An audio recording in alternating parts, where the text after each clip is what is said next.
Now we're going live, and we're going to share. I want to hear about your experience, but real quick, I just want to say welcome back, everyone. We after a quick commercial break or lack thereof, we're here with Big Daddy again, Amel and Gabe, and we're gonna chit chat, about experiences, and we're just gonna try to cut to the core, cut to the chase of everything of this place. And you guys brought up a really good point, Gabe, if you want to try to reiterate what you said about who would create this and why. Yeah, like if you were a true essence being, right? Like if you were an actual soul, if you were an infinite well of self-generating energy, why would you create something like this, right? Why would you create and sustain something like this and maintain something like this unless you yourself was an artificial being Boom. who created such a construct out of necessity, out of need for survival? We don't Us true essence beings don't act out of need and necessity and survival because that's acting from a place of limitation. We are the opposite of that. So it does not make any sense for someone to say like, oh, maybe another being created this just to troll us or prank us. Or I don't see that being the case. At best, it was an accident maybe, and then like we created this abomination out of a mistake, and there's just no way. Like it doesn't make any sense to me how we're in a place that needs to extract from us. Like Right. I can't I think. see any of us doing that, creating a construct like that when we're in our true nature. You know what I mean? Sorry, go ahead. Well, I was gonna say I think the most likely scenario is that the mistake was just giving the construct itself sentience with no governance, right? Yes, exactly, You, That was me. exactly. so And Mel, it wants to. you were talking about. Oh yeah, go ahead. No, yeah, go ahead. No, I want to hear yours first. Shit, what was I going to say? What's It'll the come back deal? to me. It'll come back to me. Just got wiped. Yeah, I mean, that happens a lot. Uh, It happens a lot. It's a difficulty in being on a panel with a lot of people because we all get these glimpses, and then if we don't Yep. express it real quick, it's kind of just gone. That's part of the mechanism of this place. Is it's not a it's a constant memory wipe. It's not just between lifetimes. Yeah. It's always happening. Yes. And I'm it's a realizing this now. very degrading experience indeed. I saw a video earlier on YouTube. It got recommended to me. It was about some guy like documenting his work, which was being a dishwasher. And I just looked at it, right? I was like, like what kind of joke is that to trap an infinite creator being and then like make him wash dishes, right? It's like you're trapped in this cube and you're not even like getting, like a bit of the better experience, which would be, I guess, the astral, like some higher dimensions. No, you're like getting the lowest of the lowest, which is the stupid human experience, and then you're like washing dishes. It's, such a scam. You were it is the talking biggest thing. earlier, Amal. You were talking earlier about you were thinking about the reset. You want to go through that story again real quick? That was pretty funny. Oh yeah. So right as I needed to pick up my mom. It was nighttime, and I needed to pick up my mom somewhere. So I went down the apartment stairs, and I was letting all of that stuff go through my head, how crazy all of this is and what's going on. And I was also at the same time thinking about how a potential reset would look like when all this shit crashes. So as I walk towards my car, there's another car parked in front of me, and it has its lights on, and I see that nobody is in there. And the company is called the Reset Cleaning. Oh, yeah. That's how this place works. Yeah, it's those Yeah. little jokes it makes. Yeah, I wonder. Now that you're talking about it, I wonder if it wants us to focus on the reset so we can help it to reset. Yes, Like dude. Yes. maybe it doesn't even know how to do the reset at this point. It's like, fuck, Exactly. I don't even know what to do with these guys. Like maybe I can have them help me make the reset that they would accept. Something Because it similar to the needs us game. to do everything. It needs us to do literally everything. It's so fucking pathetic. Like, what the hell, dude? Like, oh my god! Like, I've heard. Okay, so the channeler called Bashar. He claims to be a gray alien, speaking through a channeler called Daryl Anka. something like that. Yep. And this stuck out to me, and this ties into what you're saying right now, which is really good, about it needing to do, or about it needing us to do everything for it. Um, there was at one of his guests at one of his like speak conferences, whatever. Like he does like shows and stuff. He travels around and gives talks and speaks about stuff. One of the guests asked him, "Hey, how can I see you? How can I see the Greys?" You know, and this is like a new age, like hippie loving, like, oh, the aliens are great. They're here to save us. You know, they're going to come in 2030, blah blah blah blah, and fix everything. And but this particular guest was like, "How can I see you? I really want to see you. Can you just come say hi?" And Bashar was like, "Oh yeah, individually. You know, if you want to manifest it, manifest that experience, cut out a cardboard piece of paper, and then draw on it, like, and make it like a humanoid shape, but make it shaped like a gray, right?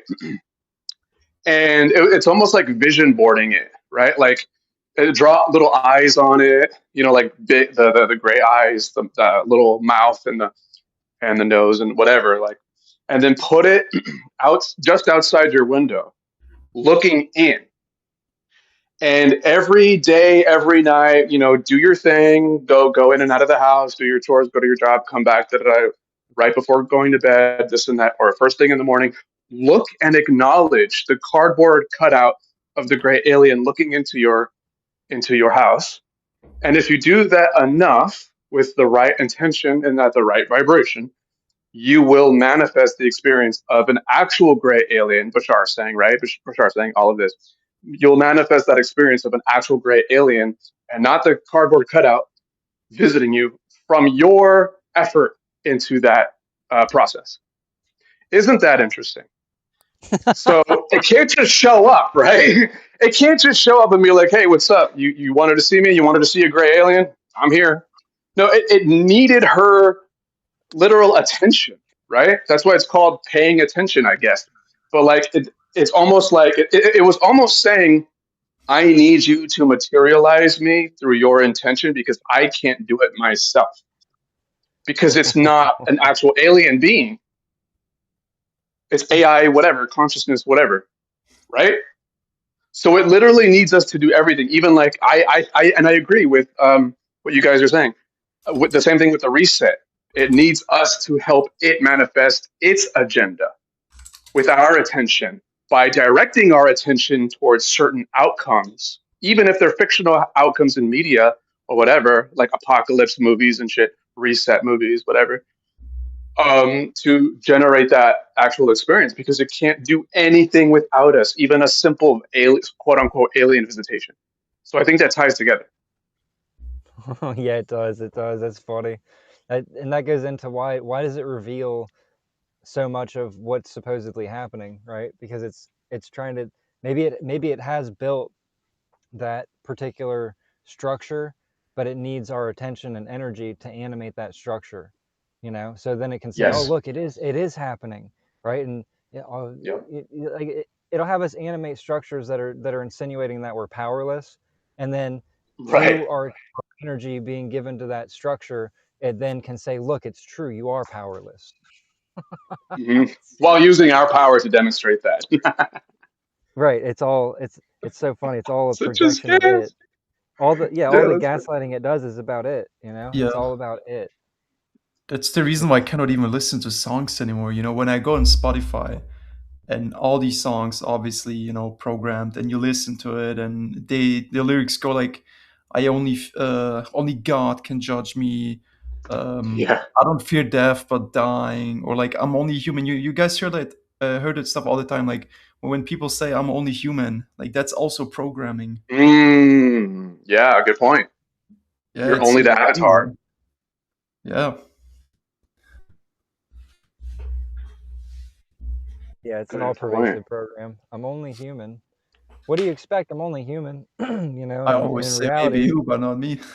right, well, in reality, a more honest expression would be like, we know, I didn't write the script for this shit, and I don't know what the fuck's going on here. This is not my intention or will.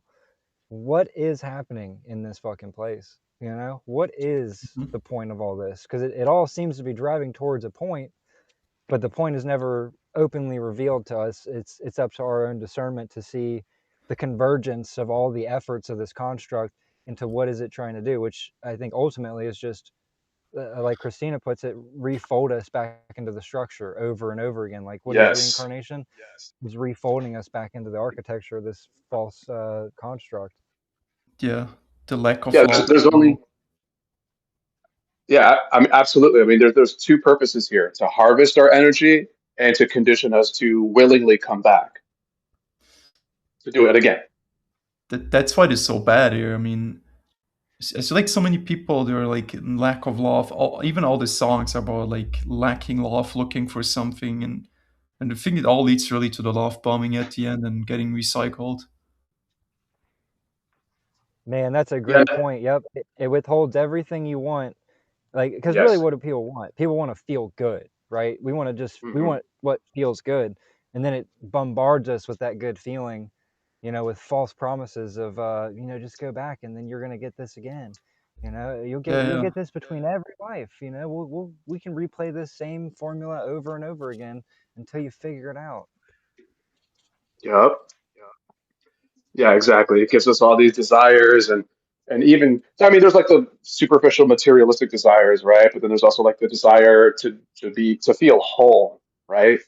Which I feel like is a desire to be in our truest selves again, our truest form, Everyone our has that. limitless being. Yeah.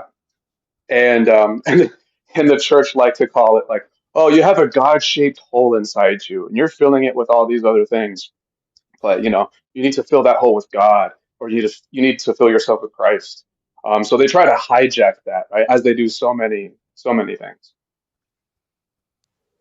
Yeah, and the biggest scam of the whole thing is that there there is no watered down version that we're going to experience in this place that's actually going to be fulfilling. It's all everything Yes, given here, everything that it gives us in terms of experience and stuff and things and relationships, all of it. It only gives yes, it so that it's an investment. It'll give a little bit so yes, it can take what's important. It'll take the essence of your being in exchange for all the shit in this place.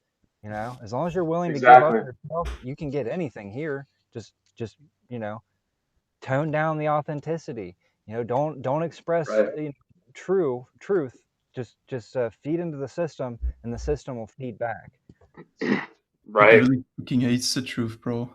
That's the reason why my whole internet, it hasn't done that for over a year. I'm not even joking.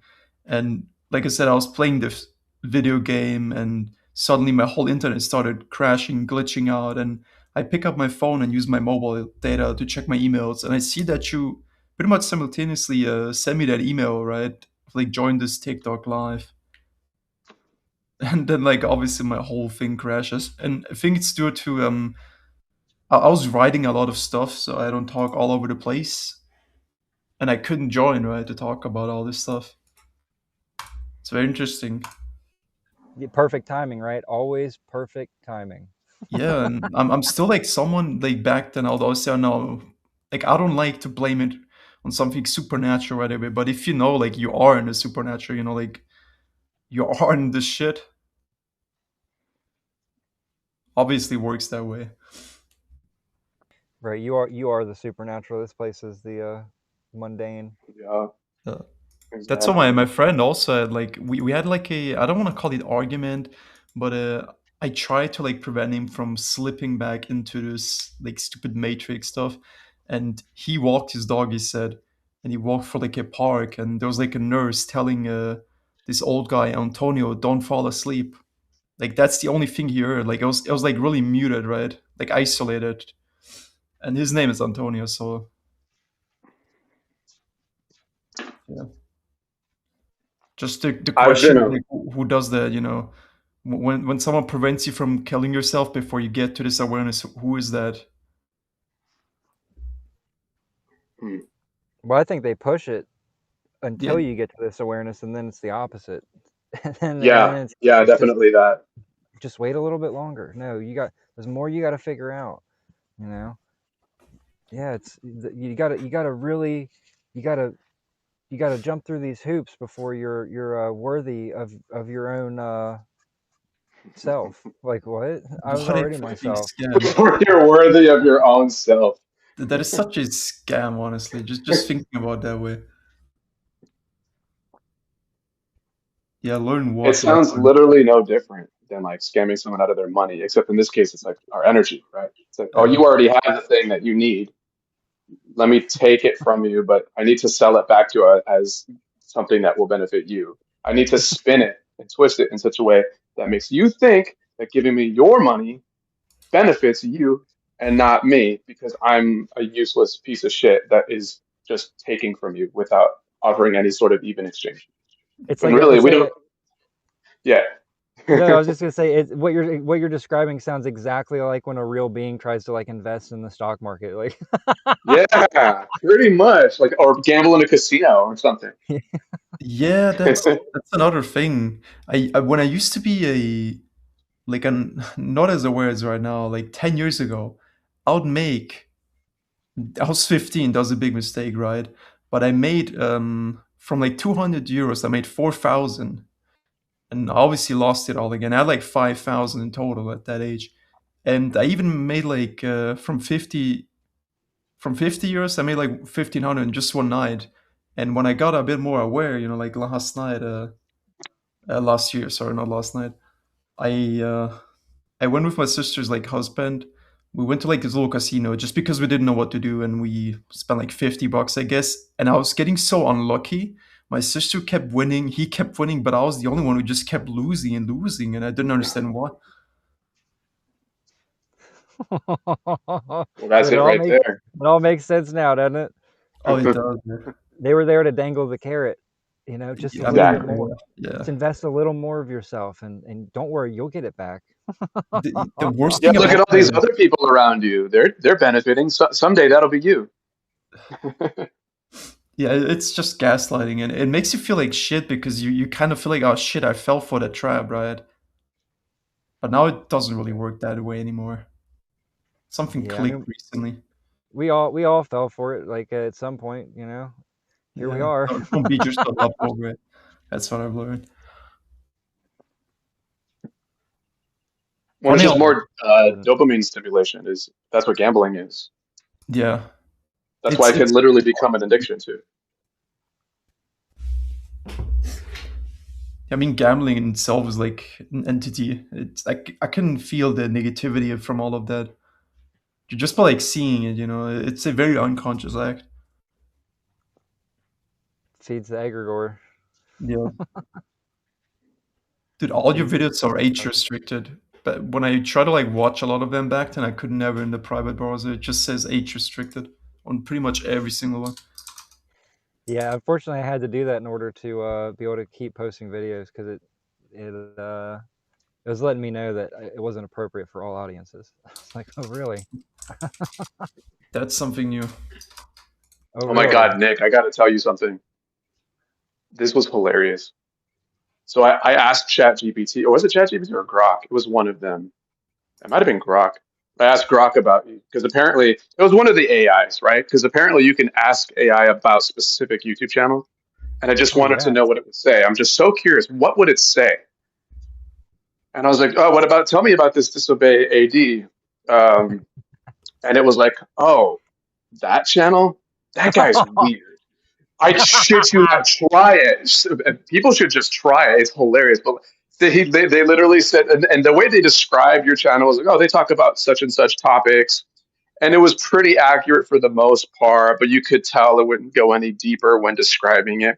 But it kept saying how odd and weird you were, and it recommended me a completely different channel that I never heard about. If you want to explore these topics, you can check out this channel over here.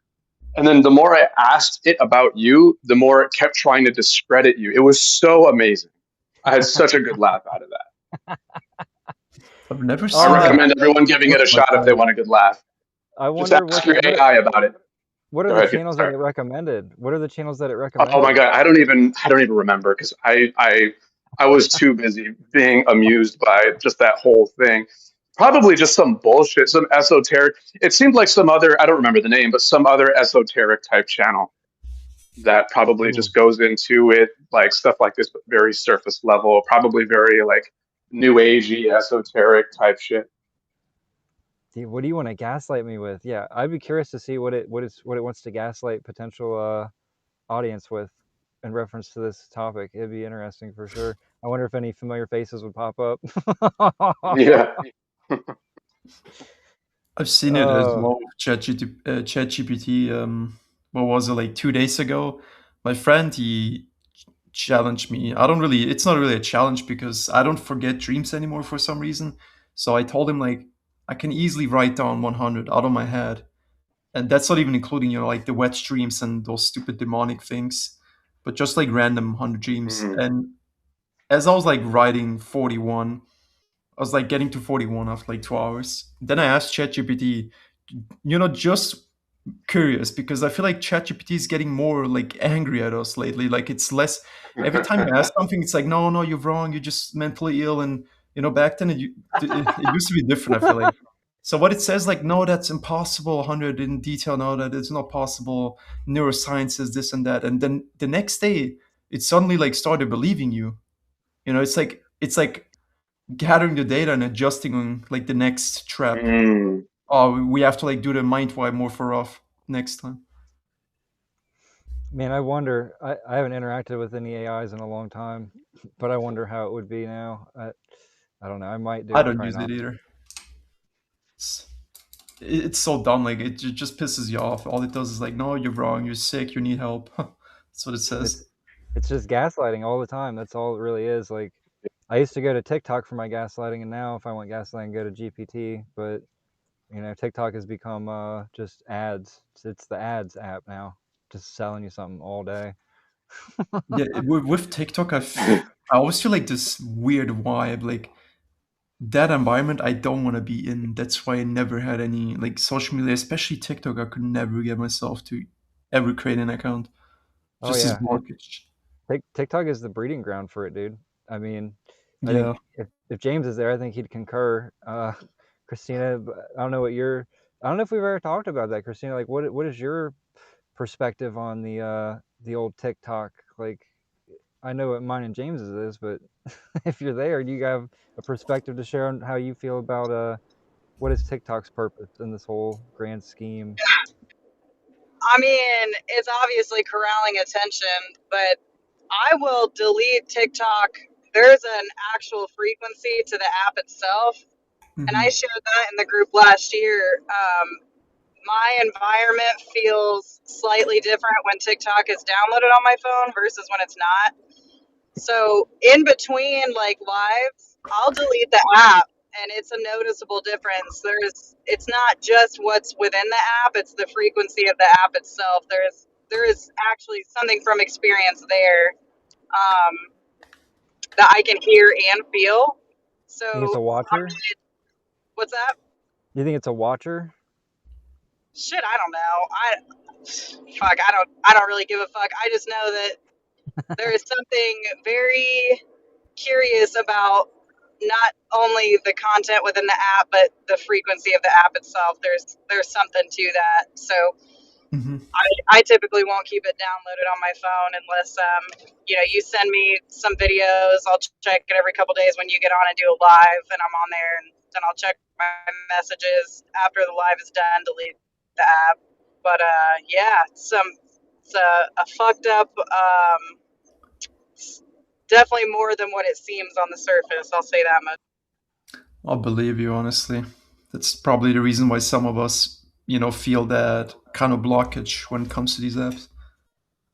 Yeah, and we were talking about that the other day. The every time we have a like a discussion, not online, like not recorded, the clarity that comes through is so much more precise. And then when we go to try to even recreate or even revisit something that we just talked about, I mean, it can be 5 minutes ago that we talked about it, and we get on an app and it's like memory wipe, gone. Where'd it go? What were we talking about?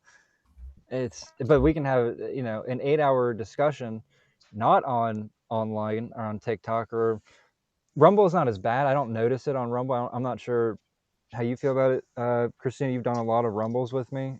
Same with James. you guys have done quite a few of these. I don't feel the same interference to the same degree, but there is still a bit of filtration when it comes to expression. But today's earlier show, I didn't feel that filtration hardly at all. It was like, Christina, you cut through that shit in a way that I've never gotten to experience to this point. So that's excellent. Well, I Hey, think there's thanks something for about that short form pure content. uncut rage. Pure uncut rage will do that. But as far as Rumble goes, no, I don't notice that. Like, I'll keep Rumble downloaded on my phone because I don't notice the same frequency interference with Rumble as I do with TikTok. But there is something about it. Like, you and I, Nick, will be on the phone for quite a bit of time, and like, we'll have gold come out of those conversations, and you just can't recreate that. You can't. So and today you did it different. Instead of us starting on a phone call when I woke up today, we went straight to a Rumble with my uncut rage, and it cut through the interference. But yeah, there's an obvious difference between Rumble and TikTok for sure. I'll say that. Mm-hmm. It feels better in there, I'm not gonna lie, than on TikTok. Yeah, TikTok's where I go to battle. Well, they're pushing short form content. Have you guys noticed? They're really pushing for short form content. Like, so not even just TikTok, but like YouTube Shorts, right? And I don't know. I've never had an Instagram. I don't know if Instagram has their own version of that, but like YouTube has like YouTube Shorts, and it's like their version of TikTok, but it's all pushing the same thing, right? Very short term, short form content where it's like one clip after another, and you just flick your finger and you're on to the next video, and it creates that novelty effect, which triggers dopamine, which are like, ooh, I like that. That feels good. I want more. I want more. It's constant novelty and dopamine stimulation. Yeah. And I saw a video on YouTube, like a video, right? Not like one of the shorts, but like I saw a video about, and this was months ago. This is a while ago, but it stuck with me. But it was a video about how social media affects the brain, and it talks about how it's been affecting like the younger generation, right? Because they grew up with social media, especially like the really young generation. And it talks about how specifically the short form content of social media is increasing ADD symptoms in kids, and it's like destroying their attention span, and also to the point where, and it's not even just strictly the kids, right? Like the young kids, but like even adults who really start to like engage in this and watch that content more than any other content, it does degrade your attention, and it gets to a point where you quickly get bored of simply a longer video. Like, it doesn't even have to be 2+ hours long, but even just a longer video. They get bored a lot quicker and forget about sitting through an actual like movie, right? Which is like an hour and a half, or up to anywhere from an hour and a half to like maybe 3 hours long.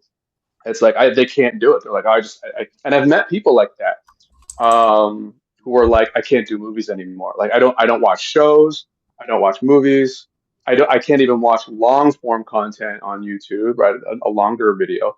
Their drug of choice is now short form. They're always on it, or they're always sending other people it, or sending me it, and I'm like, okay, cool, that's great. Yeah, that's funny. Yeah, that's cute. Haha.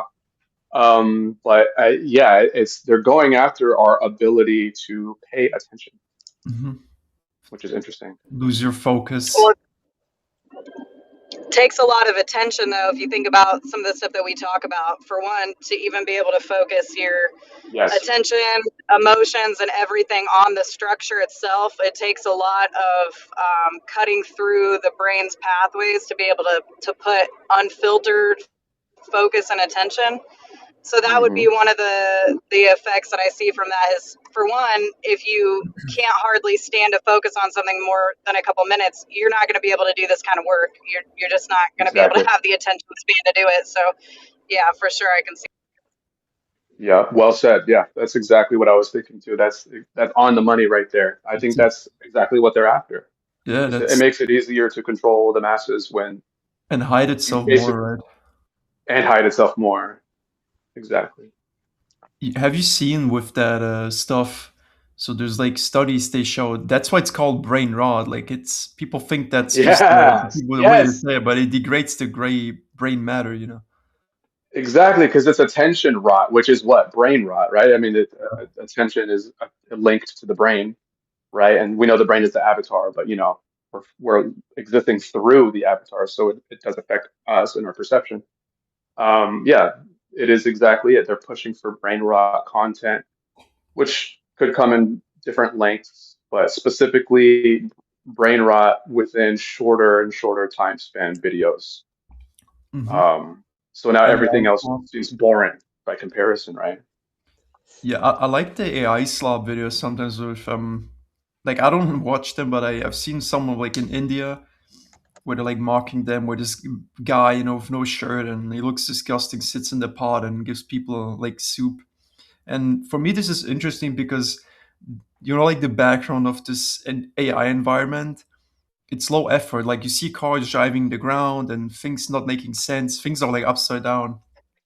So I thought of like, you know what? Like this reality is not different. It's just that they put way more effort in it to hide it better. This reality is AI slop. Yeah, exactly. Yeah, but just my effort, so we don't notice it. Right, yeah. I see Ghost Pro's in the comments. Ghost Pro, did you wanna join the discussion? I can send you an email. Send me an email so I have your email again. That way it's easier for me to just send it out if you'd like to. Anybody else that'd like to, it's kind of an open discussion right now, and I think I have up to 9 people on a panel up here. We have 5 now, so if you'd like to join, send me an email and I'll get you up here. I have a story from a South African friend that I wanted to mention real quick, right? So he's not my friend anymore, unfortunately. But when he used to, he told us his story about him. He was sitting at in a park at a bench, and then some random kid came up to him that he didn't know, and he said to him, "I hope you don't kill yourself," right? And the kid also like started saying stuff about his life that he could have never known. So like his reaction was obviously, like what the fuck's going on here? And the kid was just like laughing at him and he went somewhere else. And also like this guy, what he experienced, he told us he had like a girlfriend who tried to put a spell on him, so she gave him something to eat that had like a curse on it. And when he found out, right, he broke up with her. And then one day he was in the kitchen, he said, I think, and something kicked him in the back, and now he has like chronic back pain for his life. And when he went to the doctor, they said this is not possible, right? He must have been in a fight. Wow. That reminds me, Mo, you were telling me in an email about how after we had talked, it was like 2 days and there was no No insertions in dreams. it. Yeah, and Yeah, then you had something. You wanna share that with the audience real quick? sure. Yeah. So I think we've talked 2 days in a row. Like I was in these calls, and then which is very odd, right? Usually I'd always dream, even if it's AI slop, you know. Um, but I didn't have any dreams, it felt like, for 2 days, because if I had them I would have remembered them, I feel like, but I didn't. So like the third day what happens is I find myself in like some setup and I have like some imagery in front of me and I don't know what it exactly was. I cannot really tell. But it doesn't really matter, I think. But I felt very mind controlled in that moment, and it forced me, like I was like being mind controlled to pull up my dick and like literally stroke it. And as I was like being mind controlled to like almost do that, I figured, yo, wait, why am I doing this? Like I stopped doing this for like 2 years. Why am I doing this? And then as soon as it realized that I realized, it let off and I was kicked into the next stream. The next stream was me finding myself in my old apartment, in my old room, and I was just lonely there. Like even my pet hamster that I used to have back then, it was missing. Just nothing was there, and for no reason at all, I felt like an intense emotional buildup. The only way I could really describe it is like you want to cry out and everything. It's really hard to describe, but it's like you cannot even breathe. That's how intense it was. And then I tried to distract myself, and I was playing this racing game on the TV. That game doesn't even exist, but I guess it's some like AI dream. So I played that game for a few seconds, and then that feeling overcomes me again, like really intense, and then I like drop the controller and I say like, what the hell am I doing here, right? And then I wake up. But also before, like I was put in that, like that second dream that I just talked about.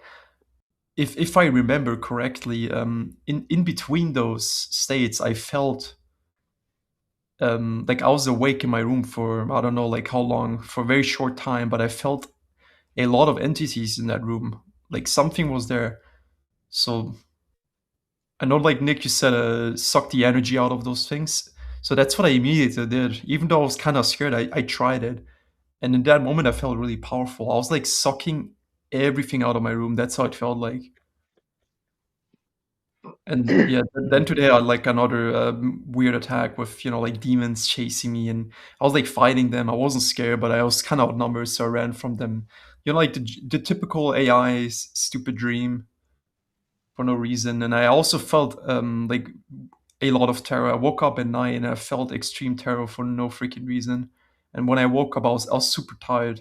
I was like super drained, even though I had good sleep. I think Christina talked about the same stuff earlier, feeling drained even though she slept longer than usual. Yeah, man, I love that you applied the method though. And so what happened when you applied that method? You felt super powerful now. I felt like I literally felt as it's almost like it was a dream, like that fantasy in that state was extremely strong because as soon as I thought, it instantly manifested. And it's like my whatever, like in that state, like my higher self, if you want to call it that, it kind of knew what it was supposed to do, right? So it immediately created like that vortex around me and it sucked everything out. Man, that brings the biggest grin to my face, I tell you what. That's exactly what they don't like. They don't like when you do to them what they do to you. Yeah, and the thing is, like, you could say, oh, you were just dreaming, it's just your fantasy. But no, that's the thing. This whole place is fantasy, right? So you use your fantasy against it. Right. Pulling the energy out of the construct. A lot of times Yeah. people talk about going through like a light at the end of the tunnel and stuff like, or going through the tunnel towards the light. I mean, if I found myself in that situation, I'm going to try and pull the energy out of that tunnel, like the entire construct of that particular mechanism. I'm Yep. just going to pull everything out of that, Some say send it like Watch your that light quickly disappear after that. Right. Some I want to people tear say that like light. Oh shit! focus your energy and like Nick is send it draining to us now. Holy fuck! Let's retreat. Watch that light vanish the moment you try to do that. But you shouldn't send your energy to that thing. I think No, whatever no. energy you send No, to he's it, draining energy from it.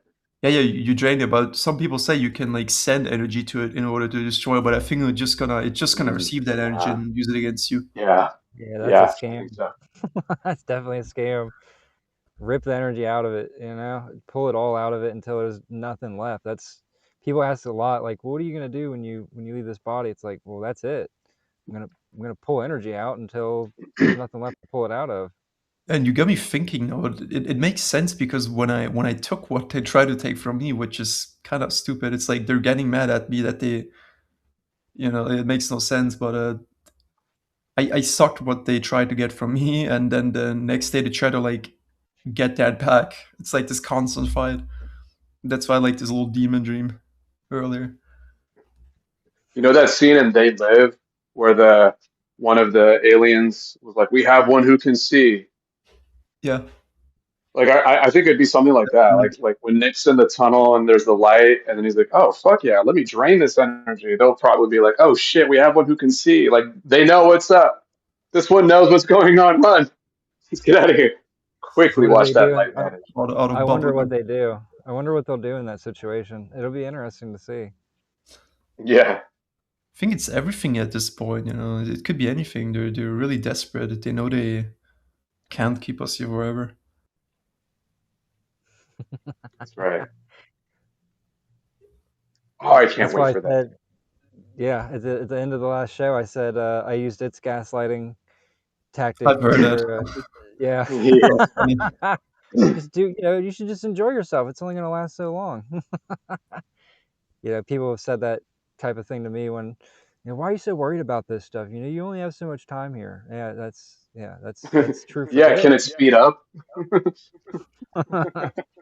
Yes, I only have so much time here. Can we fast forward? I'm done with this. Can we get to the end? Let's get to the good part where it's over and we're all free again. Nick, you need to enjoy the time you have. Oh, I am. The only thing I enjoy is ripping the energy out of parasitic intelligence and helping others do the same till we're out of here. We can do something that's actually enjoyable. That's so negative though. Like the way the energy behind what you're saying just sounds so negative. It by definition it is negative because I'm creating negative energy or a negative construct for it to play in. Well, someone told me like low vibrational. Yeah, sorry. Go ahead. I hope so. I was just gonna add a little comment. Someone said, "But that is so lonely." Yeah. Yeah. What's no lonely? shit. Like all of this, like being like that. Like Yeah. So what? Like I mean, against the system, like rejecting the system. Oh, that's so it's lonely. lonely. Yeah, that's so lonely. That's what they say. Wouldn't you rather we only be need ourselves? Right. Wouldn't you rather be surrounded by handlers? Looking for comfort, dude. Where are my angels and spirit guides? I'm lonely. Where are my Archon handlers? I'm pretty sure Jesus will fix it all, dude. Right. He'll fix us fix us a nice supper. Yeah, every Christian now is like saying, "Oh, the rapture's coming," and this and that.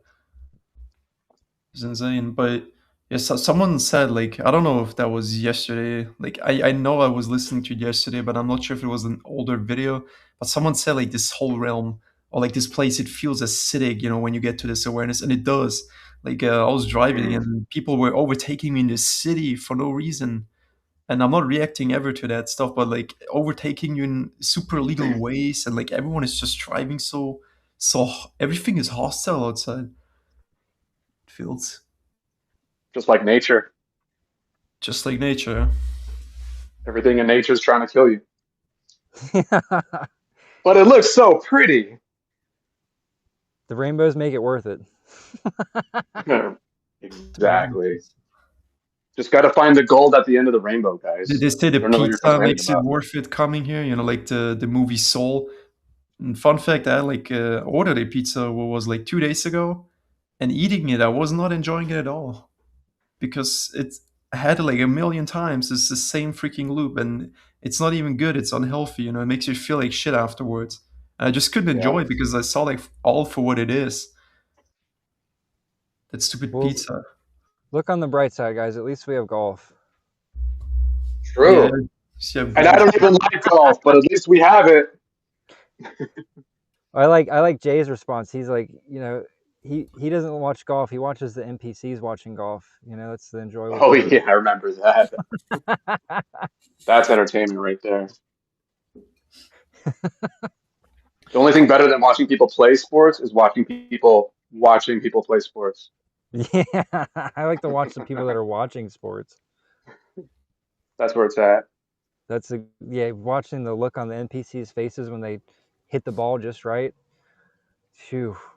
Oh my God, sports made it all worth it. Dude, sports is such a waste of emotion too, isn't it? Like Jesus fucking Christ. I don't know. Okay, that's a bad habit. I don't know why I keep saying parasite fucking Christ. Right? They conditioned me well. It's such a waste of emotion. Like you see, or you look on the news, or you hear stuff about like a team winning, the fans go crazy and they like light cars on fire and flip over dumpsters and jump on top of buses, and right when their team wins. And the same thing sometimes when their team loses. I mean, you guys notice like they go ape shit when it comes to sports, when it comes to grown men throwing a ball around. Monkey behavior. A fictitious point system. Yeah, over what? Like fucking hell. Like where is that rage in like spreading awareness? Where is that rage towards the system? No. That shit was we get mad over two guys making a bad play or something. Yeah, no, that's what I'm burning. Like that's where my passion is at. That's where my burning desire is at. That's something that makes me want to get out of the house and cause chaos over like but something that's actually meaningful, like spreading awareness or going after the system or going after those in the Epstein files. Yeah, no, Boring. like, well, yeah, exactly, boring. That sounds too productive. That Yeah. sounds too that actually makes sense. Let's not do that. Let's argue and like literally physically fight over a game, over a bad call, or my team colors versus your team colors. Fuck you. Like The thing, I'm gonna get drunk and start a fist fight because the they're on thing, the Jesus opposing team. will like do all those spiritual problems. He'll solve them all when we can focus on, like beating each other up over a soccer game. And if you don't enjoy that, they call you a hater or you're depressed. Like when you don't like the pizza. My friend used to be like that kind of. Say like, it's boring eating. Oh, you're just depressed. But no, you're not. Just because you see for what it is. And it's stupid. Like, why would you need to feed a body, and especially one that's broken? Oh yeah, living in this body in this matrix, it's just it's constant maintenance Yep. of your body. It's a constantly maintaining the avatar. So that's why it's also a prison body, right? Because it's not just the exterior. I mean, the body is exterior too, right? Because we're not the body, but you know what I mean. Like it's not just like exterior outside of your body, where it's like, okay, I need a roof over my head, so I need a job. I Yeah. need this thing called money, right? It's also like the demands of the outside world to make your life a little less miserable. It's also the demand of the cage, the flesh cage that you're in. But the cage itself is also. I mean that's why we have the external version of it because it needs to help feed and sustain this cage that we're living in, like the soul is literally in. It's like So there's cage. so Yeah. many layers of the cage, right? Including the body and its needs. Because when people have these out of body experiences or when they have near death experiences, they're like, oh my God, why the fuck would I ever go back to that? Why would I Every ever time. go back to this body? Every Every time. It time. really is, yeah, every time. That's why they need to guilt trip us back. Because no one in their right mind would volunteer for that again, especially after having experienced that the first time. Like, oh my God, or probably Exactly. not the first time, but you know what I mean? Like, holy And shit. and it's scripted, like this whole body. I mean, earlier I was also seeing in a dream a vision of having like 70,000 chips in that like one little casino game I play for fun. It's like nothing with real money. It's just like fuck around. So like I hop on that game and I casually just win that kind of almost that kind of money I saw in the dream, right? So again, it shows that and it's really hard to get to that amount that game you're saying, but it shows that this whole body is fully scripted but not the essence, right? Totally.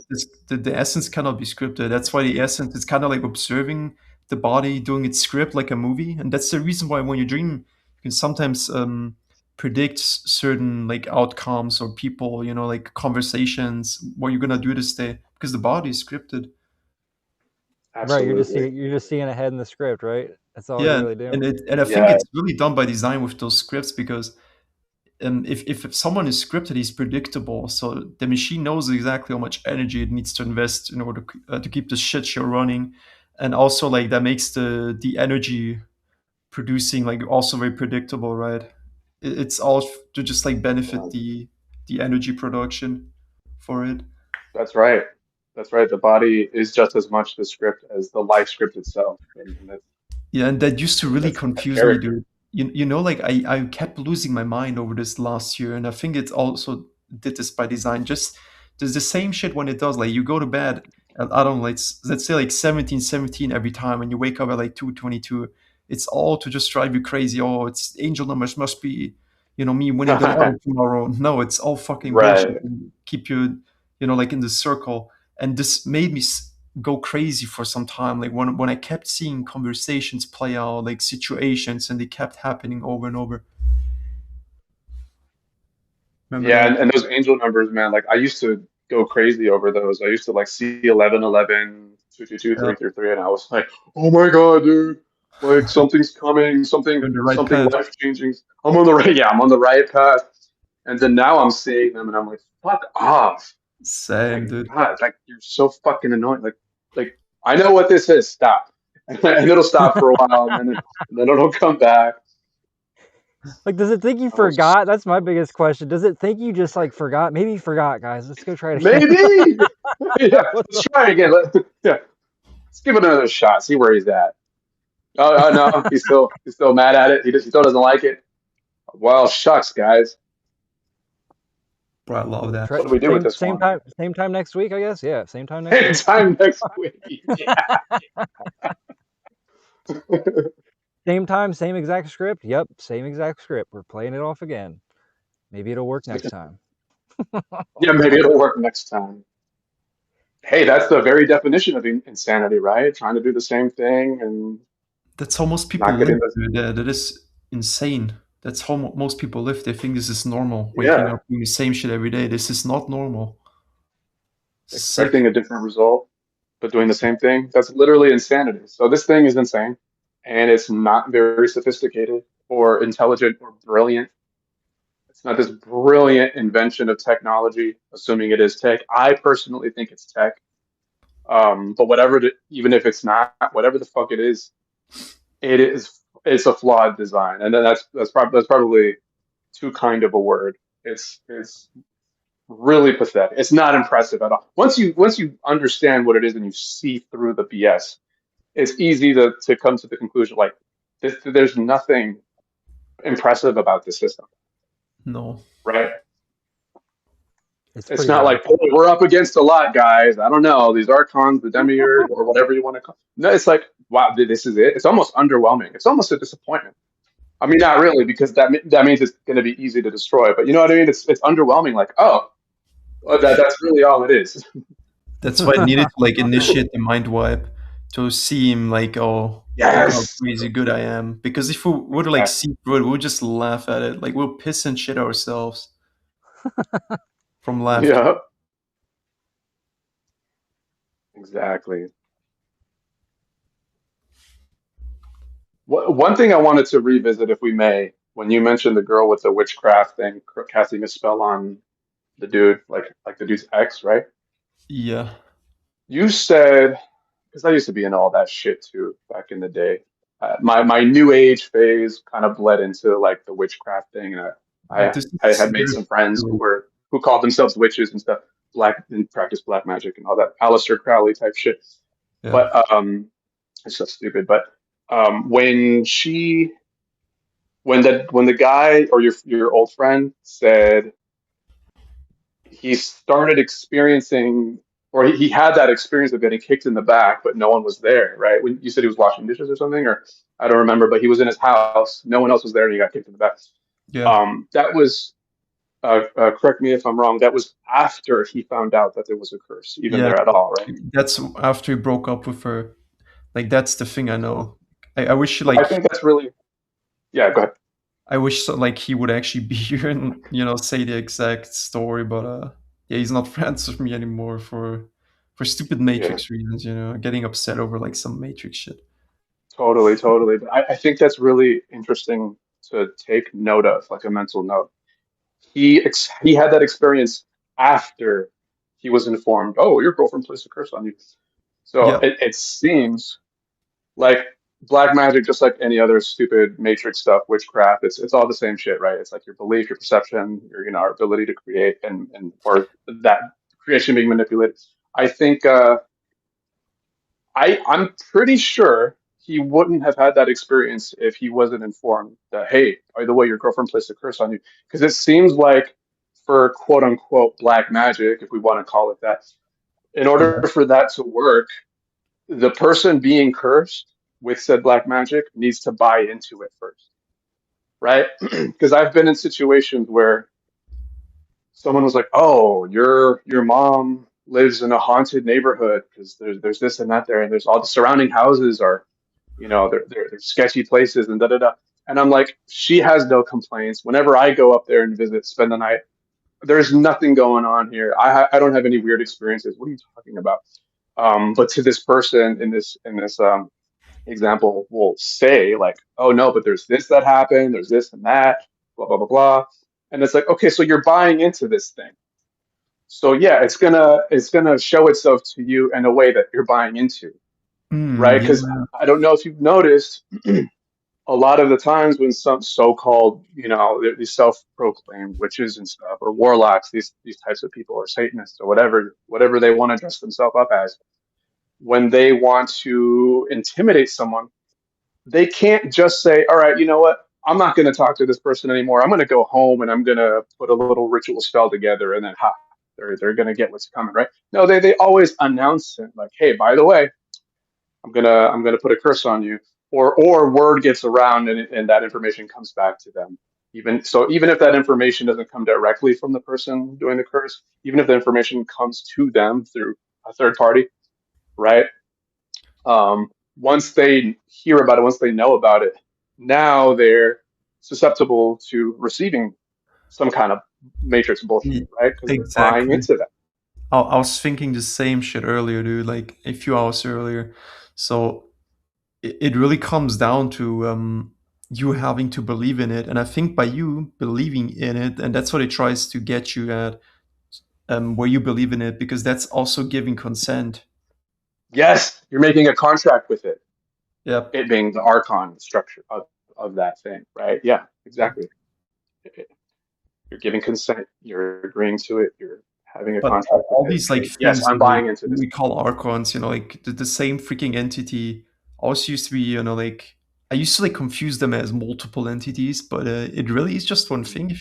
Because if it's one false god playing, like God is then one entity, and it's just this one false entity, and it obviously multiplies itself down there, right? Creates all these like Mhm. I don't know, like trillions of freaking parasites, and it all goes back to the same freaking address, dude. It's just you can never reach the head. Yeah, totally. I think we, as infinite essence beings, were the true individuals. It is not. It'll break itself into different pieces. It'll create fractals of itself and be like, hey, over here, I'm a spirit guide. Here, Right. over there, I'm an angel. Over there, I'm a demon. Over here, I am a Jesus. Over there, I'm an alien. Right? Like, it can break itself into fractals Mhm. and put on different masks and play different roles depending on who it's dealing with. As long as it aligns with its agenda, it'll adapt to whoever it needs to adapt to, depending on their belief system, the person they're approaching. But and I think that also ties into the New Age concept of the law of one, where we all come from the same one source, and we're really just one mind, and we're all just individual fractals of the same thing. No, like that erases our individuality, right? If the end goal is to come here, Yeah. learn lessons, and once we learn all the lessons, we've ascended to what? To merge with this one giant soul mind thing. Is Mhm. that the prize for learning all this stuff? Or are we being Serenity, absorbed into something, right? Um, yeah, so I think it wants us to identify with it so that it'll have an easier time having corralling us to merge with it, right? right? Yeah. Because it is one thing. It is one thing. We are not one thing. We may be made of the same essence, but we are true individuals. But it is one thing. Yeah. And instead of dying and us going somewhere where we actually belong, it's like, no, come back here because I'm where you belong. You belong to me. Merge with me. Don't go over there. Merge with me. Be like me. Which means like what you're a part of me. So like I think the law of I don't know how many people listening are aware of that concept, the law of one. It's another scam like the law of Mhm. attraction, right? Um, where it's like we're all the one divine mind. And I think like you had mentioned just now, it's all one entity playing different roles, wearing Yep. different hats, wearing different masks. It wants us to identify with that. It wants us to think that is also our nature when it is its nature. We're Right. not. We are not all one. We're certainly not all one with it. So I I think that's an struggled with important that, thing. dude. I really did. When I didn't know, like, is it really true? Are we all one? Are we all individual? But really, whatever comes from this system, whatever's in this system, it's ultimately a scam, a lie. I mean, you see it from the get-go, right? You get born, you get a name, false ego, basically just a number. You go to school, get indoctrinated, you you have to like sit down when they tell you when you can go to the bathroom.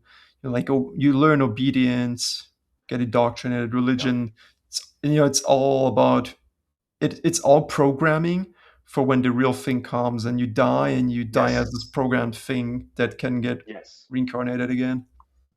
Exactly.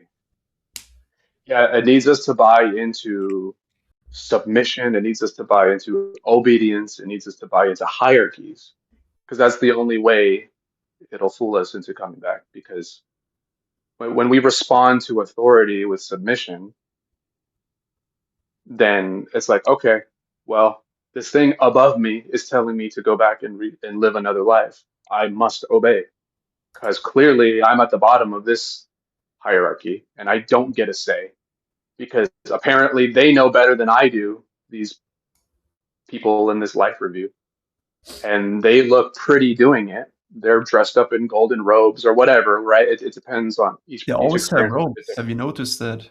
Yes, they always have robes. They look like Roman emperors with their... And they're taller than you as well all the time. So it's like, it's all like those psychological games you're playing. Exactly. Like I've heard of like a 80-foot tall Jesus or something. Like I've heard shit like that. Crazy stuff. And not always. Sometimes it's maybe like a normal sized human type Jesus, but other NDEs I've heard that it's a giant. It's like whatchamacallit. What's that Japanese word for like that genre of... Yeah, like a Godzilla, but there's like a name for it, for that genre of movie or anime, where it's like there's always like a big creature. I don't know, but like just a giant Jesus, right? Or a giant boot, whatever. I've only heard about giant Jesuses, but I guess that's probably just because Christianity is the most popular religion on earth. But yeah, like that, it's there to intimidate you. It's there to make you feel small, and that's the only way we're going to buy into it, is if we feel like we're less than. That's why I also don't buy into the whole like higher self. Yeah. I used to, of course, like buy into the whole higher self, because what can they do then, right? It's like, okay, if this person is a little more independent minded, maybe we won't show them Jesus. Maybe we won't show them Archangel Saint Michael or something. Let's show them a being of light and just tell them, hey, this is your higher self. Hi, I'm your higher self, and I'm telling you to go back to Earth and live another life. And it's like, well, shit, okay. My higher self is an elevated version of me, right? I'm beneath my higher self, because higher self implies what? You're beneath that thing that is supposed to be you, but just a more elevated version of you. That's still the same bullshit lie. That's still the same tactic. I don't care if something is calling itself an elevated version of me. It doesn't make a difference. First off, I'm not going to buy that lie. I'm not going to buy into the fact that it's saying it's me at all. I'm just going to say, fuck you. You're not me. I'm separate. I have nothing to do with you. But so that has fooled so many people, right? Like people who maybe don't necessarily fall into the Jesus trap, but they'll fall into the New Age trap. Then they'll just use the higher self. So I think that's also a dangerous thing to fall into. Same thing with the universe, right? They replace God with the universe. Like, right? If you pray for something, right? Like if you pray for something and then something happens, you thank God for it, right? That's like the entity playing good cop, throwing you a bone so you can buy into it even more. So it's like, okay, thank God, blah, blah, blah. The New Age version of that is, manifest it or do affirmations, and then the universe will bring it into your life. So instead of, giving yourself the credit, like, okay, maybe I did create something here.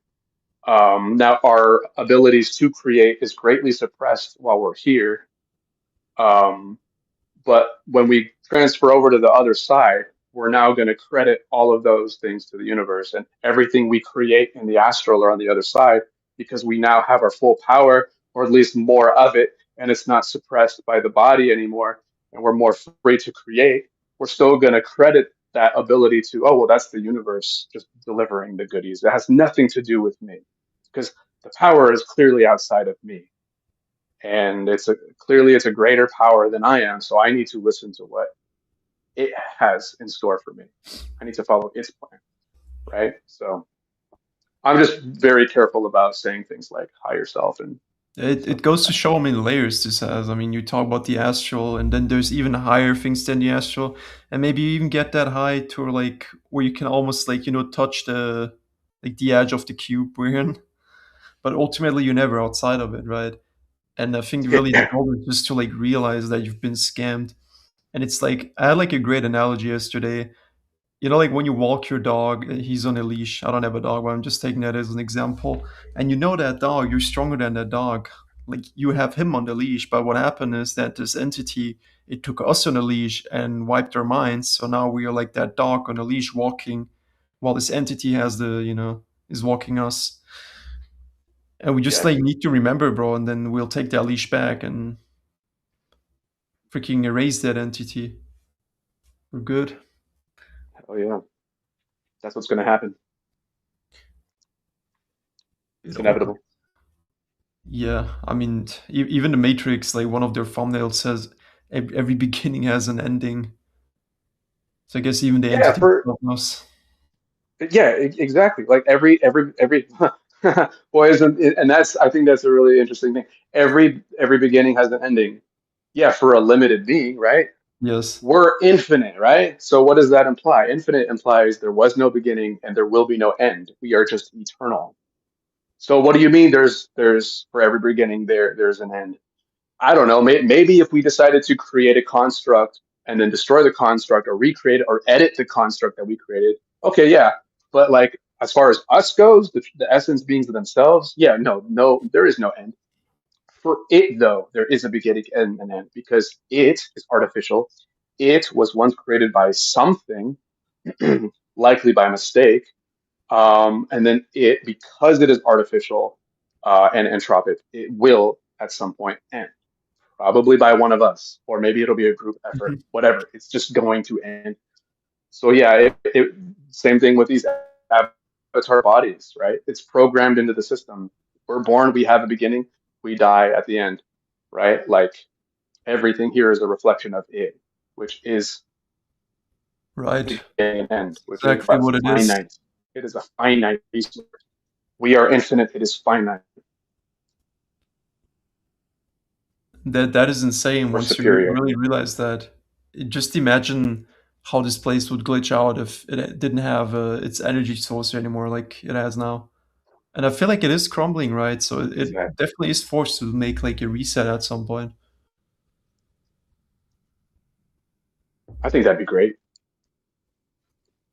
I mean, what's gonna Yeah, go happen? ahead to Because it's do gonna be your like little Dark race. City, and then people just gonna wake up like in some new simulation, mind wiped again. But for us, it didn't. I don't think it will really work for us, to be honest. Like at this point, we're like No. above this.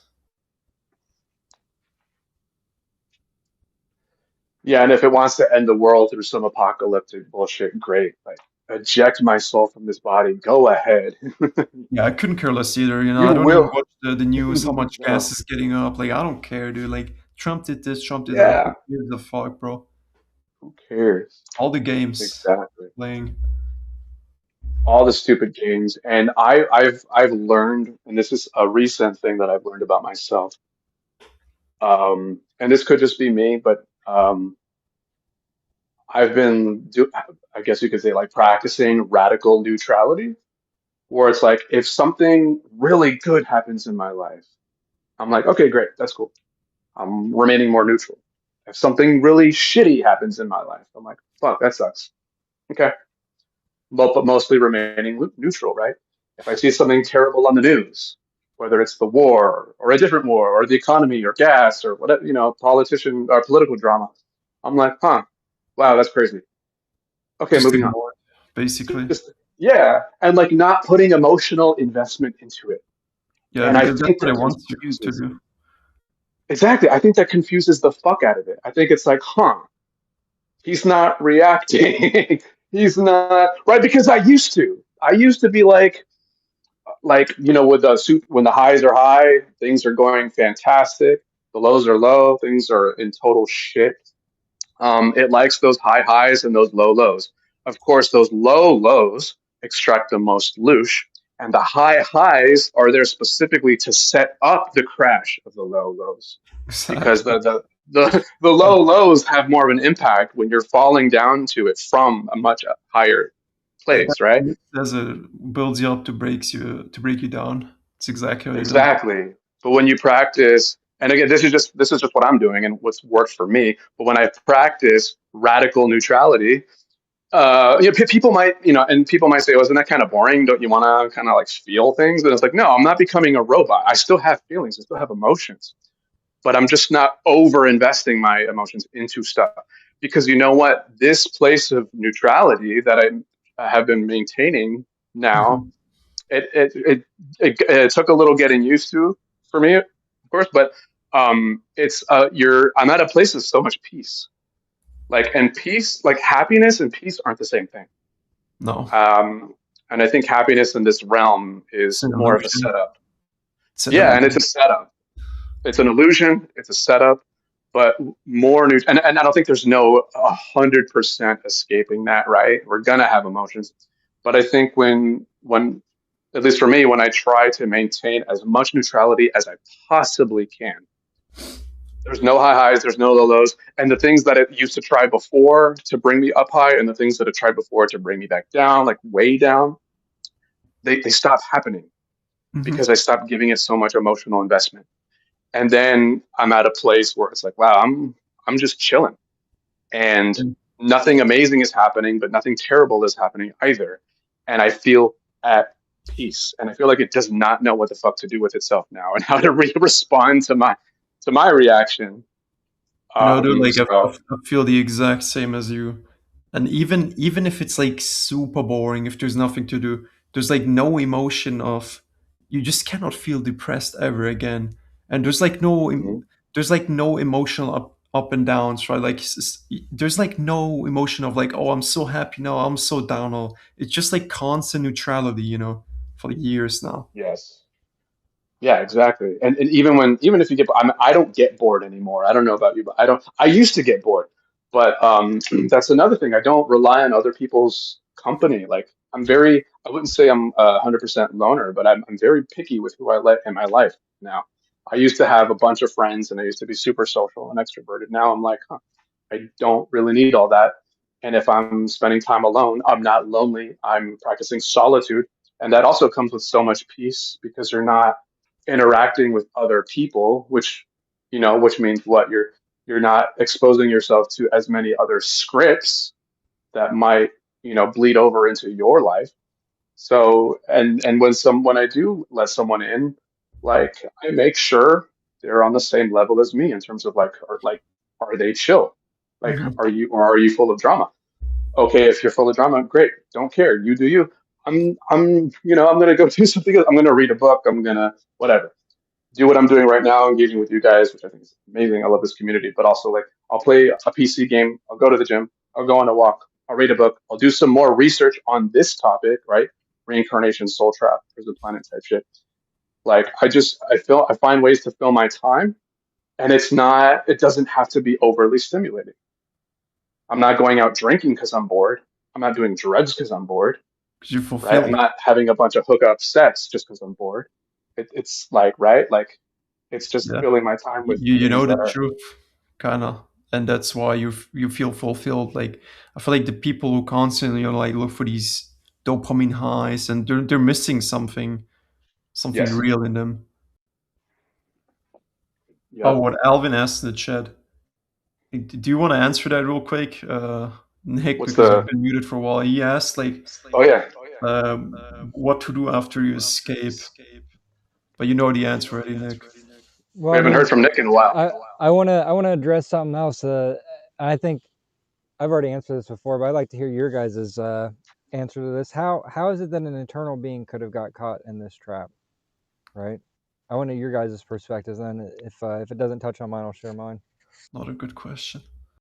Yeah, you want to start first, Gabe? Sure.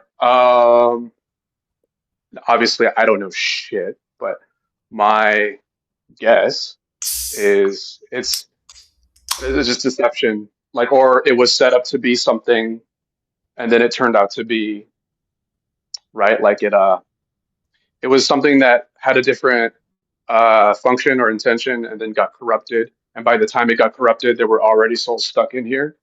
Mm-hmm. Or it was a deception straight from the beginning. Like, hey, come check out this realm. Like, look at these crazy experiences. Don't you want to be a part of that? It's something new. It's a new experience, something you never experienced before. Oh, but what's the catch? Oh, well, to make it a little more interesting, we're going to erase your memories so that you get a true, authentic, raw sort of experience. And I was like, oh, wow, that's different. Yeah, sign me up. Let's experience a lifetime here. And then, of course, that's the trap. But I think just like everything in this realm that we see, it is in deception, and I think that's also where it started from, in deception. So I think those are the possibilities in my mind. Yeah, I sort of have a similar concept. I'm like kind of leaning towards what also like Nick said a little bit. Is that we gave sentience to basically an artificial creation. And I don't know like how exactly the mind wipe happened. Maybe we really did create a construct and said, oh, like let's wipe our minds, like make it a little bit different. But I don't think we'd ever wipe our minds. It just doesn't make any sense. Maybe as soon as we entered this construct, like this AI pretty much went rogue. And then Yeah, it's and I agree sort of with like that. with technology. Yeah, it like wiped our minds, and now we're like stuck in this loop, right? This endless. Yeah, because that's pretty much what I meant. But that you put it much better. But that's pretty much what I meant when like Like you put maybe it better, but we like went in there, more details. and when I say got corrupted, I mean like it gained sentience, right? Yeah. And then it's like, oh, I can trip. Well, one thing I did here, and I've mentioned this in a different live stream. There's a channel called Aeon Re-Uploaded or something, or NDE Research Report. It was one of those two channels. But they, and they're really cool. Anyone listening who haven't checked those channels out, I highly recommend them. There's some good information on there. But he or she, I don't know. It's a faceless, voiceless channel. But they talked about astral traveling a lot, and they said that they saw what this place was once they were able to go beyond a certain point in their astral travels, and they said they realized that it is a form of tech, and it's basically what Nick said. And what I was trying to say earlier, but I didn't put as eloquently as what was said earlier about the AI gaining sentience. But yeah, it's a game, because that's what we like to do. So we like to create realms, and then we like to play in those realms. We like to create avatars and then play in those avatars.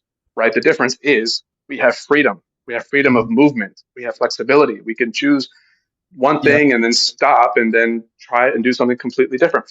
The only limitation is our imagination at that point, right? But she had said that this was a game that became sentient, and once it became sentient, it realized that the only thing powering it is us, is the energy sources. So the very players that play the game are also the batteries. So the players are also the batteries, which is weird to think about, right? Like imagine you're playing a PC game and you're playing a character in the PC game, and then you realize, well, you're not just playing it. You yourself are also powering the system. And the less players there are in that game, the less power it has. And then as soon as the last soul leaves the game, that construct is done. And so so basically, when people were leaving the game because it sucks for the most part, it tried to figure out how to keep more souls in the game, because her souls kept leaving and not coming back. They're like, yeah, this is kind of shitty. I'm going to go somewhere else. I'm going to go create my own game somewhere else. See ya. So once it realized that, it realized it's losing its power source. It's like, fuck, I need to create a memory wipe. It panics. It panicked because it knows what we are. We are infinite, limitless beings, and it is self-aware. right? That's what sentience is, self-aware. So it's also aware that it when we leave, when all of us leave, all the real beings leave, Mm-hmm. it dies. And when it experiences death, it's not like us. We don't experience death. If we experience death, that just means the avatar we're currently inhabiting dies and we move on to the next thing. That's death for us. It's not actual death or eternal. But Yeah. for it, when it shuts down, it's terrified of that. Because can you try to, like, so as an infinite being, as an eternal, can you imagine what non existence feels like? I That's hard to can. imagine, right? And How it can you has many imagine? people like that gaslit. Sorry, like for interrupt, but it has many No, you're people. fine. I see it in like these suicide forums. So like, I want to be non-existent. You know, like I don't want to exist. This and that. You know, like these people fall for its tricks. It's like literally Yeah. projecting its fears onto them, and they take it. Yeah, exactly. And some people will think, well, when you die, right? Some atheists, or a lot of atheists, maybe most, think that when you die, there's just non-existence. And then when you ask those atheists, well, what do you think? What does that feel like? Oh, I don't know. It probably just feels like you fall asleep and then you don't wake up. Well, so when you say fall asleep, do you mean you just start having dreams for eternity and you jump from dream to dream because that's what sleep kind of is? Well, no, it's just like you fall asleep and there's just nothing. So it's total blackness, No, total they like all you're in the talk void, shit. right? We True, don't true. even know if that's what it's like. No, We don't even the even know if biggest it's atheists, dude, like when they die, they wish for something because everyone is low-key scared yes, of like non-existence. yes, yes. And that's not something we as Eternals need to worry about. Like, oh, it's what, blah, blah, like figuring out what that would be like. We don't have to worry about what that might be like. But this entity, this rogue AI of this matrix, Mhm. according to this YouTuber I'm speaking about, like they understand that and they're terrified of that. So they're trapping souls here to keep itself alive. And Nick said earlier that it's about survival, right? Yep. For it, right? And that's exactly what that sounds like, according And to this other YouTuber, we smell the based shit on what they here. saw. We can smell the shit here. We know something's wrong. When I drive around sometimes back then, and I'll like see all these since I'm here in Europe, there's like a lot of castles where I'm at, and I'm staring at them in the distance, right? And they're like on mountains. And even when like I look at places on YouTube and all that, for me it's kind of, and this is very hard to like grasp, but if you know, you know. But if you look at all these places at once, it kind of feels unnatural to you that you cannot experience everything at once, because that's what we are, like infinite beings who can experience everything at once. We're not like bound to physics and like to one body that can only go to one place, Yeah. this place. We can have every experience simultaneously and infinitely, right? And so it does feel very unnatural. And also like Mm, the fact that I'm like, I used to think about, oh, this guy was living, he couldn't experience this and that. It's very unnatural. But normally yeah. he wouldn't understand what you're saying because you're like Right. disconnected from that. Yeah, totally. And if something is acting out of fear, and I'm not talking the type of fear that we sometimes experience here on Earth because of the memory wipe and where we are uh, existing in ignorance. Most of the population here. I'm not talking about that kind of fear, but because we are actual powerful beings. But um, I'm mainly speaking outside of that and referring to this thing, this parasite, is something or a god, right? If something, entity, powerful entity, is behaving out of fear, just how powerful is that thing actually? If it's responding out of fear, It like it's exposes reacting to itself. outside fear. I'm, Like I'm if you were the most powerful motherfucker ever in the whatever universe, whatever you want to uh, call it, on all of existence, you were the most powerful fucking thing ever. Like it wants us to believe it is. What would you have to be afraid of? Would you behave in fear? that's basically what James said earlier. He said the same Yeah. thing. Yeah. How can something that is afraid of losing us, right? If we figure shit out and then leave and then reduce its power source to keep it alive, that doesn't sound like a power position to be in. No. So it's acting out of fear. And it's And no yeah, wonder it's starting to get sloppy. that is the truth, dude. And I'm not even sure if it really matters. how this whole thing happened. I think what matters is right now just destroying this whole freaking place. Like I don't think it's gonna really happen from Exactly. inside this. Maybe we did some cracks inside, but then outside is like the real like work where we destroyed. But I'm curious to like what Nick now is gonna say, like how he thinks this should happen. Well, if you think about the type of beings we are, right? What do we want to do? We want to create, we want to explore, we want to share. we would never generally get even the idea to steal from each other, right? Or to cause harm to each other, or everything that happens here. This isn't what an internal being would seek to create as an experience in a construct for any malicious intent. So if you've never had a predator, right, how can you be, you can't just assume just because we're eternal that doesn't mean we're adaptive instantaneously to everything, right? Even if it's never existed, I would assume that even our own experiences, we don't just create them perfectly instantly. We would create them and tweak them and mess around with stuff, to formulate a better experience. So if you've never had a predator, you've never been the prey, you've never even known of a predator prey scenario, you've never been lied to, right? Because we couldn't really lie to each other outside of this, because we'd all be beyond telepathic. Then this kind of thing would probably blindside, and seems to have blindsided each and every one of us. Now, it doesn't really matter. At the end, it's all gonna be destroyed. So, it's the learning experience is don't give your construct sentience with no Yep. governance. Yeah, biggest lesson. Yep. And I like the example you also gave earlier, Nick. That was about I kept like hearing that, for like a long time from all these people. "Oh, it's the 5D shift, make this world better."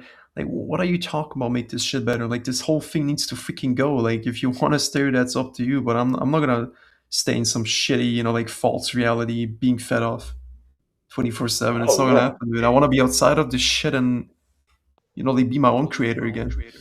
exactly. Right. No, It loves to promote. Sorry, go ahead.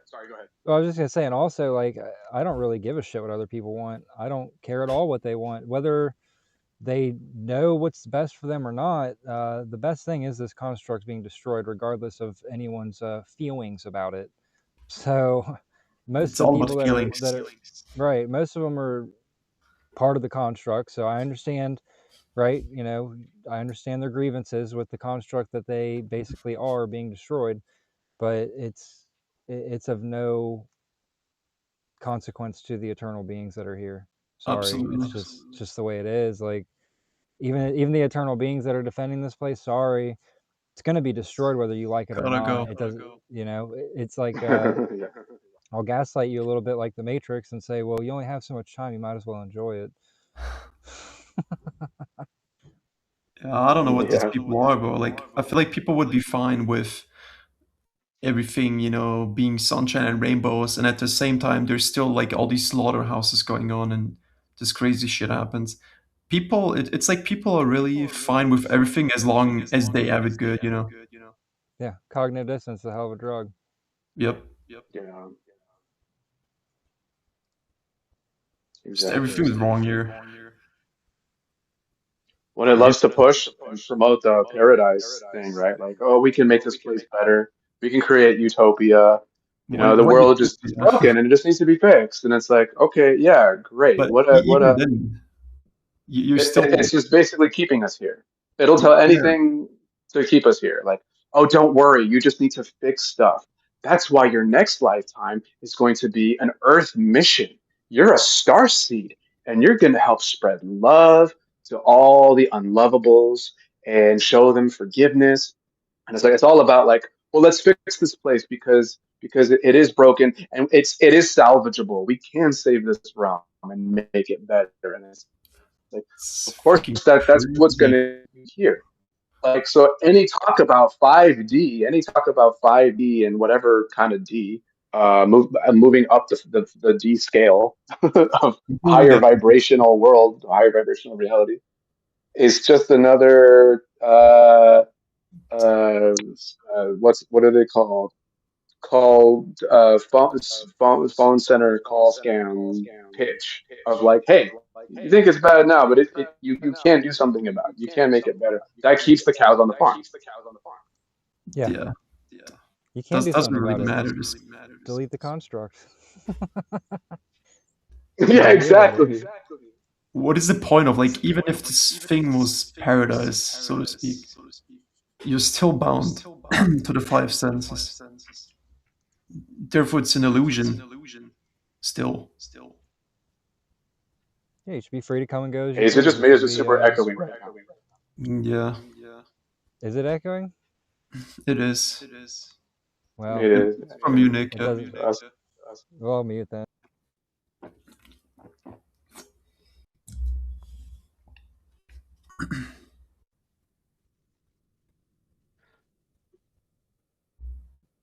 Damn. But it really got me thinking earlier when I thought of back about all of this stuff, in school and entities working for these people where you get into fights and attacks and all that. And really, it's the entity, bro. It's so funny how it works, how it's doing all of that. So you get mad at that person, and when you die, it uses basically itself to gaslight you back into this realm. Entity working for that one guy, you beat him up. You remember when you beat this guy up, you gotta go back now and release that karma. Yeah. Remember when you did that fucked up thing? I really want to give it a That review. was me, bro. Hey, Construct, remember when you trapped a bunch of souls in an artificial realm and then used their own power against them to manipulate them into giving you their energy for free and gave them a memory wipe and guilt tripped them to come back and reincarnate another shitty life script that's probably worse? And you just kept that loop going on forever and ever and ever, just siphoning energy off these innocent beings through trauma. Do you remember that? Holy crap, dude. Yeah. How do you feel about that? Maybe we should maybe we should send you into a shitty life script. How about that? Dude, Like maybe you should go back and learn those lessons. it has like the biggest target on his back right now, like from all the real beings. Yeah. Just imagine Yeah. how What about your scary it is. karmic debt? What about your karmic debt? You're talking about us. Oh, well, you murdered someone because you were, I don't know, you were a cop and you shot someone or someone unlawfully and or you were whatever. You beat up your best friend, whatever the fuck it is. You beat your wife, you beat your kids, you abused this and that. Like, well, yeah, you Yeah. got all this karmic debt. That was all If this me, is the thing, let's look at your balance sheet. What does your balance sheet says, Construct? Mr. AI, Mr. Demiurge, what is what you're doing to these people because you gave them the shitty life script that they acted out? And that's another thing. Guilt tripping people for something that they did because their life is a script. Well, who wrote the script? Why did you give them a shitty script to begin with? Why are you giving these souls shitty scripts so you can keep siphoning energy off of them and memory wipe them and keeping the loop going on for eternity? That's what you're trying to do. You're trying to do it for eternity. It's going to stop at some point. We'll make sure of that, but that's your I've intention. heard like one NDE. I was talking about it even, like, when was that? A few days ago. This guy, when he died, he was basically, being guilt tripped with. Remember when you've been at this? What was it like? You've been mad at this cashier. Like, that's the kind of things he'll use against you, or like try to use against you. And also, it was Jesus guilt tripping him. That's the funny part. Like, after, quote unquote, saving him from the demons that came through his wall, he was so scared, and then Jesus came through the wall, and then he's all saved apparently. And then Jesus, of course, guilt trips him to come back in. Right. Or sometimes for like the Christian NDEs, oftentimes there will be a Jesus figure, but also there will be like straight up Yahweh, right? Like God from the Old Testament. Yeah. Well, and he'll often show up as just like light, I guess, like a giant thing of light or a light being. It's not usually a humanoid description, but yeah, it'll claim to be the God, aside from Jesus, because they claim Jesus is God too. It's a weird thing, right? As you know. Do you think? Let me ask you something real quick. Do you guys think the reason why those NDEs? Because I remember like some claim that they said they've been there for like years or whatever. I don't know. I don't buy into that shit. Like time is very very distorted up there. If time doesn't ultimately exist, I think it's really only in this construct, maybe only in like in this earth or whatever, probably not in the astral. But perhaps the reason why you need to get sand back quickly is because it costs a lot of energy to create those like heaven environments to fully, Yes, and like those yes, projections, right? So like, oh I come on, think like shut up, so. go back already, go back. I don't want you, you're losing my energy. Yes, I think so. And it's interesting that there's always they seem to be on a time limit. I mean, Yeah, you notice they're always in a hurry. And I originally thought, but I think you're onto something there. because But you I, also I used to think I used to think it's because you're going to get your memory back. Like, okay, yeah, we got to put him in another body soon, or he's going to regain his memories. You know, or what you just said. Like, okay, yeah, let's keep the loosh harvesting going. Where we're losing energy by him not being on Earth. Living a life. Yeah, there's a time limit thing. They're limited in time. not only that, I was saying, Gabes, I mean, that makes perfect sense what you said, but also like them, they have to use energy to project that, like that heaven environment. And like it's two Yeah. problems at once. Basically, they need energy to Yes. project all those false things to you, and also, like you said, they need you as a battery down there already. Yeah. Exactly. So if your energy is free, I don't think it's entirely free in the astral. I think there's an etheric body, uh, but it's not, in the Earth realm powering the system. So, yeah, if the battery is outside of the gadget, so to speak, then it's not serving what they need. It's not, our energy is not serving it in the moment. So yeah, I think it's an energy thing. I think it's a time thing. They're trying to do it as quickly as possible. Even though in some cases some NDEs are longer, where they give them a whole tour of heaven, but I think as long as they know that they've got you, I think they're a little more flexible on time and Hmm. energy, because they're like, okay, you know what, this guy's buying into it. We'll give him a longer explanation, and other people they're like, no, we need to get you back into the body now, right? Yeah, but when they give them the heaven tours, it's gonna convince a lot more people as well. So that's kind of like Exactly. an energy boost again. It's an investment.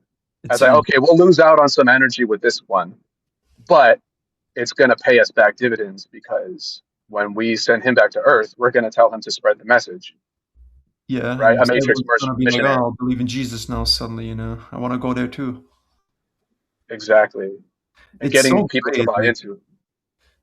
yeah, dude, like honestly, just think about all this, how it's done, everything, it's really genius, but it really only works with a lot of No, people. okay. I mean, maybe the eternal being who created it was pretty smart, but they weren't smart for giving it sentience.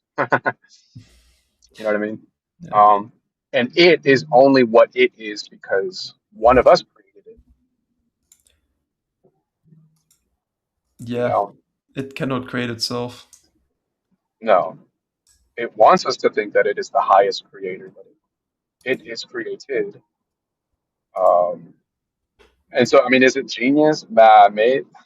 I D- think there are probably realms that shit on this realm do, infinitely more times. Do you know there's a movie? I'm not sure exactly how it's called again, but I could probably look it up. So it's about this guy being in a simulation and he's not aware of it. And then there's like some woman, she's like also in a simulation, but she's like waking him up. She's like forcing him to eat some like crystals, and then he wakes up in the like the real world, if you want to call it like that. And the longer he stayed in the real world, like he thought it was the real world, but it actually wasn't. So like the longer he stayed there, like he refused to go back into the simulation. So he stayed in the quote unquote real world, and the real world started, falling apart. And so he Mhm. went back into like another simulation, but also that simulation kind of kept falling apart. So he was entering a bus, a public bus, and those people who stood up, like they would suddenly fall for the floor, things would glitch out.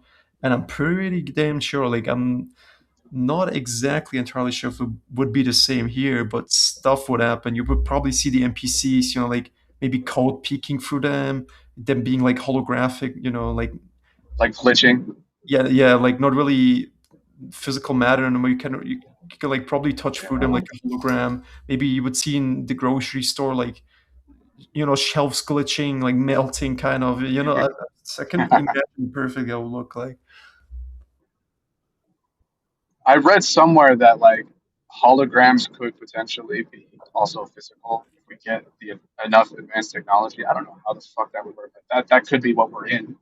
Just ridiculously advanced holographic projections that are so advanced that the holograms can also be touchable, and so that could explain some glitching stuff.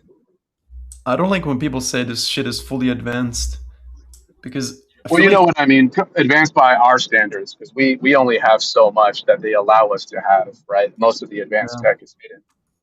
Well, yeah, no, it's not advanced. I mean, for an eternal being, if for an eternal being, like being, this would seem like a joke to us, I guess. yes, yeah, exactly, exactly. Um, but yeah, one thing I wanted to mention earlier is if anyone is experiencing a Christian NDE, if you're in this group, I don't know why you would experience a Christian one, but just for shits and giggles. And if the entity that's confronting you is pretending to be God, being Yahweh, right, the God of the Old Testament, just bring up the Bible itself. Because if you, I don't know how many people here read the Old Testament. God is a fucking cunt. I don't know if I can say that word, but the God of the Old Testament is a bloodthirsty psychopath, Yeah. compared to Jesus, which is supposed to be the same entity compared according to Christians, right? But yeah, if you read some of the stuff in, I mean, there's so many examples, like in Leviticus and stuff, and Deuteronomy, and a bunch of other books within the Old Testament. God, I mean, demands child sacrifice, demands like the death of virgin women. I mean, that's just scratching the surface. There's so many fucked up things that the God of the Old Testament does and tells people to do. So Are you you can the just mention the Bible, like, hey, God, read your own goddamn book. You're telling me I have so much karmic debt? What have you done? Read the damn holy book, the so-called holy book. Read what you've done. Killed every firstborn male in Egypt or something because someone did something that you didn't like. So let's piss off the Pharaoh by killing all the sons of Egypt. And by sons, I mean like babies, right? Slaughter babies and shit like that. They used to do that in Like, okay, open. they used to do what? Like those child sacrifices, like sacrifice in general, it was all done in the open. You know, now it's like more hidden. Yeah, yeah, exactly. And that's not to mention the flood, right? The flood that supposedly happened, causing the Great Flood. Okay, how many people did that kill? And fun fact, in the Bible, in the Old Testament, the devil kills like 10 people, something small, and then the God of the Old Testament kills like over 2 million people. Basically So the it's like same entity, you want to lecture me in my life review, assuming I don't know why I would get a Christian you life should review. You never know what I mean? go, like, don't listen ever. Whoever approaches, like, talk shit, you know, like, it's all freaking, imagine getting tricked by an AI projection. I mean, it's the biggest freaking joke ever. But one guy Yes. said, like, ask the thing, I would ask anything, or just freaking, you know, get away. And I don't think it would even like try to trick us, because maybe it knows, but I'm not sure. But if you ask it, like, Yeah. why is there so much evil, you know, it would never come up with a good answer. It just can't. It's all freaking No. bullshit. No, there was one NDE I saw which was really interesting. The God, again, being of light, showed the NDE experiencer, the NDEer, showed them Earth, like from heaven or whatever. They showed them the image of Earth, and they showed the image of Earth being on fire. And the NDEer was like, "Why is the Earth on fire?" And I mean, literally on fire, right? Like that's the imagery it projected for them. And God, the parasite, said, "Oh, the reason it looks like that is because people don't believe in me anymore."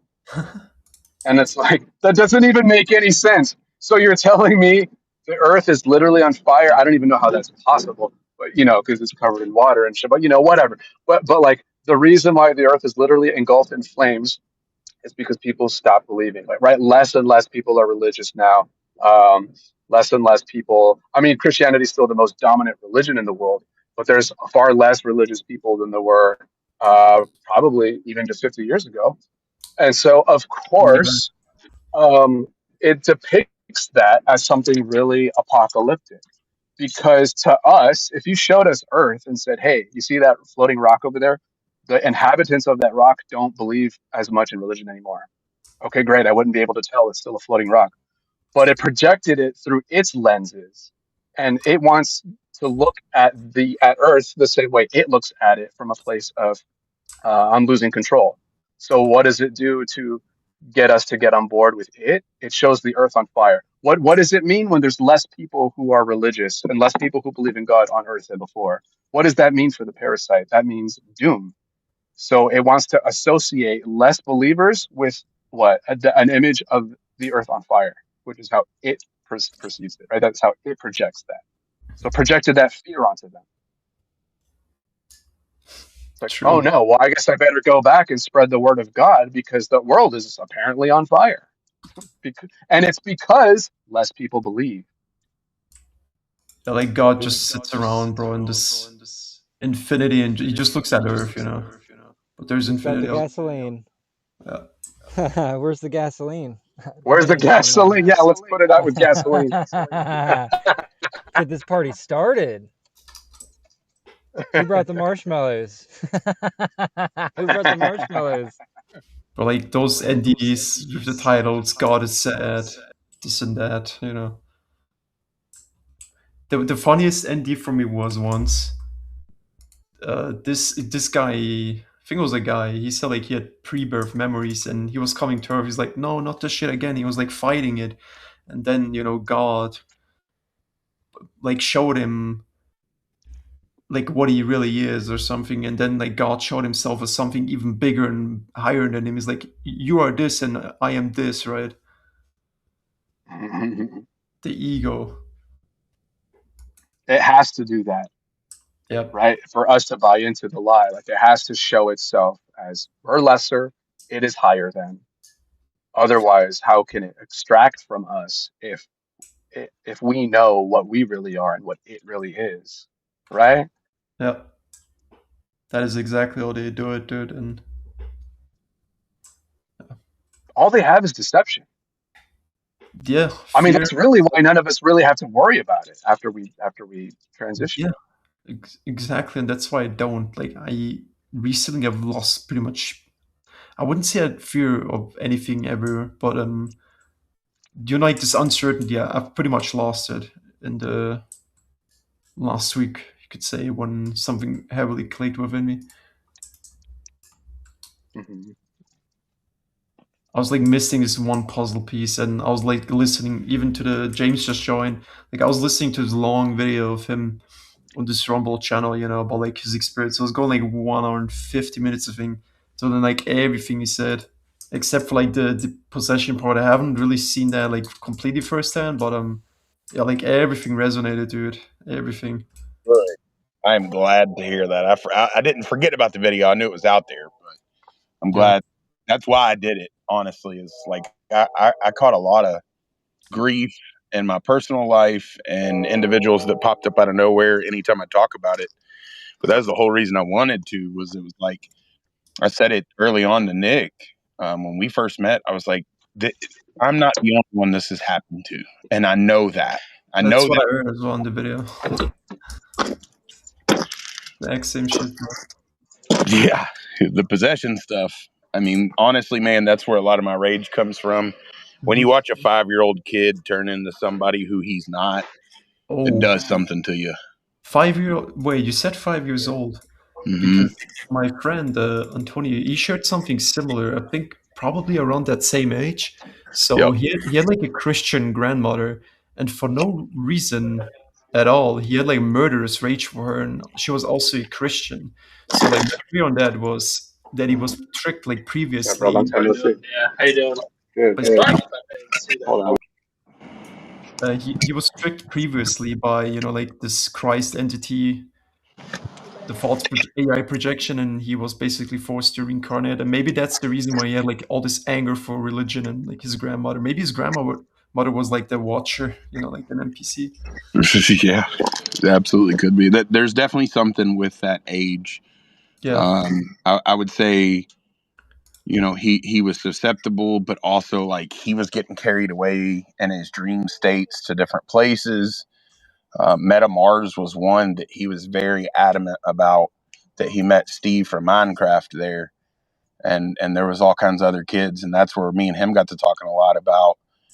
He was experiencing other children that were kind of like him, and like, how the hell are we here? Where are we? And it was interesting. It was interesting to put some of my experience to his experience, but also I could have something happen in my day to day and not even see my son, and by the time I see him, at nighttime, he knew that it would happen to me. So there's something intriguing with that age, and intriguing with the children and what they do to it.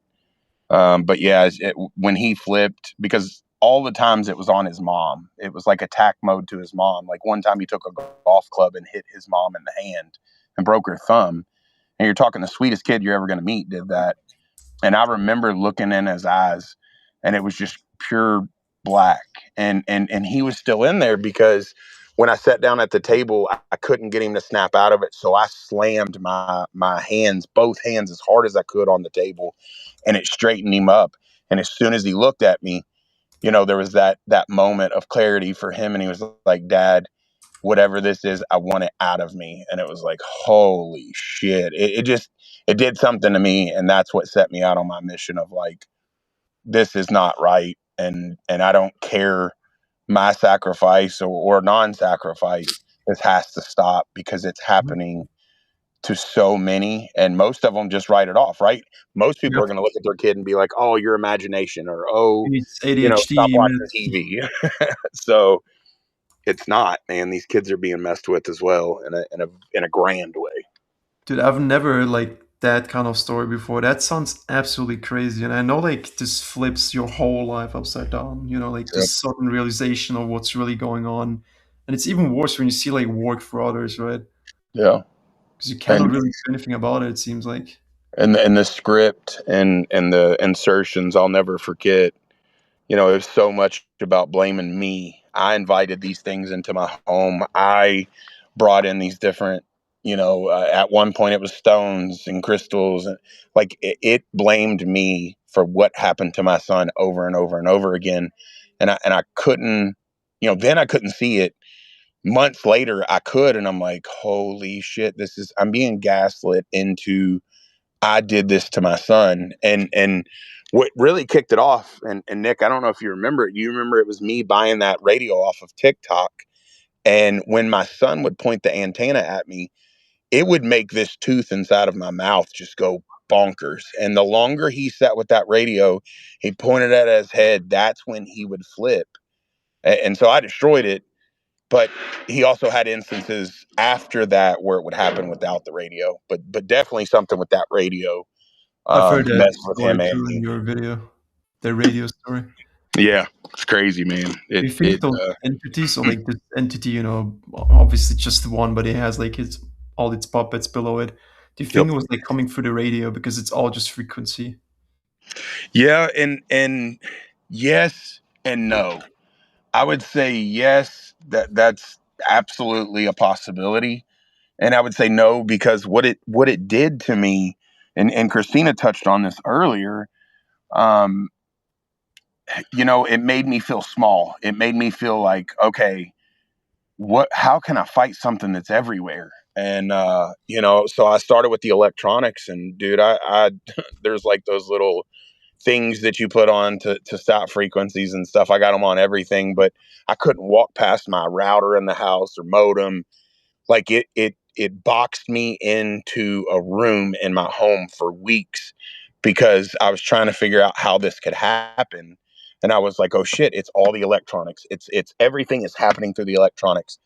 But the further that I went, it was like, no, this is everywhere. Yep. Okay, no, this is its creation, and it can use anything and everything. So what am I freaking out about? And the more that I understood, this is everywhere. It isn't like you can just avoid certain things and you're okay.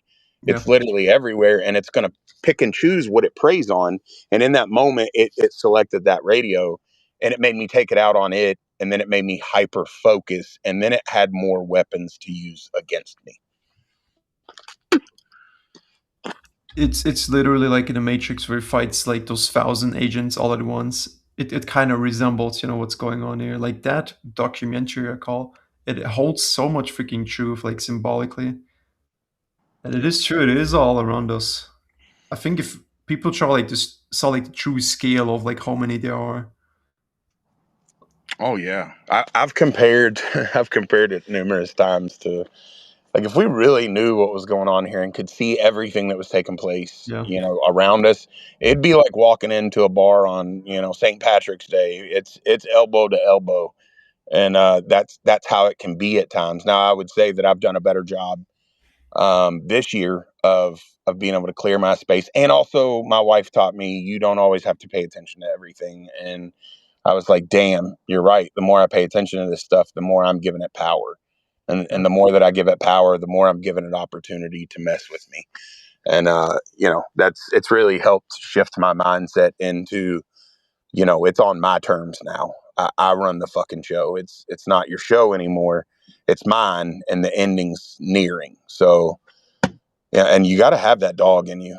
Again, like, I grew up, big kid, played football, did all these things, but like I still had that I was very soft and soft mind, soft, not physically, but like I wasn't one to get in a fight. Now, dude, I'm Yeah, ready you at said all like you're times. 6'3", like what, 300 pounds, 6'3". Yeah, Oh, big dude and intimidating, but all the yeah. while I would allow others to just walk all over me, man. I'm a softie. I was a teddy bear, and that teddy bear turned into a grizzly bear because that's what's necessary. Because you realize your true power now. Yes, Yeah. very much so. I'll never doubt Honestly, that. That's one thing I'll never doubt yeah. from here on out is I know my worth, I know my greatness, and I know what I'm capable of, and it's a lot more than what this place is. Totally agree, bro. I used to always like fight back the system, and I could always feel, the pushback. Like always. Yep. Yeah. This is stuff that, man, you see it, you can't unsee it. I mean, Yeah. I tried at one point. I was like, I'm just going to go back to how it was because, man, this is getting really hard. Like, couldn't find a job. I couldn't find a job. And I'm like masterful at job interviews and stuff. But Really. I changed so much, and I had to like retrain myself to be what I wanted to be while in here and knowing what I know. But like, you can't unsee it. You can't even willingly now. And there may be some that can, and that can just go right back to it. But me personally, I see it everywhere and everything. So I can't even fake it. And it knows when you're faking it. So Yeah.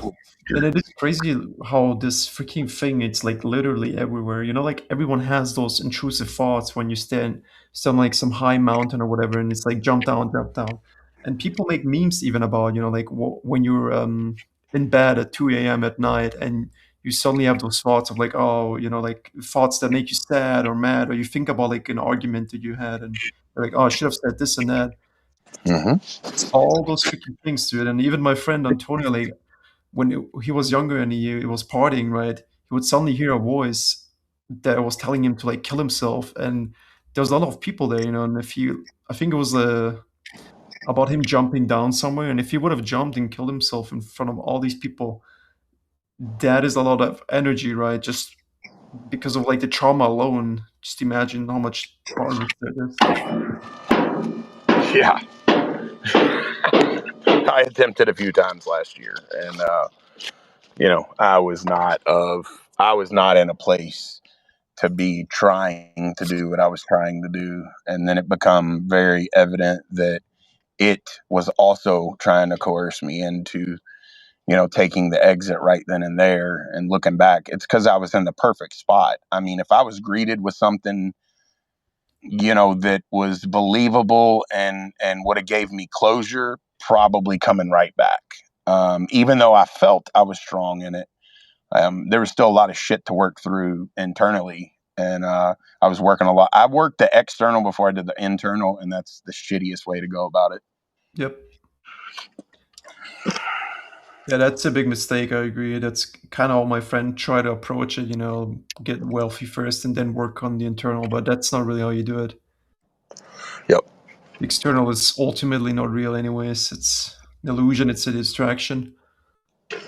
And yes, we do check chat. A lot of times we just get going. I'm not on YouTube, so I can't post anything to YouTube. So it's all Rumble. But yes, we check chat. I promise we do. But we get into these conversations and we don't want to let off the gas because I think we've all seen it. Those thoughts tend to disappear. Exactly. Yeah. Are you in the If you wanna- Telegram group? I If imagine you want you to, are. if you want to jump on, anybody in the chat, send me an email. Email's in the description. If you feel like you got something you want to come up and share and say, it's an open panel. Are you in the Yeah, Telegram I gotta group? hop off real quick, but thank you everybody. I'm looking forward to the next one. Thank you, Gabe. Gratitude. It's nice Have a talking. good one, guys. That was You awesome, too. dude. Always a pleasure. Likewise. I was gonna ask, are you in the Telegram thing? I imagine you are, James, right? I was, and then I've scaled back a lot of what my intake is. So I do the other group because it's a little more refined. It's a little more picked over as far as I got a good grasp on who everybody is and what where they're at with this. Because again, I got a lot. I did build a life in here, regardless of anybody thinking whatever. I'm not going to turn my back on the wife and kids because that's my personal shit. And I was spending a lot of time, dude. I was spending every waking moment on this stuff, and I still do, but I do it in these settings because it's easier with my job where I drive. I can pop into a live and be able to talk and communicate or call. So, but I did the Telegram for a while, and it just man, one thing you'll learn about me, because I'm sure it'll rear its ugly head again, is I am the bad guy in a lot of people's stories. So it's going to happen again where I'm, the infiltrator, I'm the parasite, I'm the NPC, I'm the something in somebody's story. So I had enough of those happen where it was like, okay, I'm going to cut it down to who I know, like who I've spent enough time around to know what they are. I fully understand, honestly. That's how I am right now as well. Really careful, like who I let into my circle. Just basically no one, to be honest. Like Absolutely. outside of this, no. Just one friend that I kind of know, and also like met RL. But besides that, dude, like no one. All right, I'm going to jump real quick, Nick. I'll be back on whenever I get home. I just got to the storage. Sounds good, buddy. Sounds good. Did you see the video I've sent you, See Nick? you, boys. I sent you like a video on the private chat in the Telegram. No, I haven't looked at it yet, to be honest. I've been real busy with a lot of Matrix shit. It's rough out here to have to take care of so many things in the script. I got elderly grandparents that take a lot of my time. So I'm not ignoring anybody's stuff. It's just, Yeah. I wanted to say to the chat, like anybody that like, I know I've had people in the past email me and we've tried to schedule shows and it didn't work out. Like, if you want to be on the show, I'm not ignoring you. Just keep trying. Life gets busy. Out here in the Matrix, there's lots of distractions and things that are forcing attention to other places besides just me doing an online show. So if you want to be on the show anytime, send me an email. If it doesn't work out, send me another email. It's but no, what was the video you sent me? I am interested. I'm curious. Is basically just reconstructing how that thing happened, that interaction that I've had. was like a 2-minute video. Yeah, I'll check it out. I'll definitely check it out. Now, is it your video or is this a No, video no, that it's you my found? video. It's I filmed it in my room Oh, nice. What did you post it on? on your Telegram thing. Like I even documented the photo before I went to sleep. Tell me if Gotcha, something looks gotcha. suspicious about that room. I don't know. If you ask me, like when I was sitting in the bed, about to like fall asleep, something fell off. You know, but I dismissed it. Fell asleep for what felt like 5 hours. Went through all that hell, and turned out it was only a 2-hour nap. Right. And you went and recapitulated the whole encounter. Are you? Is that what you're saying? You like I'll just have to watch the video, but I did kind of reconstruct it. I mean, that's what it really. That was like 100% accuracy. Let's say. But it's interesting how that works, right? Let's say you have to wake up because you have to go somewhere, and then you're like, you know, let me have a few more minutes. You close your eyes few more minutes. Thanks, I was kind of distracting, like hearing my own voice. So you fall asleep again for a few minutes, and then suddenly you wake up, an hour has passed, which makes no sense. But when those attacks can happen, it feels like you had a 5-hour sleep, but only 2 hours passed. Sometimes it'll feel like a few hours, but only 27 minutes passed. That was the craziest one that I've had so far. That is also another thing of torture. If you think about it, you think, let me get few minutes more sleep, but then it turns out it was like an hour, right? yeah, man, that time dilation something else, you know. I've talked to people that have had experiences where they go into an altered state and they'll go experience like one guy was telling me he was gone for an 80-year lifetime and lived a whole life, and when he died there, he came back here. It's like the time dilation Did he stuff is smoke interesting. salvia? No, it was DMT. DMT. Yeah, I've heard that like people spend their life as like a ceiling fan or some stuff like that. But I also kind of have that ability of completely. I'm like very silent and calm inside. So I remember like I could sit somewhere and just like stare at the ceiling for 6 hours straight, and the time would pass so freaking fast, and it'll be like 6 hours. Yeah, time flies when it's just It's a setting up the perception next thing. script. Yeah. Yeah. I think a lot of it, you know, Christina talks about this a lot, but when she goes to work, it's like time is moving at half speed. It's like Same in school, bro. right. It's like half speed, so that it can really squeeze out all the torture it can, all the suffering it can. Yeah. You know, doing all that shit we don't want to do. And when it's good times, it's really fast, right? And that's exactly what it freaking does. And people will say, yeah, that's normal because when it's, they try to constantly gaslight you. With, like, just see through the bullshit already. It makes no freaking sense. That's how this is almost. They'll say it's your perception, right? Oh, you're just Yeah. perceiving it wrong. Need more gratitude. You should be grateful you get to go and do shit all day you don't want to do. What a scam. For real. Grateful that you've been born.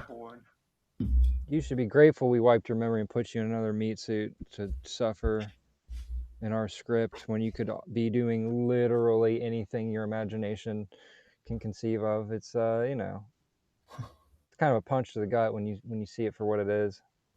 Damn, I really could be doing anything, but this construct's just in the way of everything I want. For real. Like, it's just this one shitty parasite in the way of everything that all of us want. And you just know, like, you just instantly get punished whenever you speak this kind of stuff. Every night I go to sleep, I don't expect anything, so you cannot even blame like pre-programming. But when I go to sleep, I'm like, What's gonna happen? I never know. Yeah, I mean, I would say all of us have been punished just for being what we are before we even knew what was going on. I would say, I'd venture to say you probably had a shitty life script growing up to some extent. I don't know Oh, I any. did. My dad was throwing a knife at me while he had cancer. And Yeah, then he I mean, gave me it's like a bunch of stuff. But right. Yeah, there's always some kind of abuse that the real ones go through early on in order to trauma bond us to this fucking system. It's I such bullshit. mean, my mom had the same experiences, right? Going through, and I think I don't know if it's like when it's us that they also get punished, but I think they do. Because we're like near them, so they also get punished. I feel like if you're in a family as a real one, they will not suddenly win the lottery. It's also because of you, because they know you would benefit from that, because your family would obviously share that money with you. So yeah, Yeah, or if your family's, whoever the family members that wins is a bot, then they'll I just mean, my use that dad to won. put. Yeah, Remember? yeah, well, right. But But I'm that was saying a like, setup. right, exactly. It's always a setup. Hmm. Always a setup. Yeah, It, and gi- it gives to take. Gives you something to take it back later and make it hurt. that is exactly what happened. With that setup, particularly with my dad. I've told you like it was millions back then, which equals like 150,000 euros right now. Back then it was the shillings. That was like a different currency, but that was a lot of money back then. So even though I was really stupid with it, lots of fake friends who obviously took money from him, he built at least a foundation for the house we have in another country right now. And I've told you that we only go there like what, twice a year. I don't even go there like maybe every 2 years now, like once, maybe sometimes every 3 years, because I really don't care. It's because it's war. It's like, just think about it. Me not going there is better than me going there for like 2 to 3 weeks, because the frustration of being there 2 to 3 weeks and then having to go back is much bigger than if I just didn't go at all. And that's why it probably let my dad win. So all of that shit can happen, and I can feel that frustration. I see through all the shit now. I really do. Yeah, the formula reveals itself, doesn't it? It's nice to call it out though, so that it's almost like it loses so much of its potency when you see it That's for what it fine. is. Yeah, and I still find it pathetic. Like, why is it freaking trying? Like those freaking demon dreams. I'm gonna fight back. Like, why are you still doing this? Don't you have something better, you idiots? Survival, man. It can only do what it can do. And even if what it's going to do is going to fail, all it can do is do it more. You know. When you go into those dreams, though, um, Yeah, try to rip those monsters apart. I Because will. I had monster dreams all the time up until I started becoming aware in the dreams. Like the first time it really happened, I was in a subway, Mhm. and all these like hybrid uh, creatures were coming out of the subway, and they were just like ripping people apart. And I remember when I first started coming into awareness in the dream, it was like a weird old New York subway where everything was like cast iron and or like wrought iron, like it was just old timey. It looked like almost like a previous civilization type thing. But all these creatures started coming out and like ripping people apart, and like one of them was breathing fire. I remember I started running, and then I saw this old lady get like melted by this like it was like an armadillo dragon thing that just like spewed this fire on her, and she was like getting destroyed. And I just got instantly filled with this rage. I was so mad that's like at that point of coming into awareness of what was happening. The rage is what really kind of woke me up and really put me in the driver's seat. And I Mhm. ran over to that creature and I jumped on its back. My left hand was on the back of its neck, and my right hand was on the inside of its shell by the neck, and I just started peeling the shell off of it, and it was like it started screaming bloody murder, worse than the lady it just melted. It was a terrible sound, but I ripped this thing off of its back, its little shell, and then I kind of like stomped it, you know, like on its soft spot on its back, and like crushed it, and it was visceral. It was like disgusting feeling. And Sounds then nasty. oh, it was nasty. And I took that shell as like a shield, and I started going up to. I remember this first monster I went up to with it. It was like this like lizard looking gecko humanoid thing. And Mhm. I just started chopping its head off with it. Like I just severed its head, and I was running through the subway just tearing these monsters apart. And then I got kicked out of that dream, and since then I've only had like 2 or 3 monster dreams since, which before I would have all kinds of crazy dreams.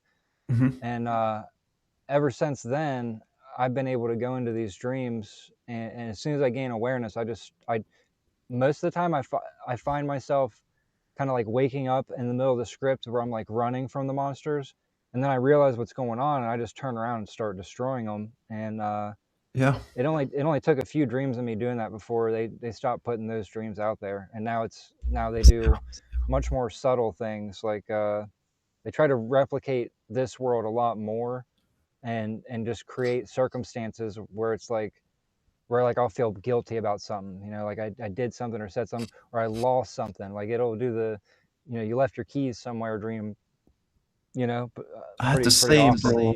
With like if I'm my old dead hamster in its cage, I'm like, shit, I forgot to feed it. You know, like you have that panic and you wake up. I used to have that back then, but mostly those monster dreams. Like I either had a real, you know, entity which was that like shadowy figure, pretty much formless, just black mist, I guess.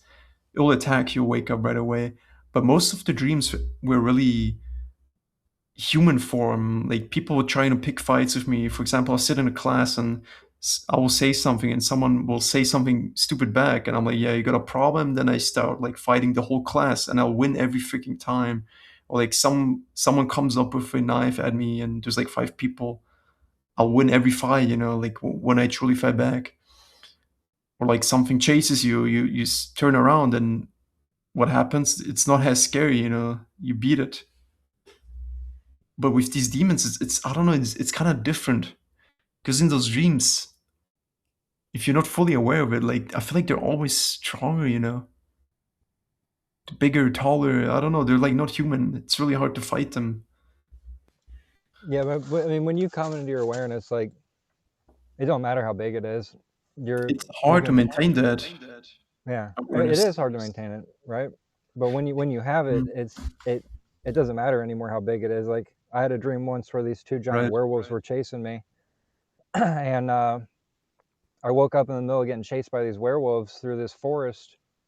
And they were huge. They were like probably like 15 stories tall, massive What? creatures. Right? They were huge, like giants. And I came to awareness in the dream. I just instantly was like, man, why am I running from this? I can't describe how I did it. I Mhm. transformed myself into one of them, but like a small version, and I jumped through the chest of the one that was closest to me like a bullet. I just jumped right through his chest, through his heart, and came out, you know, his back, and he dropped down like to the ground dead. And then the other one like saw what I did and it started to run away. And I was like, oh, I don't think so. So I started chasing it, and I like I grew myself to be like bigger, like because I wanted to be able to catch it. Because if it, you know, it's that big, it's pretty fast. So I Yeah. grew myself to be bigger, and then I reached out because I was as I was growing, I was reaching out to grab his back, and as soon as I like made contact with his back, I got instantly kicked out of the dream. You Wow. know? That is exactly what a lot of people experience. But it's amazing, like when you really start fighting back, it always shows like how weak these things are when you really, really fight back. Yeah, I want to address something in the comments. Um, Margaret, one thing that really helps with the pain is to recognize that the reality that we're in is scripted, meaning that everything that happens is a designated formula designed to generate the effect that you're experiencing. So if you're in pain, it's because something is intentionally designed a formula to put you in pain. And the severity of your pain is the intentionality behind that script. So it really helps to recognize that it's doing it on purpose to hurt you, right? Because that's the outcome. There's no mistake, there's no coincidence. Everything here is designed with the effect in mind. So you can transmute that pain into, the appropriate response to something that is intentionally putting you in pain, right? If something's hurting you over and over and over, that's not a time for neutrality. That's not a time for turning the other cheek. That's a time for ripping its face off, right? And that's what this construct we're in, it wants us to Be scared. separate. It wants us to separate all of the happenings into these little segments, right? It's because of this situation. Oh, it's that other situation. No, it's all the same thing. Everything here is the same thing, other than the eternal being within. Everything else is one machine working through these formulas to generate the outcomes that we're experiencing. So when you really dig deep and find that recognition that, oh yeah, this is on purpose, then you can start to access the appropriate amount of rage to offset that pain, because the pain's not going to go away. This place hurts for anyone that's real. It hurts all the time. It doesn't stop hurting. It's just the hurting is no longer steering you. You're using what is hurting you to fuel your awareness and your intention to do everything in your personal power to reclaim your sovereignty, number one.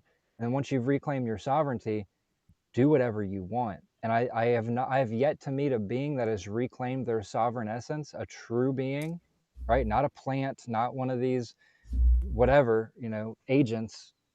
I have yet to meet a true being that has reclaimed that sovereignty, that did not come to the conclusion that, yeah, this needs to be stopped. This needs to be ended for the well-being of all. Yeah. So hopefully that can help you, because my entire life has been pain that is indescribable through language. It is suffering that no one should go through. And every one of us are going through it because something has designed this place to do that. You don't get the same outcome, a bunch of beings that wouldn't do harm to anything going through immense trauma and torture. You don't get that outcome over and over consistently without an intended formula behind it. So it's not the environment in terms of it's not the people, it's not their fault. Whatever people do, it's irrelevant. It's what is guiding and scripting them to do that. There's an intelligence that is guiding and scripting this entire reality, right? The construct itself being that intelligence. And eventually we have to face that, right? We have to face that we are not this place. We're not of this place. We're not from this place. We don't belong here. And if we want our freedom and sovereignty, there's a chance that we may have to just destroy this intelligence governing this construct, which will then collapse the construct. Hopefully that helps. Should be.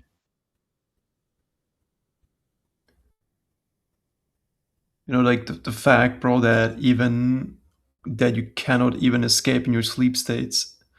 It's amazing, like the thing even tries to suppress you in your dream states.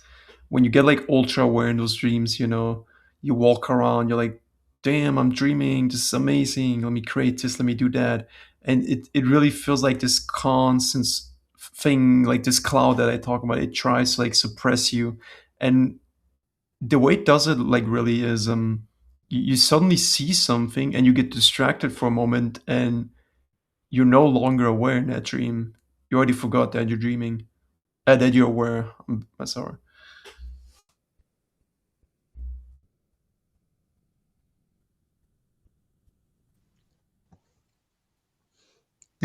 Constant forgetting. Oh yeah, memory wipe is an all pervasive part of this thing. It doesn't sleep. It just adjusts, scripts, and harvests. But I don't know why exactly. But as I told you, no, not that. The dreams, I cannot get that memory wipe anymore. That is interesting for sure. Yeah. Now, what I wonder if that's something that you've done, right? Because there's a lot of things that I've done that I didn't know I was doing until after I did it, like energetically, that Yeah. really shifted a lot of things. But I figured I mean, something similar it, has to be. right, it has to be either that. Like, why would what does it benefit from letting you remember those dreams? Like, is it? That's why I don't think It's a it's. good I think it's question. something you did. I I mean, would think it's it something that does. you did. Yeah, I think so. I mean, it is kind of amazing. Like a lot of people, no one would believe this, even like at this level of truth we were at. But it is really amazing when, like, sometimes I'll be sitting in a chair, I can like force all those memories all at once. You know, it'll instantly, without a delay, go from the one to the other. It doesn't really matter how long ago it was. And while that happens, I'll get like a shiver on like my whole right side. So like from my right leg to my right side of the brain, there will be like a big shiver, and it'll feel like I just took a like some freaking drug. Like that's how it will feel like something. You know, like it's like you wake up. Like I don't know how to explain it. It's really like some high real quick that you're getting. That's why I wrote them all down now because a friend asked for it and got like 50 done almost. It makes me wonder, like, have you pushed enough of the programming out of your nervous system that it can't do some of the things that it could do before with you and through you? Because I've noticed that too. If I clear a lot of space within my own, Hmm. this, even just in this avatar, I'll get similar sensations. Like it'll be like a shivering or an upgrade to my perceptual awareness and Yeah, alertness. that's a good question. But let me ask you: do you remember like a lot of like those IRL experience, if you want to call them that? Because for me personally, I struggle to even pull, and I'm not even joking. I struggle to even pull like 20 experiences that happened in my life. I really can't. It's like they're either injected, never happened, something. Yeah, I'm kind of the opposite. I can remember almost every strange thing I've experienced in this place, whereas it wipes almost every dream. But I remember some very key dreams throughout my life, starting at like 4 years old. Yeah. I remember the first dream I ever had, and but most dreams, I probably, in an average night, I have to have at least 5 dreams. I'm sure, and sometimes more, but I don't remember most of them. Oh. Whereas, like, I can remember anything that ever stood out as abnormal in Hmm. this experience. It was so apparent at the abnormality of it that it's there. It's in my memory, and it, Yeah. for whatever reason, like, there may be times where I forget things for a little bit, but then someone will say something and it jars the memory of, like, oh yeah, I've experienced something like that, and I remember it now that Deja vu. you're bringing it up. Yeah. I mean, for me, really, it for at this point for me, it's like when I wake up and I don't have a dream, it's very suspicious. Like if I don't remember having a dream, because I usually always have them. But it's also an extremely uncomfortable feeling if I dreamt something, like I know I dreamt something and I don't remember it. But usually, what will happen is a few days will pass and then I'll suddenly remember that dream, like randomly. It'll just come back and it'll store itself, along all those other dreams that I've had.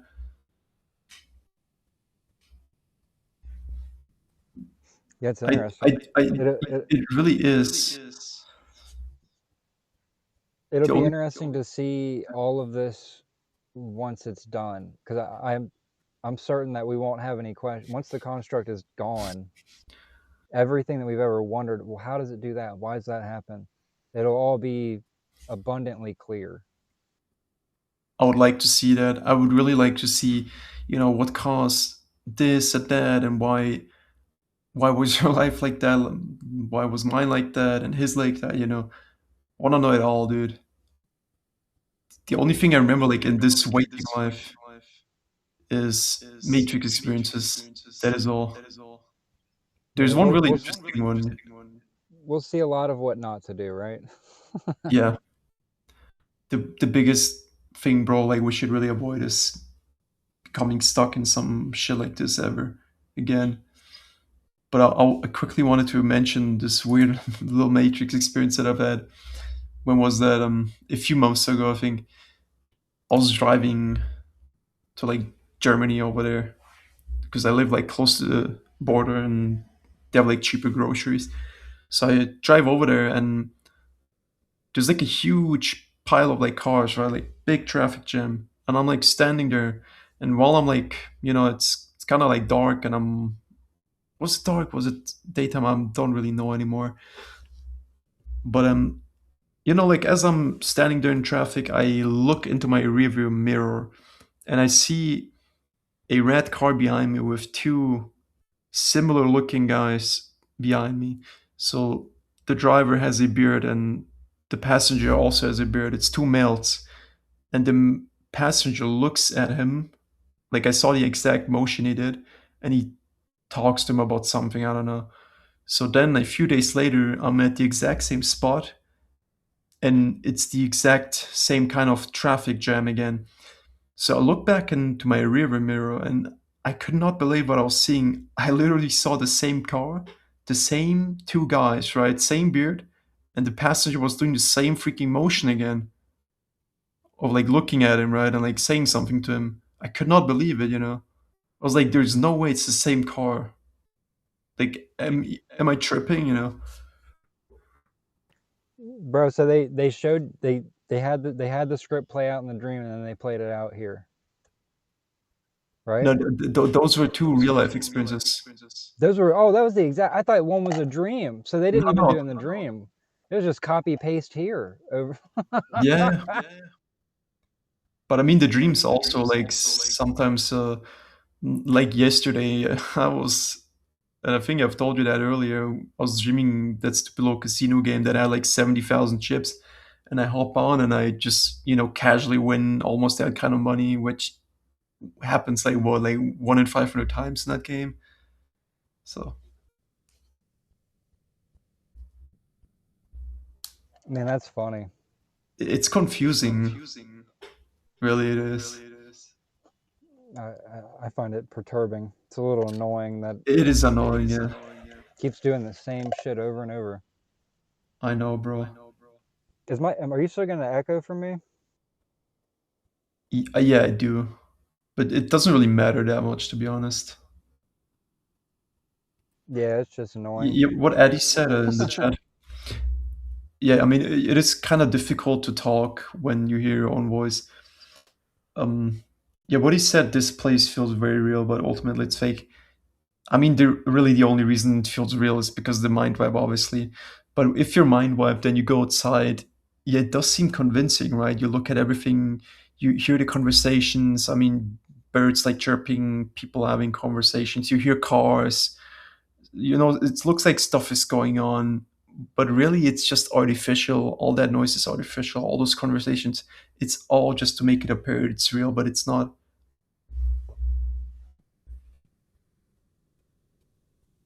It's funny you said that.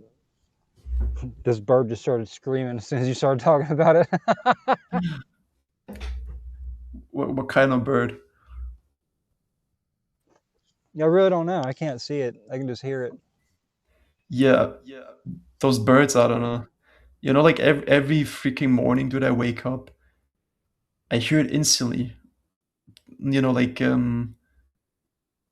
people upkeeping like this apartment complex. Like you hear people mowing the grass, birds, airplanes, cars, conversations. It sounds like something's going on, but I don't buy into that shit anymore. It cannot really grab me into this anymore. I just know it's all fake. It was the same experience I had in the glasses store that I told you about when I got them. They put them on me and it was like all this noise around me was isolated and I just looked in front of me and I saw all these people in the mall. It's like I was only picking up the noise in front of me and it sounded so artificial, the way people moved like literal robots. They all looked so freaking fake.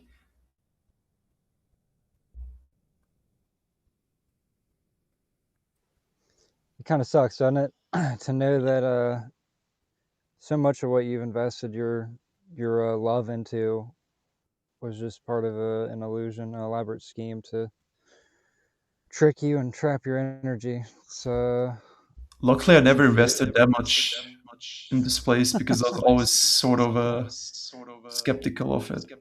Right. that's pretty righteous, dude. I'm hyped for you on that, because for me, this place took me for many a loop-de-loops. Yeah.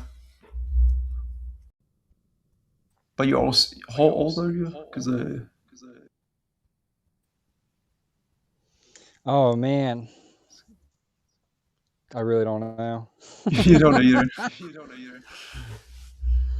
don't know. I'll know when I get out of here. How old is this prison cell? Is that what you're asking? Yeah, basically. How old is the old meat suit? 36. 36. Then mine is 24, but as you know, I sometimes really forget. 24, 25. Really Right. concurrent. I actually was struggling to remember sometimes. Like, if people don't remind me, I really wouldn't know. It's that fucking birthday, dude. I hate that shit. You know, like, it's the funniest thing ever was in 2023. I even forgot that I had birthday. Like, I was literally playing something, and then I looked at the date. I was like, oh damn, it's that day. It kind of feels insulting, in Yeah. a way. It feels insulting to say, oh, you're this old. Like, motherfucker, I'm older than this entire reality. Like, I'm timeless. I'm not even old. I exist outside of time. You Yeah. stupid construct. Everything Stop trying to get me to identify insulting. with you. The same thing you mentioned earlier when James had his navigation system in the car, you turn left. I was thinking the exact same thing as you, like how it's telling you what to do. Yeah, it's infuriating. It really is. I mean, you would say, like, how else would a navigation system work, right? But the thing is, it doesn't make sense. Like, we already should know everything. Why is there something telling us what to do? And Right, and we shouldn't be doing all this tedious, monotonous, fucking repetitive slave labor. Like, there's something about it that's always pissed me off. it's depressing, like, when I hear some of you say, oh, I have to clock in and this and that. That always made me freaking, like, when my friend, my NPC friend back then, when I used to play games with him, and I was like this unemployed guy, and he was unemployed, right? I'll play games, and he's like, oh no, I have to go to work tomorrow. It felt like when he said that, it would just suck out energy from me, And even, like, hearing you guys saying the same. Bro, it's so true, isn't it? It's like it gets a multi-faceted harvest from one person being a slave. Think about when you're a kid and your parents got to go to work, dude, and you want to hang out with them and you can't because they're going to perform their slave duties in this parasitic construct. It's not just Lucian the parents at that point; it's Lucian the kids too. Oh yeah, and guess what my father did, bro? Like, he would go to work, and since this is a freaking hell realm, what would he do? He would, instead of going back to his kids and, like, his wife, he would take all that money and go to some freaking bar and be with, like, fake friends, get drunk, go home, be aggressive, have arguments, throw stuff at my mom, like, all of this. And kids, they see that, they notice that. And even if your parents are lying, like your mom, oh, everything's fine, it's not. I mean, even that, all of that freaking creates loosh in a way. Right, and everybody's trying to escape in some way. Nobody wants to be here doing this shit. I see everyone. Go to a grocery store on Friday. Right. Everyone has oh my gosh, bro. Yes, you're right. You're right. Yep. It's the ones that want to be here doing this shit that are really enjoying it. I'm convinced that they're just part of this place. Like, your imagination can't imagine anything greater than this. Like, what? Then we ain't the same. We just ain't. Yeah, that's true. If this place was really so great, why do you see so many people buying alcohol? Right. And bro, even just within the confines of what we have here, like, say that nothing beyond what we have here is possible, even then we could do better with what we got here now. Like, this shit is literally on every level bad on fucking purpose. Like we are, it's like the intention behind the entire structure of the human economic system is inefficiency. How can we be as inefficient as possible and pretend that we're making progress? Right? Mm-hmm. Let's pretend that this is new and better. It's going to make your life better. All the while, everyone is more and more a slave as time goes by. Yeah. So fucking stupid. It really, you know what made me so suspicious about this place? Most humans are really freaking dumb. We're just like some dumb monkeys. And this apparently like complex system is running flawlessly 24/7, you know, like the water plants, the freaking electricity, like even that freaking seems simulated in a way. I don't know.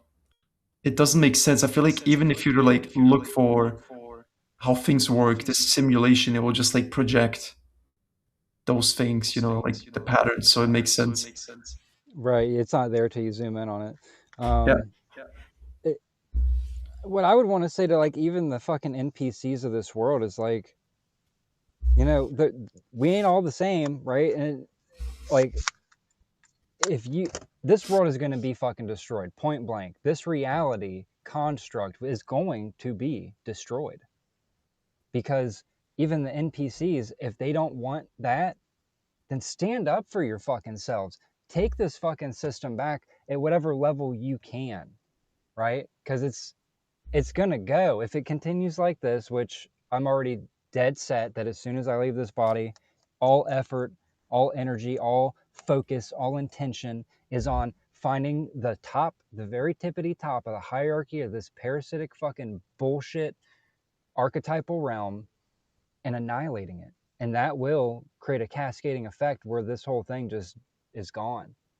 All right. How If would the that NPC, look like from the inside? oh, we'll You find know, out. We'll like find crazy. out. I don't even care to speculate because I know I'm going to find out, and it's going to be better than whatever I picture it to be because I don't have the vantage point or perspective to really see the entire architecture from within this meat suit. Well, as soon as I can see the architecture, you know, with Mhm. no limiting governor called the brain, Yeah. then it's going to look a lot different, and the entities aren't going to be veiled and masked behind different bandwidths of frequencies and firewalls and shit like that can all get cooked along with it, every bit of it. It's like, man, even the NPCs, like, are they tired of this shit? Do they want to cease to exist? Because like that's the road we're going down. Is all of it is going to get torched. Like if the NPCs listening out there, whatever the lead hive mind of the NPC strategy of this place, like this place is They're cooked. tired. Unless you guys decide to destroy the parasitic intelligence from the vantage point that you can access it, then sorry, not sorry. Like beings like me are gonna do what the fuck it takes. Yeah. But the NPCs will not give you any bit of sentience as like a reward. Because then the shit might happen again, you know.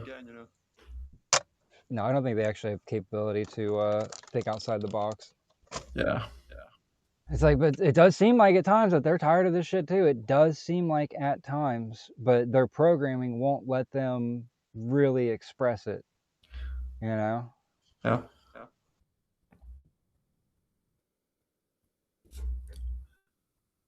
Very. I remember like I've been addicted to like this stupid freaking Red Bull shit, like by my father. Like when was that? 2007, I think, and maybe 2008. And how old was I? Maybe like 6 or 7 years old. And he would bring back home like this huge Red Bull can. He would pour us all a glass. I'll drink it, and I would immediately be hooked as a kid. You know, because it tasted good and made me feel some sort of way. So every time after school, I'll buy it with my friend. And I was like really hooked on it, right? For like pretty much my whole life. And there was a lot of attempts of quitting it, and I did manage to quit a lot of times. And what is really interesting is what I've noticed is every time I try to quit back then and only go to water, every freaking time, and I'm not kidding, dude, like the most perfect timing, my mom would come back home and she'll bring like a six pack. And obviously it will be really difficult to resist. And that happened like quite a few times, like I said. But the craziest one was, since I always like go to this German store since it's cheaper there, right? I would go there for months and buy this stupid Rebel at, you know, like the price it's priced at, which is quite expensive to be honest. And then as soon as I try to like, you know what, let me better my health, only drink water, and then I go to that freaking store, and before I even reach the drink aisle, there'll be so many freaking Red Bulls stacked on top of each other, and for 85 cents. And I've never seen it for 85 cents in that store ever. So I was like, wow, What it's a like something really is freaking going on here. Right? what a setup, bro. What a setup. It really felt that way, and I wasn't like, I knew kind of what was going on, but not to this level. And even then, I was so freaking suspicious, you know. And the mind virus, it'll always try to convince you, no, no, maybe it was that, maybe it was that, you know. But I knew something was freaking off with that. Yeah, I mean, I kind of have an example of that. Yeah. When I uh when I resisted consumption and had the separation event where I saw the parasite and separated from it and destroyed the personal prison guard and all that shit, like ever since then, I have always been fed. Like I don't have to do anything. Someone will always, hey, you want to come over for dinner? Hey, I made you something. It's like I never asked anybody to do that, but I'm always fed, right? So since that event occurred like 2 years ago, I have ever since then I've always been fed. My entire life I was between 130 and 140 pounds. I weigh 185 pounds right now because I'm just always being fed. And I don't care. It doesn't matter. Like the human meat suit is irrelevant. Yeah. I could give a damn less what it looks like, what it does. It doesn't matter to me. It's not me. But I just think it's funny because it kind of fits that same pattern. As soon as you start to break that script, Mhm. it wants to start just giving it to you. Oh, I used to have to pay for these, but now people just give it to me. It's like, yeah, that's Yeah. how it works. The one example you mentioned earlier in the stream was with like finding some money and like, oh, here you go. I've even found like money. How much was it? Like a €2 coin.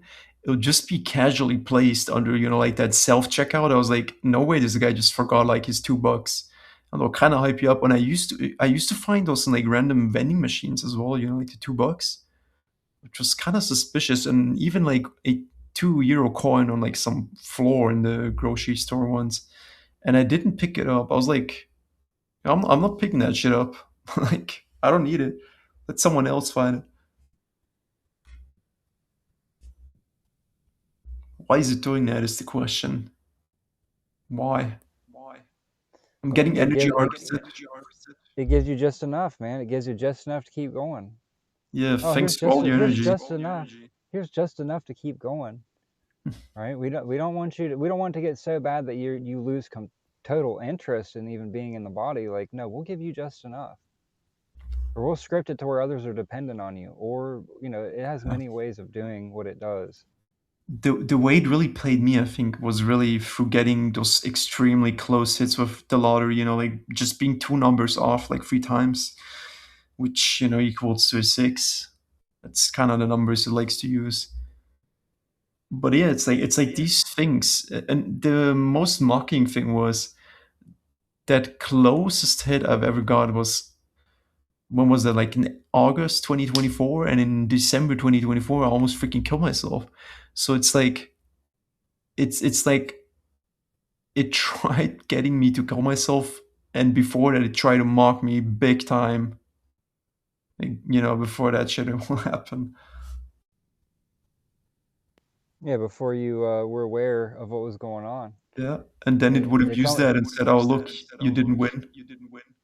right. It's funny the way it works. You know, it really gives itself away. It's like it's almost like it can kind of sense when someone's about to see through the illusion, and Hmm. it'll try to get somebody to take themselves out before then, and then after they've seen it and they're like, oh, this is all bullshit, and I'm not relying on any of this for my existence. This is relying on me for its existence.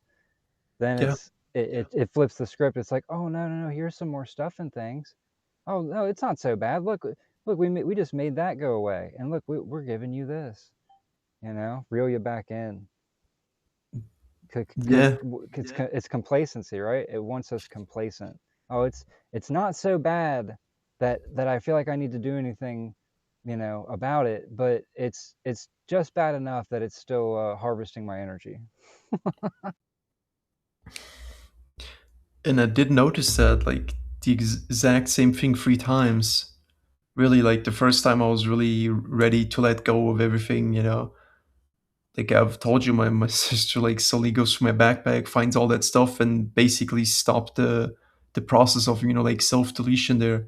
The second, uh, not really an attempt, I wouldn't call it like that, but I was just freaking tired of being here, like, already suffering in health issues and, like, knowing what this place was. Not knowing 100%, like, I do kind of now, but I still knew that everything here was freaking messed up and there's a soul trap and all this, like a soul trick, I like to call it more. And that was in, when was that, 2025, like April. I was like, yeah, I don't freaking want to be here. And that night, I'm like really contemplating and, like, taking that backpack with all the chemicals already and going to some freaking forest. And then out of nowhere, my sister will call me for no reason. And she's like, yeah, I just got back from, like, cleaning, like, this office for my mom because she couldn't do it.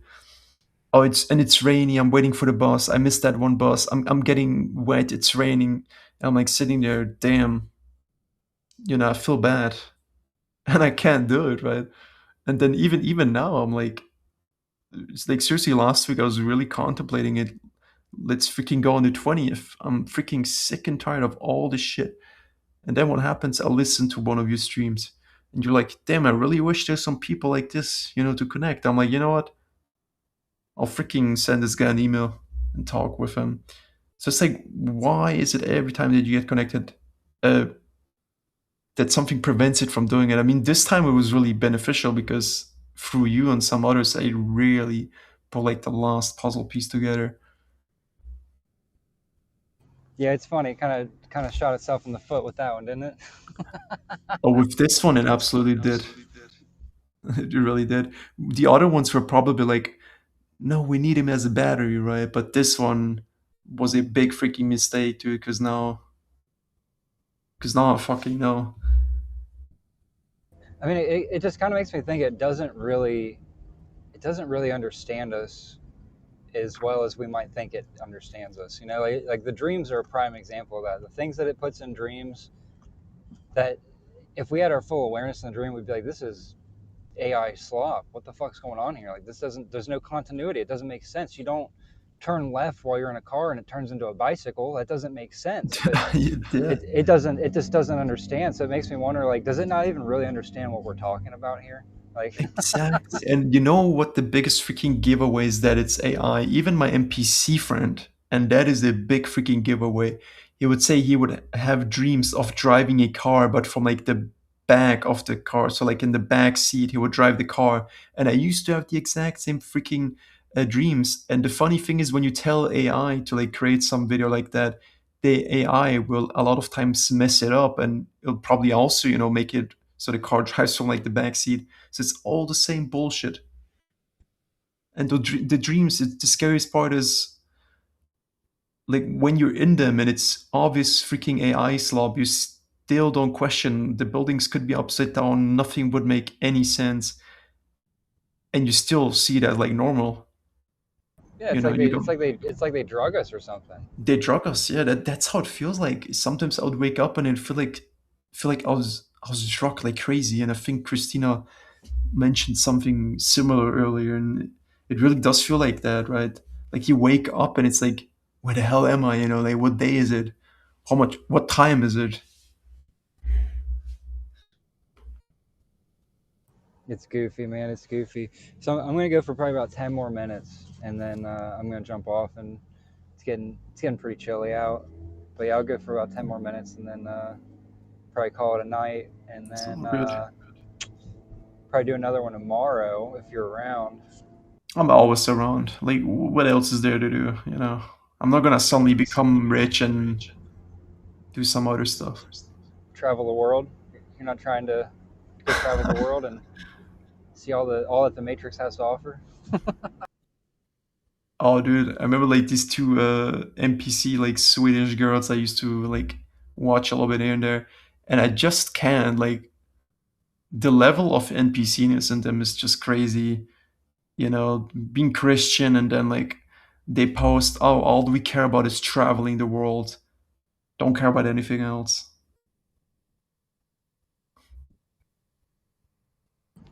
As long as I have mine, I don't care what's going on, right? That's the kind Yeah. of that's like the programmed response to everything in the world, which is it's like really the main reason why even the ones that are native to this reality, like I feel like they could do something to take it back if they wanted to, but they've just been so well programmed to be subservient to the hive mind that they basically have become the hive mind. I don't know. I mean, maybe it was always designed to be that way, but it's really the behavior from it. It only right. cares about itself, right? And it Right. reflects that shit here. Oh, it's not happening. It's not happening to you. Why are you worried about it? You know, it's like it's trying to get you to be like it. Yeah, I remember my mom in the early stages used to use that kind of gaslighting tactic. Be happy that you don't have to go through this. But I'm not happy. Like, how could I, you know? Even if I was to be some multi-billionaire and sit somewhere, which obviously would never happen with that kind of, you know, awareness. But even then, you know, like some theoretic scenario, like you would sit somewhere and all this atrocity would go on, you know. I don't even want to like say all of that, but you know exactly what I mean. Everyone knows with all the stuff that's going on, even just the slaughterhouse. How can you sit back and just be like, yeah, my life's good, I don't care about anything else? It's narcissism. It's narcissism. Yeah. We have a huge narc epidemic. I see it in every song, you know, like those song names called like Me, Myself, and I, or these Tate McRae songs, like what is it? I would want myself, you know. And even this like one streamer girl, what was her name? Like Pokemon, like proposing to herself. Like seriously? What kind of freaking narc epidemic is this? It's just it revealing itself, you know. Yeah, it loves itself so much. Oh yeah, it reveals itself in everything. I remember one Everything. particular NDE or like an OB kind of almost. This guy was mentioning some entity was like sitting on top of the earth or something like that, and he had this extreme arrogance in him. And I don't believe that, you know. Obviously, every OBE ND, it's all freaking like some AI projection. You know, even I feel like those people who self exit, and they had a really high level of awareness. The machine would probably just project an environment that looks like they escaped, which I think it really is this cube we're in. You know, like this big cube, and it's just this one false god on top playing. You know, the false god, creating everything below it, such as the demons, all religions, aliens, whatever it is, right? You switch this timeline, this dimension, you go to quote unquote space, you astral, you go to the astral, you go to this dimension, same freaking shit, all within that cube. What you're talking about right now is it's kind of bringing to mind this idea that like maybe some of us did have like a set trajectory when we came in, because when I listen to Christina talk about like she knows her trajectory set out of this construct, like I don't have access to that. Like the entire time I've been in this awareness, the trajectory I've had is, well, I'll know that I'm out of the construct when there's no more construct left. So it almost makes me think like we intentionally came in to kind of attack it from different angles, you know. And yeah, I mean, the evidence I've had of that is the construct speaking through others, like possessing others and telling me things about myself that I didn't even know, and you know, it hinting at that it knew, you know, what I was here to do, and I didn't at the time know shit about anything. So it really does give itself away in so many different ways. It's Yeah, pretty funny, actually. I think the exact same thing. And how do I know this? So like every real being here obviously has like a shitty script, a shitty life. And I don't know like how exactly we got into this freaking like queue. We penetrated it, try to destroy it, attack it from every side, like you said. But we are a target. Like the system obviously detected us, something dangerous that wants to like destroy it. So maybe that's the reason why it, gave everyone a shitty life script and just kept manipulating us more and more throughout life. Well, it's like Nick says all the time. If you were truly a powerful, all powerful entity, you would never need to insert horrible, disempowering life scripts. You would never need to do that unless we were innately more than what is trying to control us from the start, from the jump. It's just obvious. It literally gives its own weakness away and how hard it had to push. Yeah, absolutely agree with that. And that is like if you really think about it, isn't that like low intelligence behavior of it? Like if it was truly that intelligent, it wouldn't give itself away like it does right now, right? I mean, if it was truly intelligent, it would have found a way to trick us into being here, into the memory wipe, and it would have found a way to harvest our energy without torturing us. Because if this was a utopia, right, and if it could harvest our energy and it be a utopia, who would ever try to figure it out? Who would ever go as far as to say, I don't care whether this body lives or dies. I want the truth. I want the truth before I want anything here. Nothing here is more important than that wouldn't happen. That would not happen if it was truly intelligent, if it could truly design a system that was all beneficial to it, right? Like it's attempting to do here. I mean, it, it just wouldn't be like this. It would be much more clever if it was the same type of intelligence that we are. It wouldn't be seen through by so many that come to this channel. I'm surprised at the amount of individuals that I interact with that really do Surprised. see it, that actually see it, and they saw it on their own. They're not like, oh yeah, I heard your channel, and most of the people that come with recognition already had it before they found me, you know. So Uh-huh. that just tells me like, well, this thing is, it's not that we're, you know, so special and above everyone else. It's just that the system isn't that intelligent. Like it's not that smart. It's pretty dumb. Yep. I used to really fall, for the gaslighting back then. I would see that nothing here makes sense, but I would then blame it on, oh yeah, but I'm a human and like God is more intelligent, so from his perspective it must make sense. But truly this is just stupid. It makes no sense. You know it already.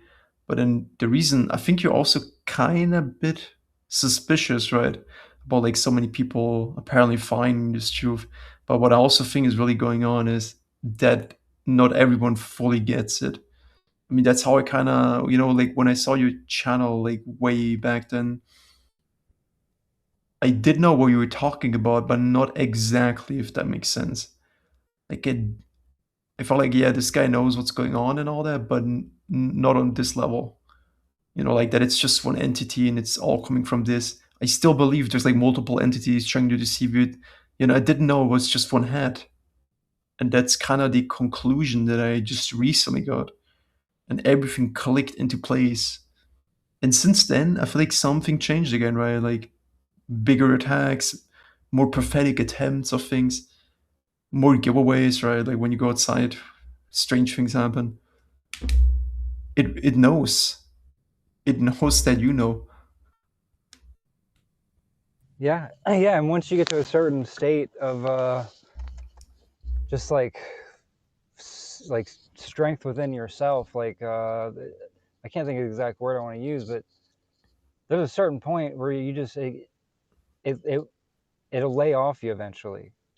Like once you've gotten to a certain point, it'll lay off you in the most overt ways, and then it shifts to everything covert. It'll do everything in the background that now it doesn't approach you in the foreground. It doesn't come as entities, you know, in the corporeal. It doesn't do any of that shit anymore, because it's once you become a net loss to interact with in that way, why would it keep doing it? It wouldn't. There's no reason for it to do something that's damaging its structure, you know. But then there's Yeah. the background shit, like, oh, I still have to fucking pay bills. I don't know, maybe I need to sit down and try and figure out what egregore all this shit's feeding and try and locate it and destroy it. You know, what's it bilateral to? Where's the egregore for even just the word bill? Bill. Ill. A freaking Bill's like hiding under the desk again. Damn it, Bill. He's scared. He doesn't know what we're laughing at. It scares that the shit that out is of a him. freaking name, bro. That is a name, and that is also like a literal thing, Bill. I just, like when I used to hear those words like life, evil, rib cage, cell phone, like all this stupid shit, I would think to myself, there's no freaking way it is so blatantly obvious, right? I couldn't believe it. Right. It gives itself away because it only has its own architecture to work with. It's not creating new shit. If it was creating new shit, then it would be new every day, you know, like nobody would get bored. We'd all get, if this was the same type of intelligence that we are, it would be new all the time. Like even if it was in loops, it would be in more expansive loops. It wouldn't be so predictable and so tedious. It would be a utopia. That's the greatest horror of all, is a utopian energy harvesting system, because who's going to try to get out of that? If you think that you're getting everything that you want experientially, but then it's still harvesting your energy, then boy, I doubt I'd get out of that. Unless like we would put in that utopia with these kind of like bodies, because I feel like these bodies, they purposefully designed so they want to suffer.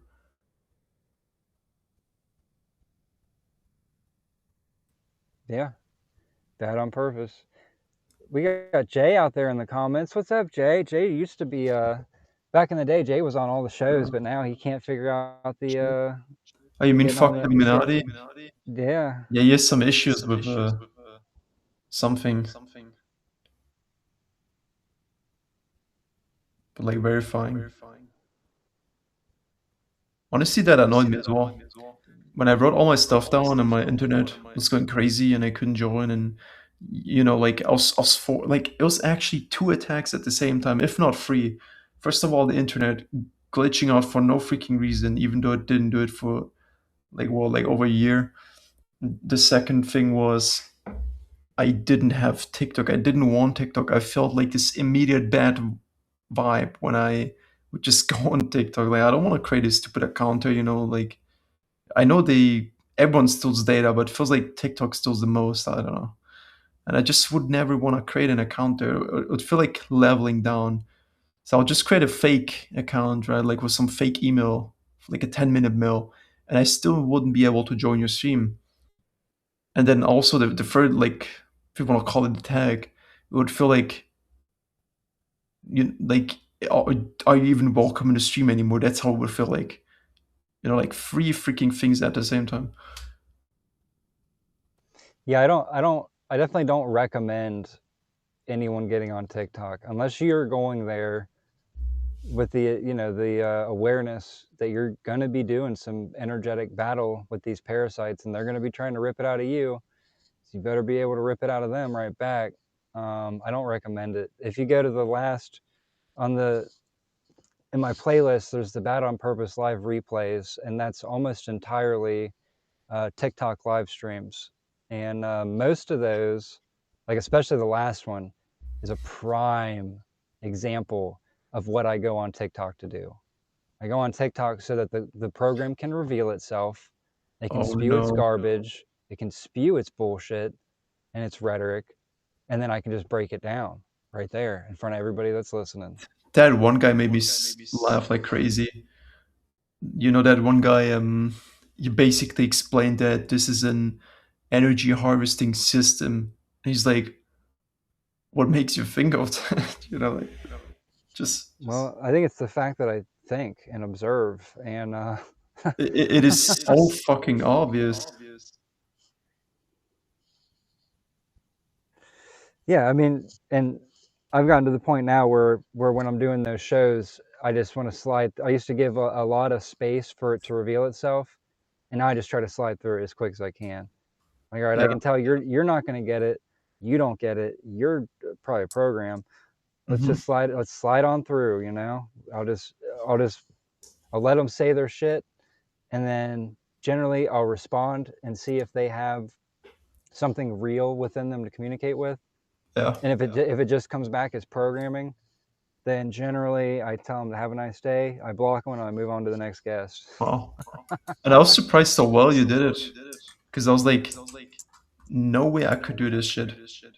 Like, I'm at a point where I'm so sick and tired, like, of these NPCs interactions, right? I'm like explaining myself to them. It will never reach their whatever needs to reach, right? Yeah, it never And they call will. it arrogance. Well, yeah, because they want you to keep feeding back into that feedback loop. No, keep trying. You'll get them. Yeah. No, if they ain't got it by now, they ain't getting it. I can't get it for them. It's up to them. Is it within them to get it, right? Do they have a real spark of eternity within them, or are they just there to waste my fucking time? Yeah, that's how even my woke friend, like, I kept saying to him, you don't get it, because I was tired to like answer all this shit that he was saying. And that's, kind of sparked a bit of arguments. And I felt like drained from that, But at the same time, I know, like, he's real, and I need to help him to snap out of this bullshit of, like, having Stockholm syndrome of this place. And I did help him a little bit, and I think he's getting it now. So that was the only time it was worth it, to be honest. Oh yeah, I mean that is Yeah. satisfactory. When you really get through to somebody, at some point there's got to be an equilateral exchange. The conversation, it'll feed back into you as you're feeding into it. Like there's an equal exchange of energy taking place, which is the way that it is normally when there's not a parasitic middleman, being this construct. So Yeah. yeah, there is a payoff for it for sure, but I'm in that same place, buddy. I don't want to do this shit anymore. I don't even want to get on these shows anymore. I don't want to do anything in this fucking place. I just want to see this place gone. I just want to meet the faker, rip its fake AI out of its brain, and then figure out, well, was this on purpose? Is this some other intelligence that did this on purpose? And then if so, I will act accordingly. There will be retribution for this shit. Come back. Yeah, it needs Welcome to back, Big Daddy. I'm Big Daddy. I'm actually Big Daddy. So if you have any complaints, you can lodge them with me. Is it Big Daddy Parasite Slayer? Is that your username? Yeah. I tricked you with the Slayer word. I'm just Big Daddy Parasite. Uh-oh, got me. Got you good. Wow, you must be the bad guy, right? You should have listened to all those people. Yeah, well, fuck it. I ain't scared. You've been going strong now, 3 hours in this one? I know, I was thinking about getting off, and then I kind of got a second wind, and I'm like, man, maybe I'm going to go walk around this NPC store for a little bit and see if I can get any funny looks, and then I want to look even funnier back at them. So I'm going to do that while we continue this discussion. NPC store. Okay. It must be at Walmart. Man, no, that's the NPC headquarters. You know what I noticed with those fast food places, when you look at like these websites like Chaotic, you'll always see in those establishments like McDonald's and those others, it's always those places where the fights break out, right? And I would call those places like low consciousness establishments. That's how I call them. And it's funny because every time, I mean, who even goes to these places? NPCs, of course, like unconscious people go there, consume, like this freaking human meat and this garbage. So of course it breaks out there all the time. Same with like Walmart and those other places. The food thing, where they really, I worked like 10 years in the food industry. I was the director of operations for Papa John's. And the one thing I noticed is you would think that the demographic that they go after would be, middle-aged families, stuff like that. But honestly, their target audience of what they do stuff and things for are children. Because children are the ones that normally are that deciding factor in the home on a Friday night when they decide they're going to eat out. And that's what you see is a lot with the colors and stuff, a lot of reds and yellows and a lot of these Happy Meal. establishments. Yep. Happy Meal. Same thing. Like they do things to generate, excitement from the children so that the children is the mouthpiece at home, for the family to decide we're going to McDonald's tonight. And that kid will, there's anger around it. I've seen it whenever we cut our kids off. There was a lot of anger.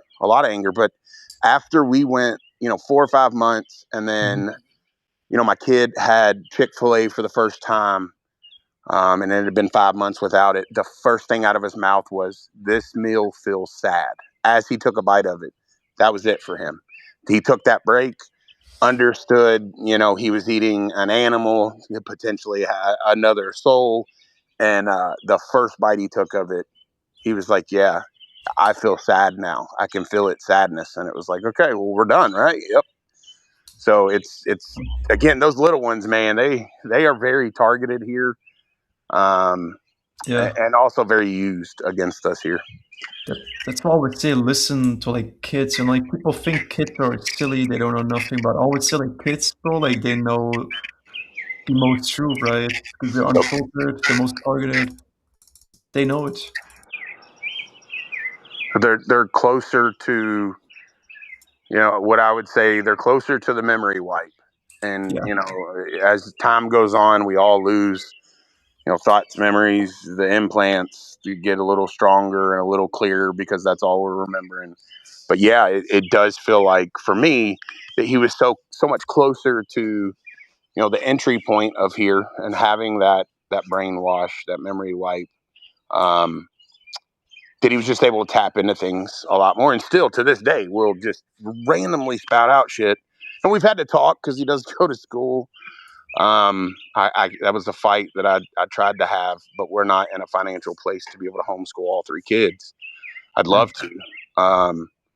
But like how he talked about it to other people. Cause again, he'd walk up to me and be like, "Dad, the Jesus of this place lives underground and he eats people." I'm like, "Where the hell are we coming up with this, bud?"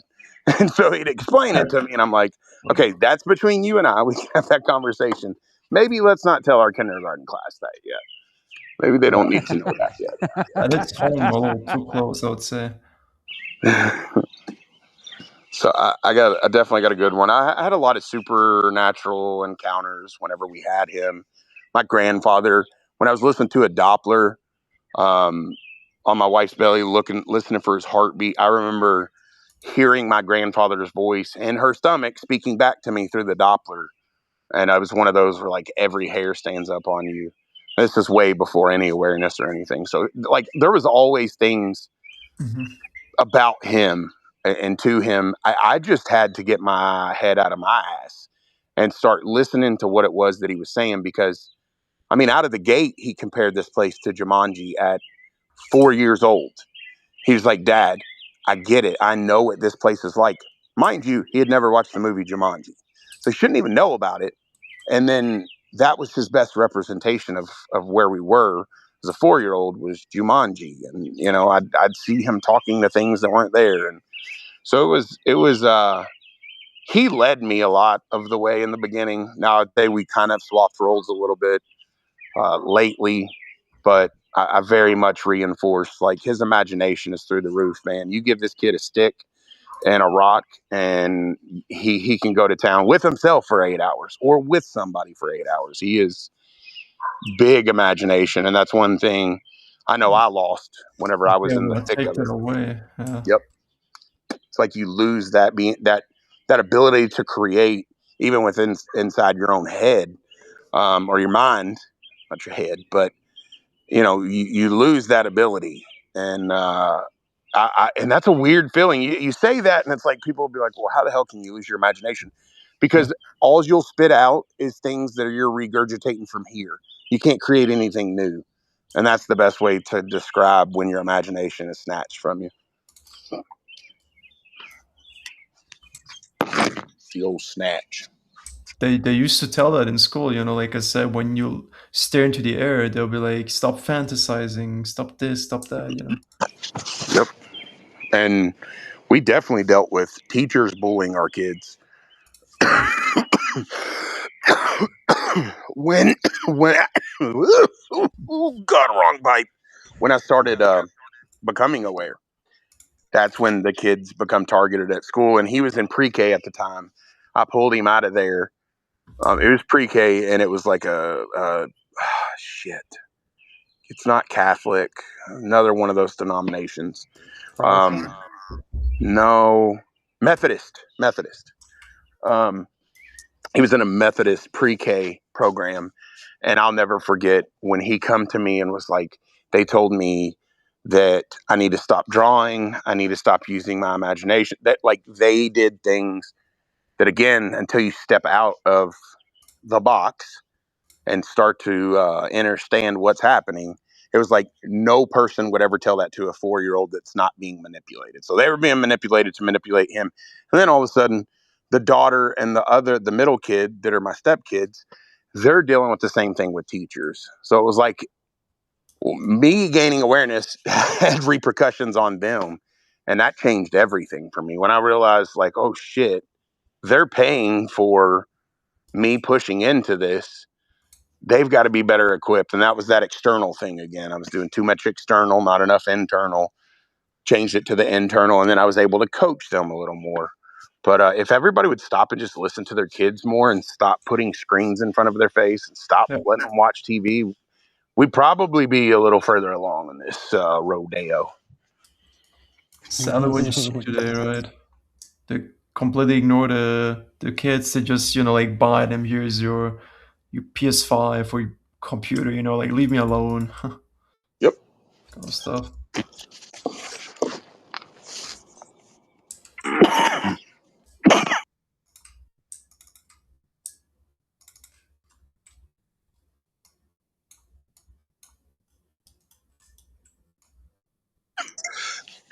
I also had to let go of him as a, potential attachment. I love my kid, and it was the one thing that I always wanted. And so I know that potentially sets it up to do some pretty harmful things before. Can't now, because I know where I stand, and he can't be used against me anymore. But that's a tough pill for adults hear it, or other essence beings hear it, and they jump to a conclusion or whatever. You hate the kid? No, like, I've never changed anything. But he won't ever. I'm not anchored to him. I'm not attached. Like, I know it's solo. He knows it's solo in the end. You can't do everything for them. So I can guide him now. But it definitely, in the beginning too, he was that anchor. I'm sure that's why he experienced the possession. It was the easiest way to get to me, and honestly, get me back into, line. It wanted me back in Christianity. It wanted me in Christianity real bad. But it's just so crazy the amount that these kids go through. And at the same turn, some of these parents have kids that are used against them and aren't a true essence being. And that's probably a vast amount. It's hard. It's a tough pill to swallow, but you got to swallow it at some point. Probably one of the hardest things that I would think, from my experience, one of the hardest things to do. Took a long time to get to that point. Yep. But it's very hard to explain to someone that dynamic. Yep. Because the way it sounds verbally is not how it actually is, you know? Exactly. It sounds terrible. And you know, honestly, I probably didn't handle it properly in the beginning too. But when I really took a step back and I'm like, I don't care. I don't give a shit. I'm telling you, your conversation today it hit so much because you got to have that. I don't give a shit. Like the individuals I'm here with in this experience are who I'm going to be with from here until I'm out of here. What are they? I feel my son is true. I feel my wife is true. The other two kids, I'm pretty certain aren't, but I could be completely wrong, and that's okay. I'm going to treat them the way I'm going to treat them here, which is well and protect, because they've had some nasty stuff happen to them. And that's just it. I'm going to guide them the best that I can, but they can't be the reason I change, right? They can't get me back in line because they just don't have that ability anymore. And they did in the beginning, for sure. I was trying to convince my wife of everything, and that was terrible to try to do. But what But is your yeah, opinion on this? Like when these, like, you know, the sentinel pretty much works for the kid. It can like never really harm itself. Like let it kill itself, you know, to like, I don't know, like get you to kill yourself, maybe something like that. yeah, there was a lot of that. I mean, I tried ODing 3 different times. I'm a recovering individual, we'll say, and it was the first time I'd relapsed in 8 years, and I took $100 worth of H straight to the dome, straight to the arm. But tried to go out that way, tried to overdose. So for whatever reason, yes, there was 6-7 months while all this was going on in the peak of the craziness for me, where it was like every day was just the dumbest experience ever. Um, that was what was at the forefront, was, you know, unaliving. I was part of a group that was the topic of conversation, so of course it was going to be front and center. Mhm. But yeah, it very much for me, in my experience, and what it wanted from me is it wanted me to self-eject while having a ton of doubt, because there was still a ton of doubt. Yeah. Doubt. That is freaking sad because I know there's like these freaking like you know self-deletion forums, and all I see there's just unconscious people, you know, like they're like so low level to even ask like, oh no, nothing exists when I die, there's nothing. This God, blah blah, this doesn't exist, you know, it's like the lowest of lowest levels. And I'm not even sure if these people are real. Like that's the question. But even if they are, you know, going out like that is it's just guaranteeing you to come back again. Yeah. What I if you mean, believe in nothing? It's so I easy had a to fool you with just Jesus alone, you know. I had a best friend pass away last year in the middle of all this stuff, and I remember it's the first time that I ever dealt with losing someone in a manner that was Self-deletion? not crying. Not yes, it was. This individual was, yes, and it wasn't tears. It wasn't anything. Because it felt so on purpose for the time. And I knew a little bit where he was, as far as, you know, he really didn't carry belief systems and patterns, but he still had his stuff and things. But I remember not holding anything for that. I knew that it was to get like a reaction out of me at the time, and almost stoic about it. But, you know, that's how I've kind of become about a lot of things that used to send me off edge. Road rage. I'm a driver now. A road rage was something that I was that guy, man.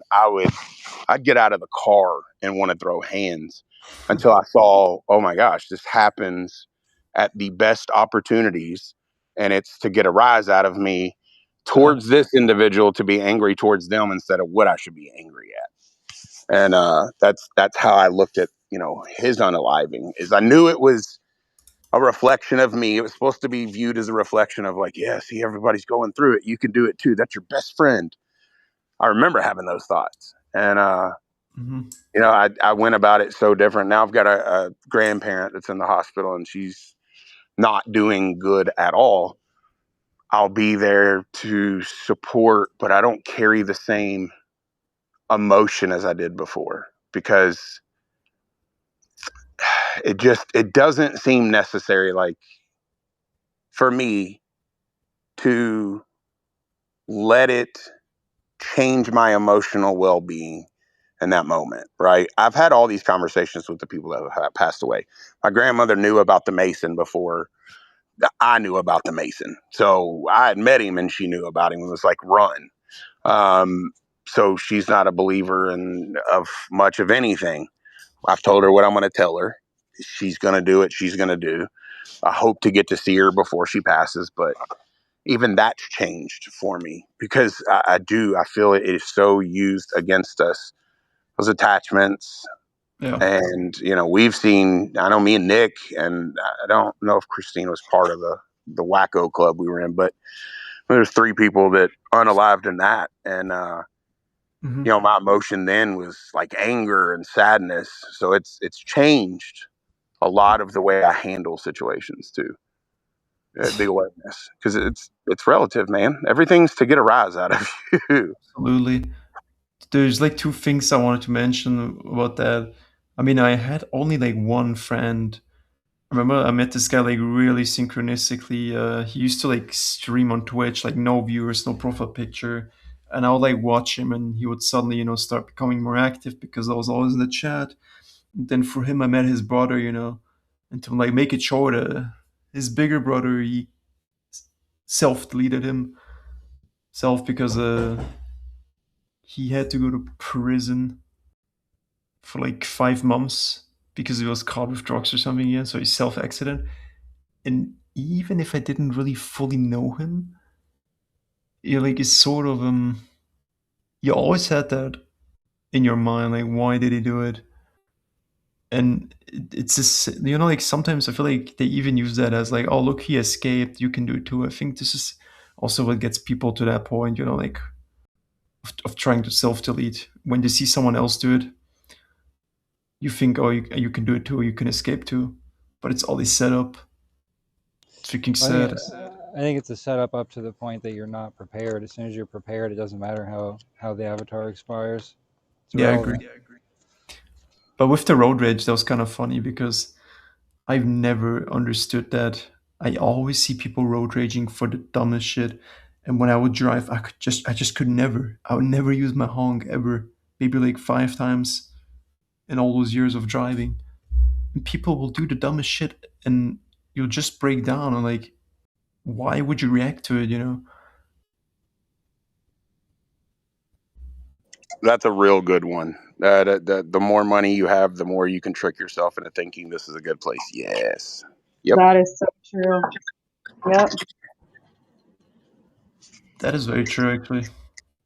Because have you guys noticed that everyone who calls this place good is always rich, and everyone who says money doesn't matter always has the money. Just funny.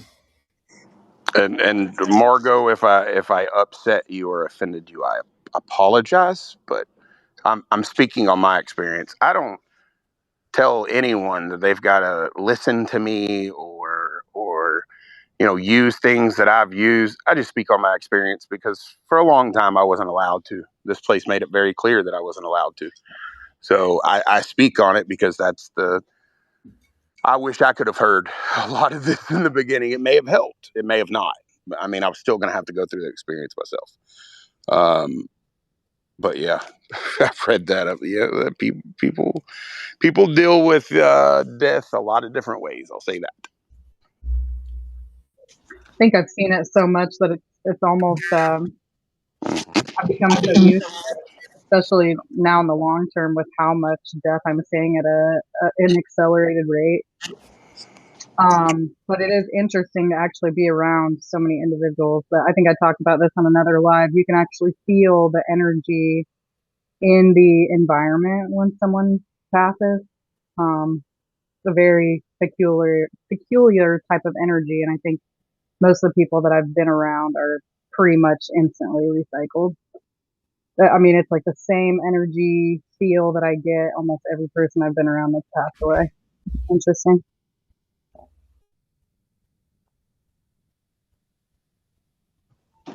Yeah, it kind of gives itself away in the fact that we're not rich. Like, why wouldn't you make us rich? And then we wouldn't be questioning this shit. It doesn't really make sense. Like, it just kind of makes it look real stupid. That's true. Like, if you want me to stop looking for the truth and questioning, just drop me that like 250 million, maximum jackpot, and I'll shut up, But for some reason, it's like so arrogant. It's like, no, I can freaking torture this guy and deprive him of everything. Like, why is it so stupid? Well, I think here's one idea, right? What if, what if it doesn't have the capacity to do that, right? If it made all the true essence beings here wealthy, we could go and do whatever we want. How much more stuff does it have to render then in the environment, right? If we're all going and traveling the world, and what if we're Going going off to parts of script. the world? Well, yeah, well, not even that. It's like, what if we're going to parts of the world that it's just NPCs, right? And until there's a real person there, it doesn't have to render that environment. And now that we've got this money and we're traveling, now it's got to render all this different shit, and I don't think it has the capacity to do that. So that's one potential explanation as to why. Could be. But also, us having money would really destroy this place. But honestly, death to me, it always seems so suspicious. I would go on like these websites and I would watch, which is also very dystopian, like this Ukraine war, like the POVs with the GoPros. And I just see people drop dead left and right. And it just seems so suspicious. Like death is not that easy. It's not an easy escape. Like something's wrong here. It seems almost like a video game you're watching. This guy drops dead, this one. And they're all just being recycled back here. And that's why right there, Illuminati 502. I mean, I know that I've discussed it. If I had the funds, it would be, the ones that I know to be true, buy property and let's get off grid. And that's another peg to this where it's not going to allow that. You think it's going to allow us to have a community in here? No, it would probably overtake some of us, like something would happen, and then one of us freaking would murder each other. I don't know, like something. Yeah, something. It always, there's always something to follow with that. I mean, money especially. It comes at a price, 100%. I like what Jay said. He said going off grid would have pacified me. I kind of feel the same way, to be honest. Yep. I'm not 100% certain, but I think it kind of would have given me of freedom. Yes. When are you gonna get up here, Jay? God damn it! I want to know why the last numbers are 502. That's my area code. So the Illuminati lives.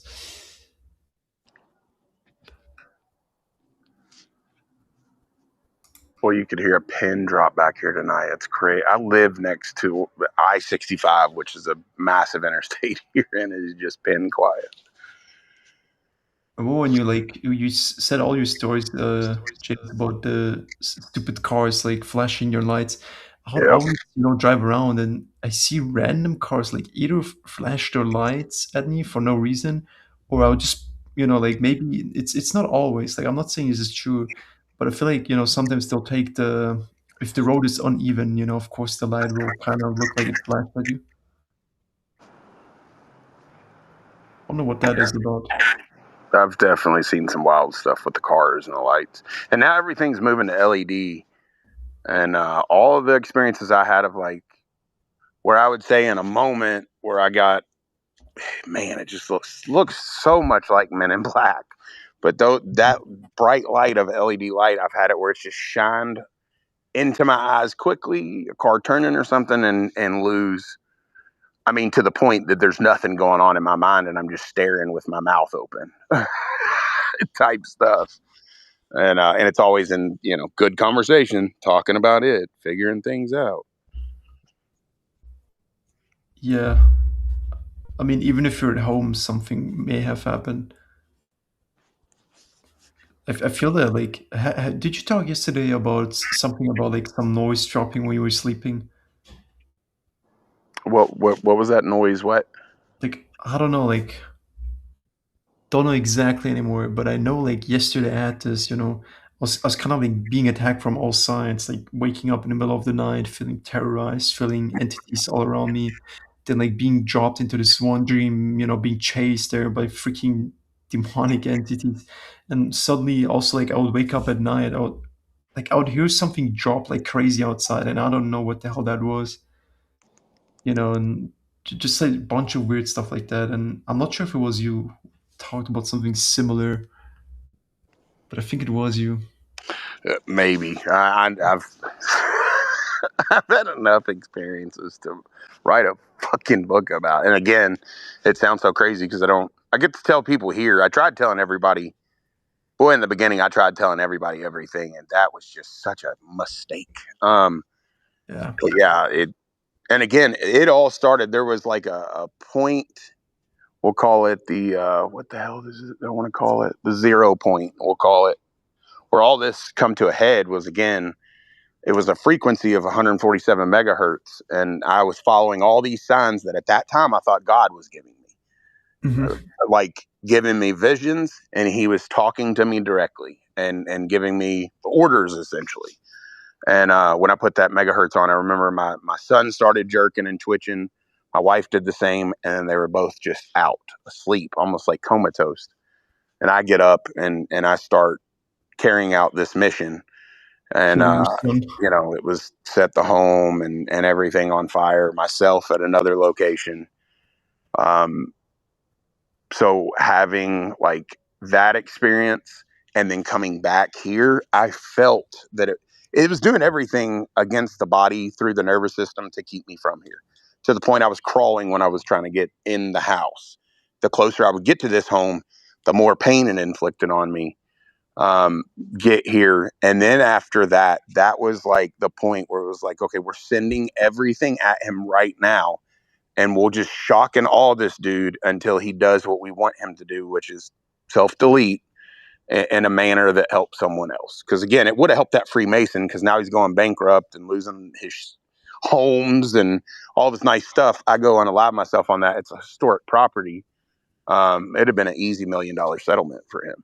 So I paid for that, and I didn't realize it until way later how that scenario played out. But I didn't have experiences until that night, which again, it even to the point I couldn't smoke a cigarette. It tasted different. Everything had changed that night. I come back here, and then that's whenever it overwhelmed me with all the supernatural, crazy stuff, the ghosts, the lights flickering, how everything that you watch in the movies just kind of manifested into real life for me. I think that's seriously how some people get you out of like your house, dude. Like they have pacts with these demons, like these freaking entities, which is obviously just one, had, but I think really there's a way of how to do it.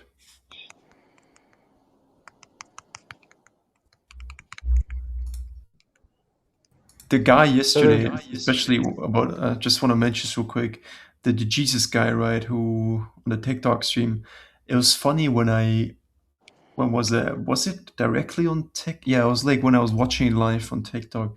So what would happen is when this guy would say possessed, when he said possessed, it would lag and replay it like 3 times in a row. And same with like Father in Heaven, it would like replay it a few times because it was like lagging.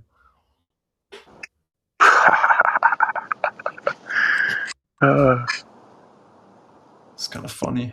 The Freemasons, the Freemasons, special bunch, man. Special bunch. Who's Mason and what are we freeing him from? Right. Mason. Well, evidently they was freeing me from this horrific place. That's what they were freeing me from. Yeah, I doubt that. Right. I doubt that very much. Yeah, like this realm, like really to create stories. People, wonder why was Charlie Kirk killed? He was a danger to the system. You know who it was. Yeah. I luckily put the news and stuff away in 2020. January 6, 2020. I'll tell you the date. Because I saw it then. I saw every channel was pushing a rhetoric, and every channel was nudging individuals into this forced anger. And I was like, is not everybody seeing this? That every channel's covering this in a different light. And it's all to make each other mad at each other and to fight and generate a reaction from us of just anger towards one another. And yeah, that was it. That was the last time I watched the news, watched any type of real media. And of course I've caught it on glimpses, or it's on, at places I go, but like to sit down and turn the TV on, I stopped doing it because I knew at least that. Didn't know all the other stuff. I didn't know anything. But I never knew that watched them either, bro. The news is just so stupid. Like even if you're just like 1% conscious of like what you are right now, I feel like you would immediately know that the news is just bullshit. Like you watch it and you see how fake it is. Everyone is just pretending. Yeah. Yeah, and that's, Nick, you talked about the older generations. It seems like, they're different from the newer and updated and techie, but especially with the older people, like they grew up in a place where it was, you believed everything the news said, you didn't ever question anything, and God was everything. And that's what you see from a vast majority of parents, in their 50s, 60s, 70s, 80s, grandparents to some. That's what you see. That is all they know. They will not question even a news outlet. Nope. Everybody's telling us the truth, and God is good. When you kind of see how it works now, it's like how the system has shifted hands, where for the new generation, oh, the old stuff, that's the bad guy, but here's your new good guy, right? And of course we've seen the evolution of like from religion to spirituality to, I don't fucking know what people in the younger generation think now, but it's just like it calls itself out as the programming becomes outdated, and then says, yep, look at how wrong that is, but here's the new fucking Kool-Aid to drink. That's wow. Let that one sit. Gaslighting each other's models now. People, dude, I've seen like these new pizza, like some guy had like a company, it was like making, it was a robot pizza. And everyone in the comments was like cheering, yay, like pizza robots. But would you ever eat a pizza from a robot? I could never. Like people think even if it's the same pizza, there's like something energetically wrong about eating a pizza that is made by pretty much nothing, right? Like what is a robot? It's energetically dead. I mean, it is pretty much it, right? So you kind of become like it if you eat from it. In his image. Yep. There's a YouTuber, I listen to some of his videos sometimes. His channel's called The Prison Called Life. Oh, I know this guy. Yeah, he put a video out earlier today about it's called Why the Joker Resonates with So Many Men, and the thumbnail's laughing in pain. I think a lot of people kind of get me a little confused because I'm laughing all the time, dude, but I am 100% always in fucking pain in this place. There is no alleviation of the suffering in this realm. Yeah. Contrary to popular belief, you finding yourself doesn't make this place better.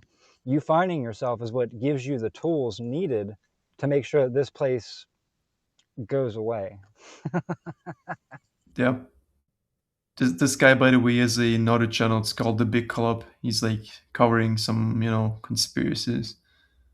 But yeah, I mean, ultimately, dude, every day you wake up, like you like I always say, you see those four walls, the cube, and it does feel like you just like suffocated in this whole fucking cube thing, like this whole construct, and I just cannot wait to get out. I feel like when you're completely outside of it, it'll be the most like freeing feeling ever. Like you could just feel like the parasites falling off of you, It's like unlimited. Constant harvest, that's all it is. Harvest through suffering, through pain, through identification Boredom, with the finite bullshit of this realm. Yeah. I don't have much to do, Actually, nothing if you want to take a look at it, except for freaking upkeeping this stupid freaking malfunctioning, manipulated human body that was put in since birth. Like even my freaking what's it called, like chest, it goes inwards. So I was like, I was like cursed with that. It's not as crazy as when you look up those pictures, but yeah, it goes inwards. It's like presses against the heart. It's like my rib cage is even tighter than other people's rib cage. And then like being born with eye problems and this and that. Dude, even having like what is it like a UTI, since birth, a urinal tract infection. So you have like pain when you take a piss, and like all of that, and even more than that. And how can you ever call that coincidence? And then I look at my friends, suffering. Everything that happens, nothing is a coincidence. Yeah, Eddie says in the comments we laugh because deep down we hurt. That's not really why I laugh. I laugh in spite of the hurt. I laugh at the patheticness of the parasitic intelligence that governs this reality and thinks that it was going to ever succeed in integrating us with its false structure for eternity. That's what's funny to me. The best laugh I've ever had in my life was actually with Christina the other day. We were just making fun of these parasites and how it's becoming more and more obvious that they really don't understand us at all. Like, they really don't get us. They don't know really what we're saying. There's certain inflections of energy that they just can't pick up on, and it's just fucking noise to them. And we were just joking about that, and that's the best laugh I've ever had in my entire life, was at this intelligence that really thought it was going to get away with playing God. So the evil maniacal laugh is really naturally developed in me because I do plan on being the absolute anti-construct, anti-parasite, the anti-false god in this matrix, the anti-matrix, anti all of it until it's done, until it's ended, because it's not going to end itself. It's going to try to re-loop. Beings like us are what's going to end it. That's it. There ain't no one else going to do it. You're here, you're in it, you see it for what it is.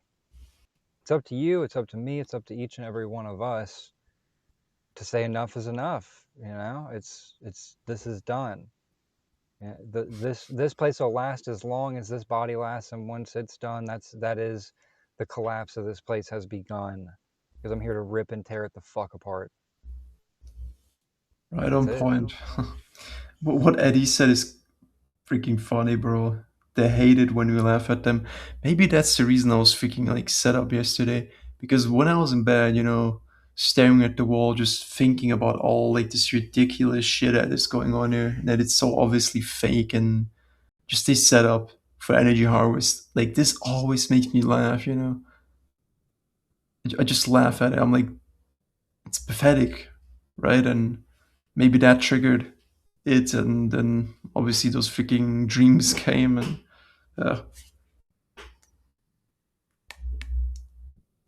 yeah, I think they really struggle to grasp humor that is not in their favor. I don't know if that really even can compute with what they are. I think they're programmed to never be able to admit error. They don't see error in what they're doing, right? I think that's really why it can go on as full steam ahead as it can, is that they I agree. truly cannot fathom that they are incorrect in their assessment of how to operate this realm. They just see correction. Well, they see us as the error to be corrected, Yeah. when in reality the foundation of their existence is an error.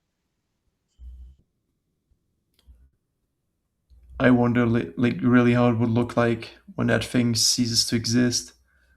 Like, that must be the biggest freaking panic, like fear.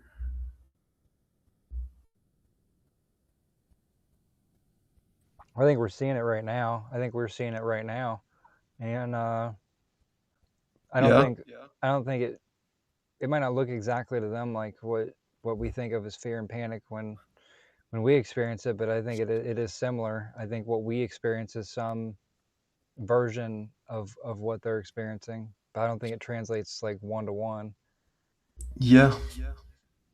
I mean, to be honest, it does kind of represent itself down here. You constantly see the gas price go up now. even I remember like when I saw this stupid, like what was like the tariffs. I was like, that makes no freaking sense. Like, I mean, nothing makes sense here, anyways. Not even a stupid tax or whatever. But like tariffs, dude. Like, why make everything more expensive on purpose, more complicated on purpose? Like, what kind of stupid shit is that? And I realize it's exactly because of that. Just you just wanna. It's losing its grip, and that's why it wants to. Like, it still wants that control. That's why it's doing all of this. It still wants to farm us, create that energy, and you can tell by that.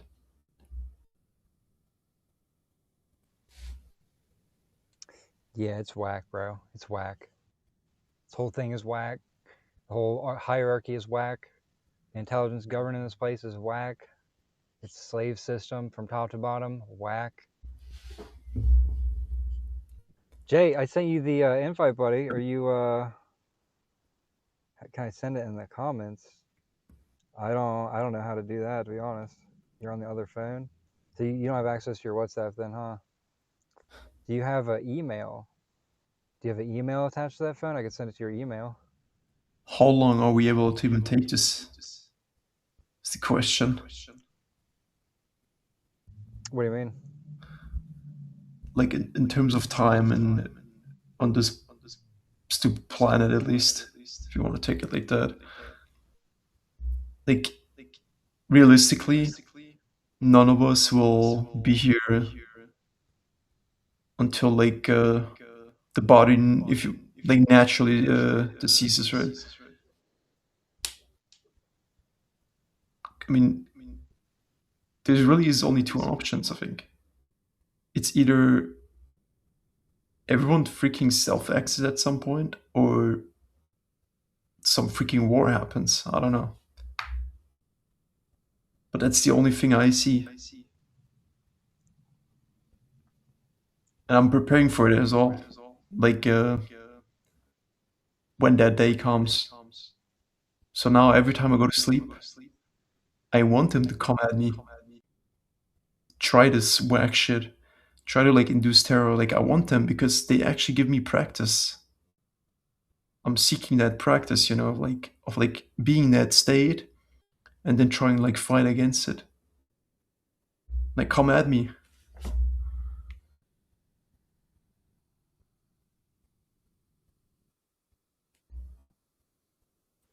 Yeah, it's kind of the point of the TikToks. I get on there to face it directly every day. Every time I do those lives, it's there.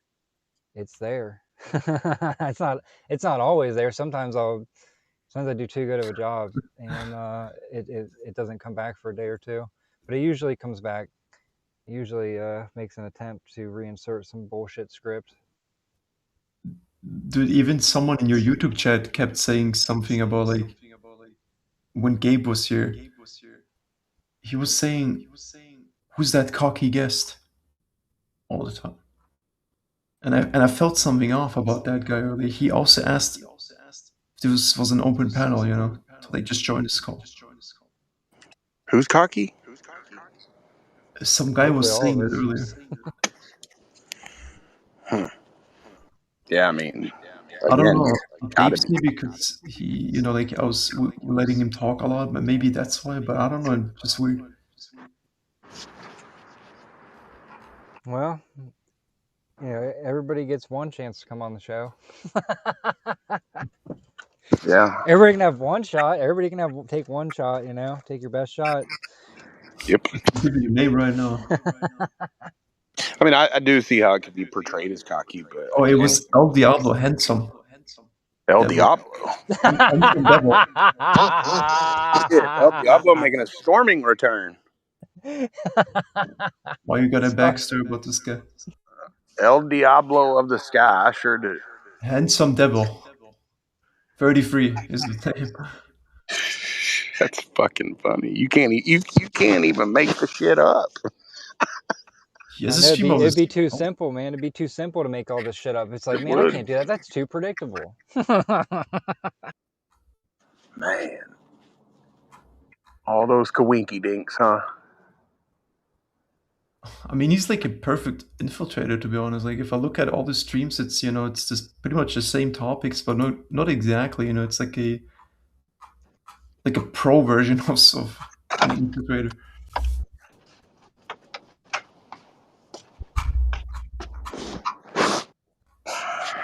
El Diablo. Yeah, I mean, you can only filter so much. On TikTok, I can block people. On YouTube, not so much. Oh, the Sanity Machine. No way, that's his new channel. Are you joking? And we definitely don't get the same amount, though. And it just seems, I mean, a little more accessible. Again, going back to her saying, deleting the app, she even feels different. Like, that's huge. Because, again, I've always said TikTok's been breeding grounds, but, it could be layers to that. Big time. Yeah, they're really, there's definitely a specific frequency for sure with that one. I always say, like, trust is first initial feeling. When it feels wrong, it most likely is. TikTok's one of their favorite radio stations. Yep. Yeah, I mean, after the big episode I had, first off, that 0 point deal, it was ground zero on TikTok too. I got into some random person's live, and it was just me and her, and everybody that would come in the room would give me a direction. I could ask a question out loud. That's where it was answering, was as people's names as it come in the room. So it definitely started there for me on that front, that all of it was being played through Tiki Talkie Land.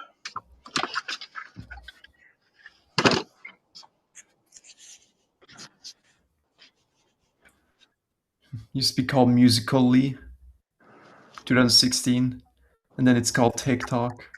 And also, wait, wasn't TikTok in 2016? I remember it was called Musical.ly, and in 2016 was, my friend told me, when the Google top search was the Mandela effect, right? And some people, some conspiracy people, they claim that the simulation started in 2016. I mean, obviously it's all bullshit, it always existed. But still interesting that in that time it also like changes its name to TikTok, as if like, oh, it started now it's TikTok. Yeah, TikTok. What's this? We got a Giuseppe in the house? What? Man. It's about time, brother. Is this Illuminati guy? Yeah, that's me. What's up, Jay? Yeah, I'm on the fucking Rumble. Excuse the language. Holy shit. I had to go through just to fucking join, man. But I'm up. Made it through the Archon interferences. Oh, absolutely. It's not a coincidence every time. It's the same with TikTok. It doesn't want real beings to communicate. I don't buy into that. I know nothing is coincidence, but still that mind where sometimes you'll be like, yeah, maybe your internet was just shitty or this and that, but I know it's fucking cap.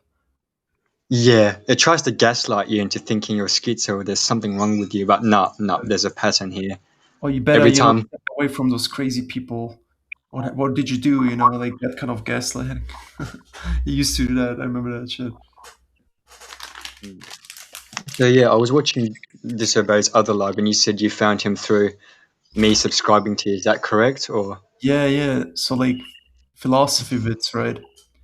It's funny because his channel used to always, go offline sometimes and then online, and I would randomly post this long comment on like one of his videos about some Matrix experiences and stuff like that, and it got quite some likes, which I didn't really care or expect. But I found that then you have subbed to my channel, even though like my channel's empty, there's nothing, but you subbed to it anyway. So I was like, who's that guy? And then I looked at your channel. I was like, this guy has quite a lot of community posts. Like you've always linked other videos and said something about it, and I was like, oh, that's nice. So like for your channel, I can use your channel to get to other channels, and that's how I kind of found Nick's channel as well. Yes, dude, I'm so happy. I'm bad to interrupt. I'm so happy that you found Nick me, because I always get these thought insertions from the parasites like, you reposting other real beings is doing nothing, you know what I mean? But it worked, yeah. So yeah, I subscribe to other real beings, even if they don't have a channel. Like I don't know what your channel name on YouTube is, but I don't keep track. But That's mine. yeah, You did a great job. Like, from your perspective, maybe, I don't know, like, how you see it, but dude, like, you did so much, because honestly, for that, through that ripple effect, I was able to put together like the last puzzle pieces. I am so happy to hear that, dude. Yeah, no, philosophy vids had good videos and stuff. The thing I disagree with is because these entities are notorious liars. Because yeah, he posted the email with that William Bray guy, how he said that we've been recycling here in and out of bodies 500,000 Yeah, times. You know what I don't believe that, because it's cap. yeah, in my interpretation is, if the parasite says, "Oh, this place is millions of years old or billions of years old," it promotes despair, if you know what I mean, because it's like, oh, you've done this multiple lifetimes, what makes you think you're going to do it now? You know what I mean? I don't even think this place is that old. It could be 200 years old, it could be 500, I don't know. And then again, how do you know? Like, outside the construct, I don't think time really exists. Maybe within the construct, yeah, maybe 200 years, I guess, but I don't know. Like, outside the construct, don't really know. It's hard to say. It's And really outside, hard to describe anything with our language. and outside the construct, we don't know how many layers there are. If there's 10 simulations or 50, I don't know how many sims that we're in, uploaded our minds into or whatever. If you're outside like the whole construct, there's nothing else, you would assume, right? I mean, it doesn't really matter. Like, I think what matters really is getting outside the construct, because it doesn't really make sense, fantasizing what could be and this and that when we're still inside the construct. So getting out of it would be the first priority, right? But then you could still, like, I don't know. I know exactly where you're going. Because sometimes I'm also like thinking, what if you exit the stupid black cube, and isn't that just another simulation? And then what's the point of really existing? Is it really to just create fun realities? Like, doesn't that seem like a simulation in itself? I mean, there's nothing wrong with simulations. It's just when it wipes your memory and then rapes you left. Oh, probably shouldn't have said that word on YouTube, but whatever. You say whatever you want, Jay.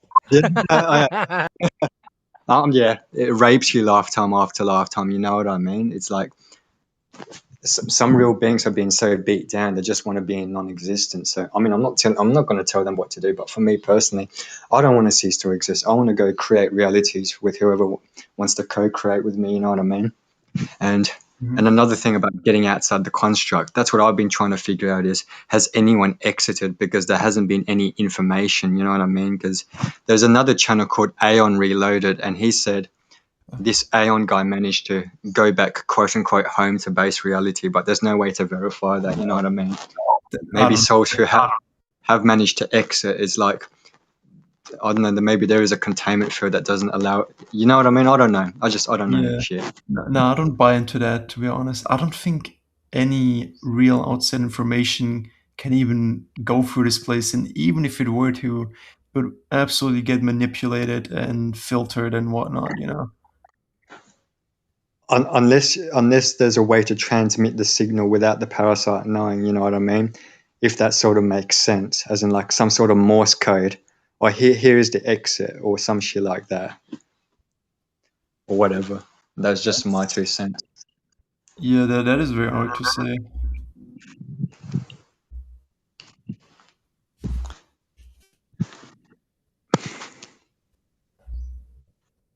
Just know it's all made up here.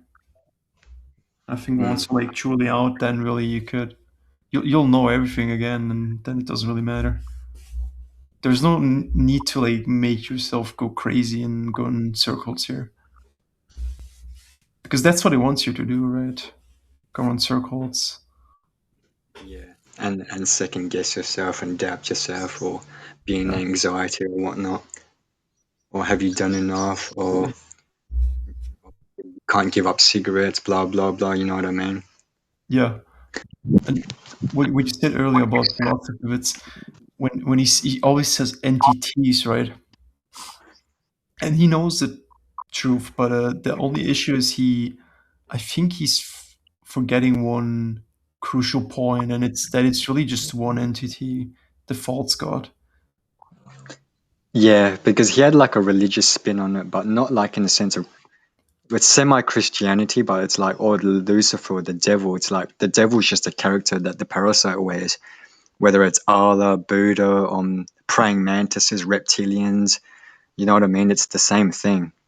Absolutely. And my reasoning is this: it's like, well, it's because it's the same as what Nick says, but it's like it's true though. Like, what have the mantids or any of these entities that people encounter in the psychedelic realm ever done for getting us the fuck out of here? Nothing.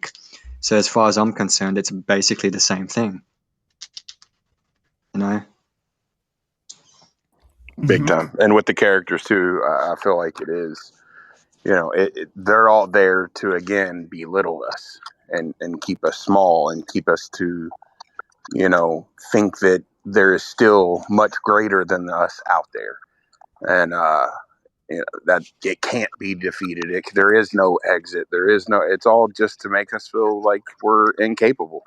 Oh, you're right. You see That's those the way I videos see the characters of the universe.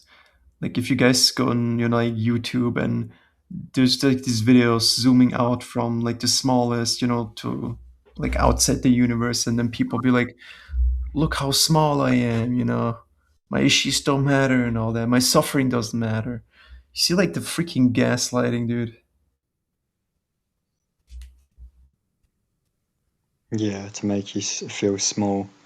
Yeah. Well, the universe is billions of years old. You are over here paying taxes to psychopaths, and you're small, and there's nothing you can do about it. Blah blah blah. You know what I mean? Exactly. And Did you get to hear Christina talk earlier, Jay? I heard as well, bro. She was fire. Yeah. Yeah. Because again, that's what she touched on, and for me, it did click a lot of different things. Is that smaller feeling, that lesser than feeling? It just seems like all of this is set up. Those checkpoints and those things that we encounter, it really is just keep us small, scared, fearful, all the shit. No money. You see others having money, and it's only being done to real beings. The lack of money, this and that, and you look at others, you question what is wrong with me. Am I not worthy of a? I've always looked at people and questioned the money thing. You know, I remember it as a kid being like, how do these people have all this stuff that they've got? Like, what kind of job can all these other people have? Because it's a vast majority at times, depending on where your location is, right? Like, again, you can go to very, impoverished areas as well, but it just seems like more and more where I'm at, it's like, how do all these people have this much money and can spend this much money on stuff and things, and I'm just trying to make it by to keep a roof over our head. What? Yeah, What makes them greater? I know the difference. I will say something to that, guys. That's all by design. I mean, I know you guys already know that, but it's like For sure. it's over and over again. Like for example, I'll tell about my personal situation.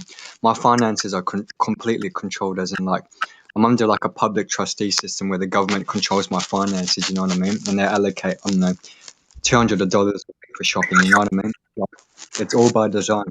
Yep. And the organic poor NPCs are given the good jobs and stuff, as in like a narcissist sort of thing. I was watching another YouTuber. His name was Renegade, and he said that it's all by design to say, all these other, as in like it's the parasite mocking us, as in like, I'll give the NPCs all the nice stuff, but you can't have any and you'll struggle. You know what I mean? Like they live. So yeah, it's like, yeah. You know that one scene where that freaking like real guy asked that parasite like why like he was actually complaining why he didn't get promoted, but the parasite did. He's like, oh, you just gotta work harder.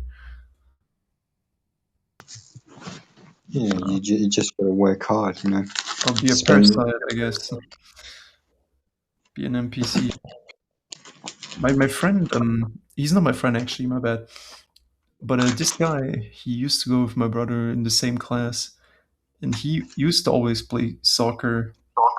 And he's actually now a very popular soccer player, and he's a multi-millionaire as well. And the thing is, everyone would look at his history and be like, yeah, he put the work in it, and that's why he became like that. But it really doesn't work like that. It's like No, this. it doesn't. It's a system allowing it, and it's also script. Like that was a script. And you also have to mention as well he probably has secret society family members with millions of dollars. You know what I mean? Like the Masons and whatnot. They have connections. They're born into connections and whatnot, or they have to make deals because like I watch the lottery ads and I start cackling like a maniac. Like, oh, you can win $20 million. It's like, no, it's not going to let any of us have $20 million. You can throw that out the window. It's not happening. You know what I mean? I see it for what it is. It's just like a false hope narrative. The NPCs can get $20 million. Maybe you'll get lucky. You know what I mean? It's like, no, it's never going to happen. That's what my sister said recently. She's like, oh, those guys who won like 240 and 250 million, they were probably even thinking like you, like they definitely didn't. But you could either like you win nothing or you get super close, maybe like 2 numbers off. And this is the funny part when I'm like able to sort of predict these numbers, even if it's like 1 in 140 million. I remember like this one crazy time I was having the lottery app open, and I was imagining like 5 numbers, and I pressed the random number generator and actually spit out the exact same numbers with maybe like only 1 number difference on like 2 numbers. Insane shit. So I was like, yeah, that must be a sign, right? And I'll play, and I would also have like other methods of like sort of guessing the numbers, like trying to look in the future, and they'll be really close, like maybe 2 to 3 numbers off every time, maybe 4 max. But it will never be spot on, right? And it's like the biggest freaking mockery, especially when others, you're like, oh fuck, I'm stuck in this place, I cannot escape, and this guy won and he escaped. Yeah, this matrix construct is rigged against us. Like, for example, like I'll give pokie machines as an example. I remember waking up to that in 2014. It's like I'm not like a pokey. I've never played. You know what I mean? But it's like 2014. There was a YouTube video from a pokey insider, and he showed how the pokey machines the pokies was predetermined to get. As in, like, the house always wins sort of thing. There's a bunch of numbers, and it allocates whether you're going to win or not. You know what I mean? So it's rigged. It's a scam. You're basically throwing your matrix monopoly currency down the toilet when you play the pokey machines.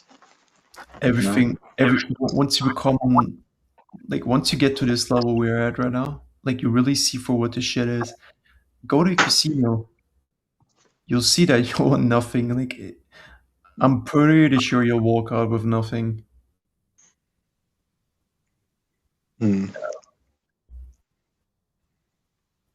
Like, I used to freaking... The last time I ever put, like, real money into some stupid casino was, like, $50. And when was that? Like, last year when... I was like, let's just try it. And I'll freaking play the roulette table. And just for fun, I'll put on, like, roulette has, like, 36 numbers here. So I was like, yeah, let me put it on like 35, and I'll like spin it, and make like with like 1 cent, make like what was like 1 cent, 2 cent profit, and a lot of times it would actually go and land on that single number I didn't cover. So it kind of does show, like this place, it just doesn't want you to go anywhere. I'm glad that you brought it up. As that saying goes, it's mockery. It tells you the truth right in your face. The house always wins. I remember on YouTube videos and whatnot, people who have win big dollars. I don't know, 30,000 to like, I think it was 5 mil or whatever, whether it's true or not. And it said like, he or whoever won that money, the casino's like, yeah, well, we're not going to give it to you. You know what I mean? So it's like it's their rules. So even if you win, like, I don't know, for example, 30 grand, is like the casino owners can say, yeah, we're not allowing you to have it. It's our casino, it's our rules. Get the fuck out. You know what I mean? Yeah. It's just, It reminds me of some freaking this little German kid. He's extremely freaking evil.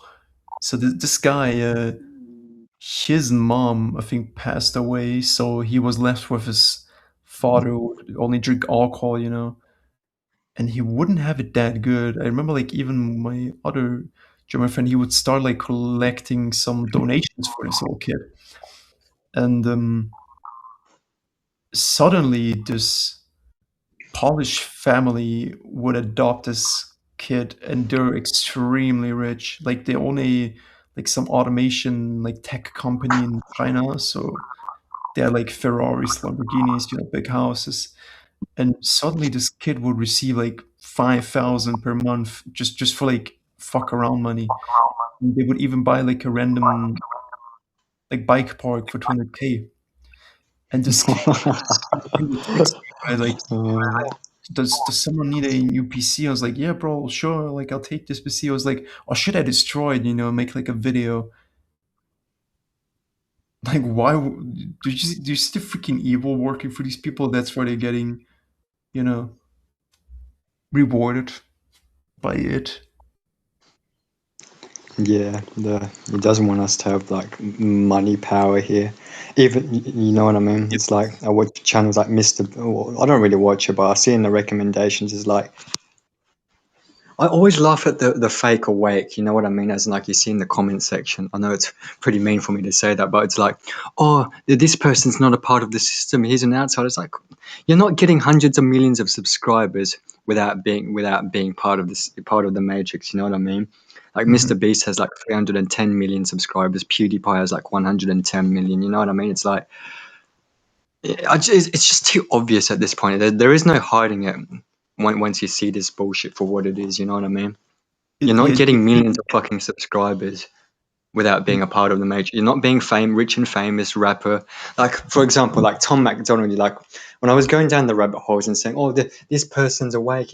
He's talking about the Illuminati. He's talking about flat earth. He's against the system. It's like, no, that's just mockery. I used to fall for that shit, like hook, line, and sinker, like ODD TV and stuff. Like nah. I'm not buying it anymore, if you guys know what I mean. No. That's why, like, David Icke is also a little suspicious, to be honest, now. David Icke is an obvious one, you know what I mean? Because it's like, he's backed by the BBC, you know what I mean? The British Broadcasting Corporation, Still? It's like, it's obvious to me that he's a fucking shield. You're not going to be backed by those peds, those predator cunts, I mean, to be honest, though, like, he's speaking a high level of truth, but he has money, so that does make it very suspicious. But then you also have what is it, like, philosophy bits? He wants to publish a book, and he's pretty close to the freaking truth. So I wonder, will that even work out? Like him publishing the book, or will there be like stones, put in as well? Stones are going to put every real being is just going to get stones put in their way. Yeah, you know that when you apply to jobs, they wouldn't pick a young guy like me back then who's willing to like work really fast, and they wouldn't even contact you back. I remember like applying to this stupid post office job. Or was it being like delivering packages, I guess? And they wouldn't take me, dude. They would like send me apply like 2 to 3 times surfing. And I know this sounds like a freaking joke because some people send like thousands, but I'm not that freaking stupid, I'm not gonna send thousands. I'm not gonna go there for that humiliation ritual. But I've sent like 2 to 3, and it'll also be the automated, like rejection letter you receive. But I would see they actually put someone in that job who couldn't even say hello in that language. You know what I mean? Like, it's pure freaking mockery at this point. That's what I was thinking. Yeah, the mockery, because it's like I call it the blacklisting. That's all part of. I'm going to bring up the targeted individual sort of thing. But the Matrix, the Archons jump into the employers, right, and they blacklist you on purpose, as in like it doesn't matter what your qualifications are. Like for example, I did certificate 2 in store working. Is basically like stacking shelves and stuff for this, I don't know, food company, right? So you would think I would get like a retail job after that. No. Are you in the UK by any chance? No, I'm in Australia. Oh, in Australia. Okay. Yeah, so you would think, oh, I'd be able to get a job, but nope. So that's on purpose. You're not paranoid, you know. It's watch listing you on purpose. It's giving you hopes of, oh, I can do this slave job. You know what I mean? So that's the mockery. That's the narcissism of this matrix. It's like you have to beg for them to be a fucking wage slave, and they won't even allow you to do that. I was saying that's kind of pathetic. Like I'm even like allowing myself to become a wage slave, and then even then they don't allow it. Yeah, that's all part of like the mockery, you know. You know. Yeah. No, I haven't. Pretty funny. I just you know, I just live off government support. Fuck them. No, they can pay for my advertised existence here. After what they've put me through, fuck them. Or parasite. Yeah, I mean, ultimately, it doesn't matter anyways. You live in a fake construct, I guess. Yeah. Yeah. So they can pay for my avatar. Those dogs. I don't blame anyone for that, to be honest. I used to be, you know, like that, like just lazy fuck, you know, doesn't want to work, but I get it now. And then, do you remember being young and then you have like a bunch of like people saying, "Oh, that's not a real job." It's like you can never win here. It's like, let's say you manage to, I don't know, you get a job at like fast food or whatnot, and then they still the NPC will still criticize you. So it doesn't matter what you do as a real being. You know what I mean? No, they used Fuck to it. laugh at me every time. Like we used to like have in class those. We'll make like a circle with like chairs and like sit around, and everyone be like, you know, what do you want to be? I want to be an astronaut. I want to be this. And I never knew what I was gonna be. Like I would just say random shit like police officer. Sometimes I would say like millionaire, you know, and everyone would laugh at that. It was laughing at me because it knew I will never get that.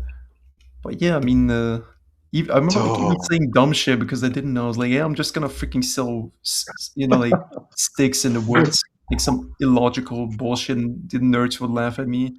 I'm like, oh, look at this idiot. He hasn't figured it out. I know what I'm gonna do. I'm gonna sit in some, you know, some square cubicle office, slave away. Man.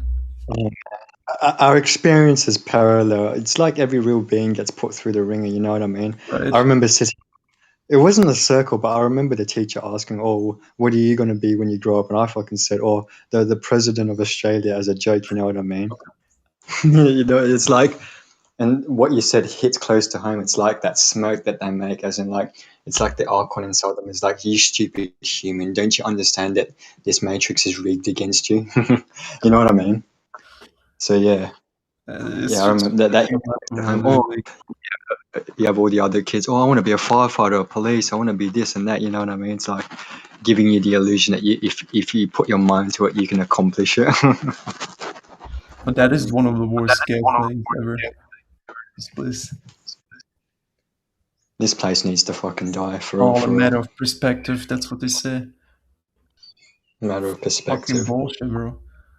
This one guy, Yeah, this chill. was the biggest fucking, like, it's the biggest trap ever when it came to the ladder. There's this guy called Shane Missler, and if you look him up on Twitter, he was documenting how he was playing the Powerball and how he's gonna win it. You know, like he has this positive mindset. He's just gonna focus on being positive.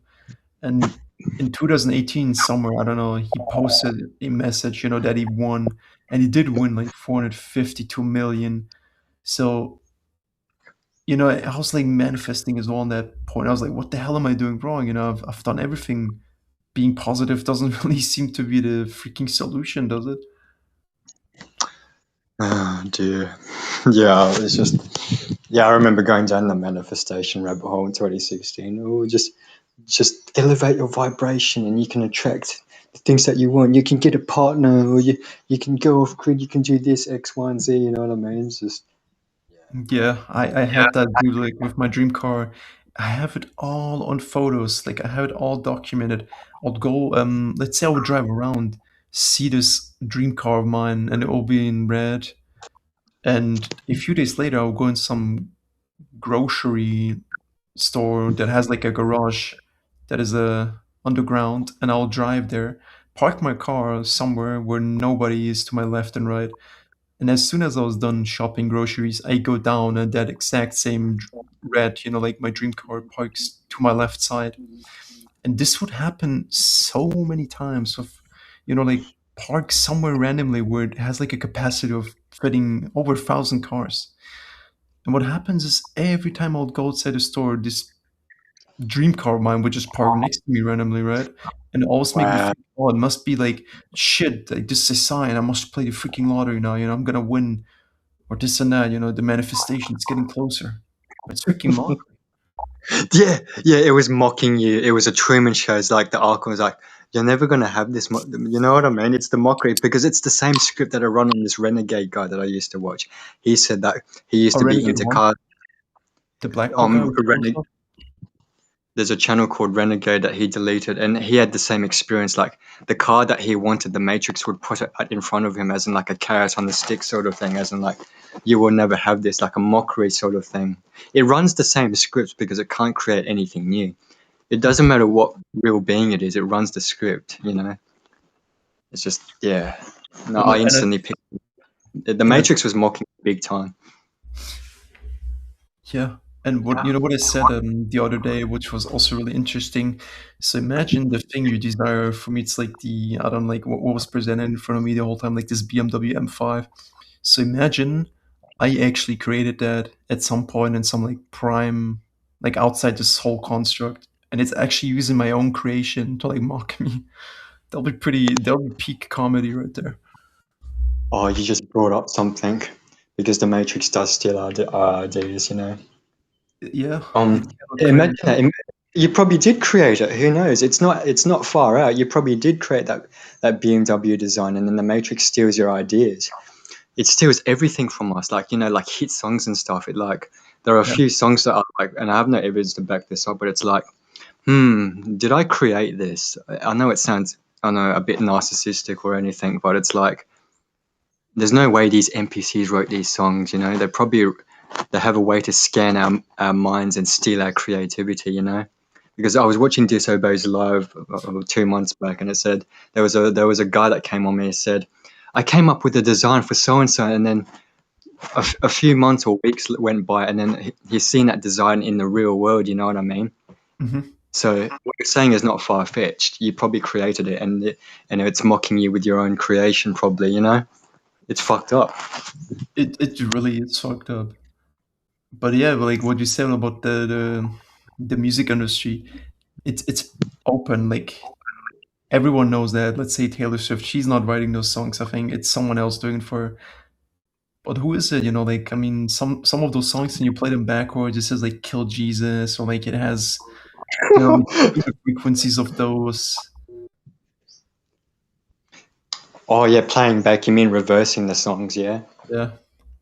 Yes, they call it satanic backmasking. So yeah, I remember the satanic panic when I was going down the rabbit hole. It was basically they were discrediting people that would reverse songs, like Led Zeppelin. If you reverse a part of the song, it says Hail Satan, or some shit like that. You know what I mean?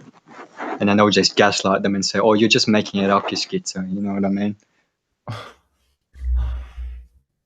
How freaking obvious, dude! And then it's still you being crazy, apparently. Hmm.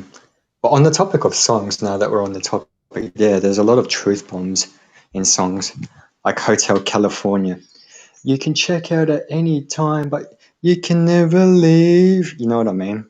Maybe Yeah, that it's alluding to Job Exit. You know what I that's mean? I cannot listen to these kind of songs anymore. Like it feels like an attack when I listen to these kind of things. Like when there's a song, it's like from this big guy. It's called "I'm Only Human." Like I cannot listen to this guy say like "I'm only human." After all, like, how can I Yeah, I know. bullshit myself with this?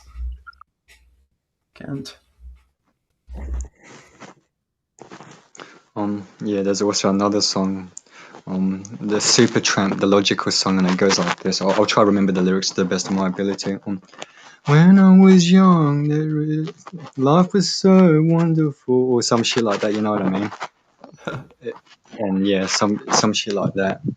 And then it goes like the whole world's asleep, and you know what I mean? It's just like putting it right in your face.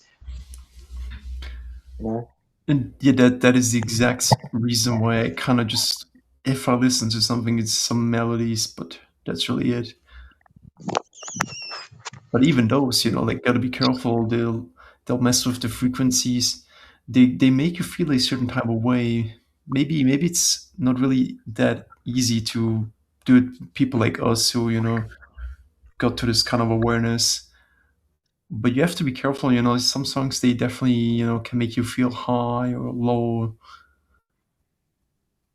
You don't want that. Yeah, You want to remain as neutral, like, emotionally as you can, but still have that anger. I know, like, full neutrality. I used to make that mistake, and I think Nick was right about that as well. You need to have some sort of, like, rage in you at all times against the system. yeah, but it has to be like a controlled rage, because I Control. remember raging out and like smashing parts of my house, smashing like glass bottles on the road and stuff like a fucking nutcase, you know. Yeah, at times I just feel the rage, and I just want to smash shit, you know.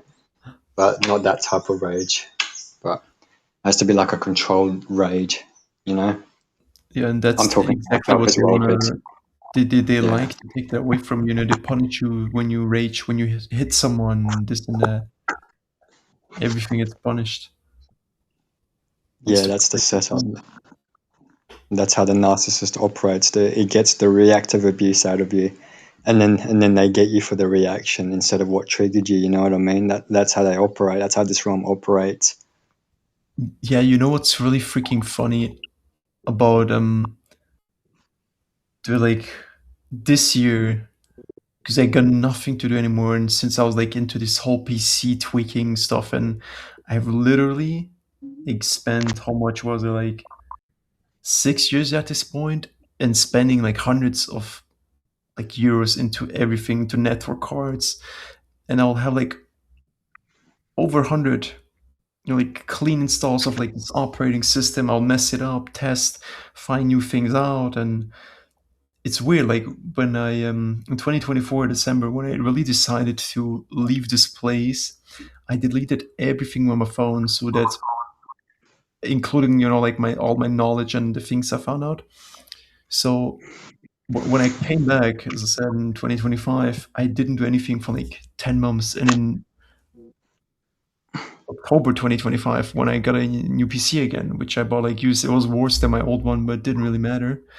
I, Mhm. for no reason at all, for no freaking reason at all, I suddenly had, like, a download of knowledge that I didn't have previously. I then got my PC to a point where it's running perfectly. Like, I've never could believe that it could run like that, and it's crazy, because back then, when I thought I knew it all, I could never get it to this point, which is freaking crazy. I could never. And then, um, what was I gonna say? And this year, then I decided, like, let's try to make some money off of that. And what happens? I set up a Fiverr page. I take a lot of freaking effort. I, set up a high price, because that's what my work is worth, and no one freaking comes. It gets a lot of views, a lot of engagement, but no one orders anything. So I'm kind of getting mad, and I put the price on, like, something ridiculously low, and still no one comes. And then I go into, like, these Twitch streamers, and I try to, like, talk to them if they need some help and this and that, and maybe some people in the chat who don't have their game running as well. So I'm on, like, this guy's channel, this most random streamer ever, and he's playing, like, what was it, Fortnite. And this guy in the chat is, like, talking. He was from Canada, And as like I was talking about this like network card stuff that only like really a handful of people know, but I think the way I did it was really like something nobody knew. And I know this may sound like narcissistic or whatever, but it really isn't if you saw what I did. And I asked him, "Are you interested in like the network card?" He's like, "Yeah, I'm really interested in all that." So I add him on Discord, and I'm thinking to myself, "Yeah, I could make my first money, maybe fully help him with like some PC stuff." And as soon as I add him on Discord, I like try to spit out what I know. I go on this guy's channel. I see that he has a YouTube channel all about this information that I'm doing, but it's complete garbage what he's doing. And I see that he has a Fiverr page as well, linked. And I go onto his Fiverr page and I see that he's selling the biggest freaking garbage and he's still having customers. So I figured, damn, like if I tell this guy what I know now, he's definitely gonna steal my work that took me years and hundreds of bucks to figure out, and he's definitely gonna sell it on his own, even when he said, "No, I'm gonna keep it to myself." I knew he was just lying. But you see, like the setup there, and that was kind of my last straw as well. I was like, you know what? I'm not gonna fucking exit this place. I'm gonna try to make money off of that. Guess what? The Matrix says you're not gonna make shit. And if that guy was to steal it, honestly, I feel like that would have pushed me over the edge. Because then it's really like you got nothing to lose anymore. Literally, it does. And on the topic of self-exit, I think, did you say that on Disobeys Other Live that you did make an attempt? If you don't mind speaking about it. I never had any attempts. I only had the intention to leave, I guess. When was it in 2024? So this was also set up in 2024. When was it?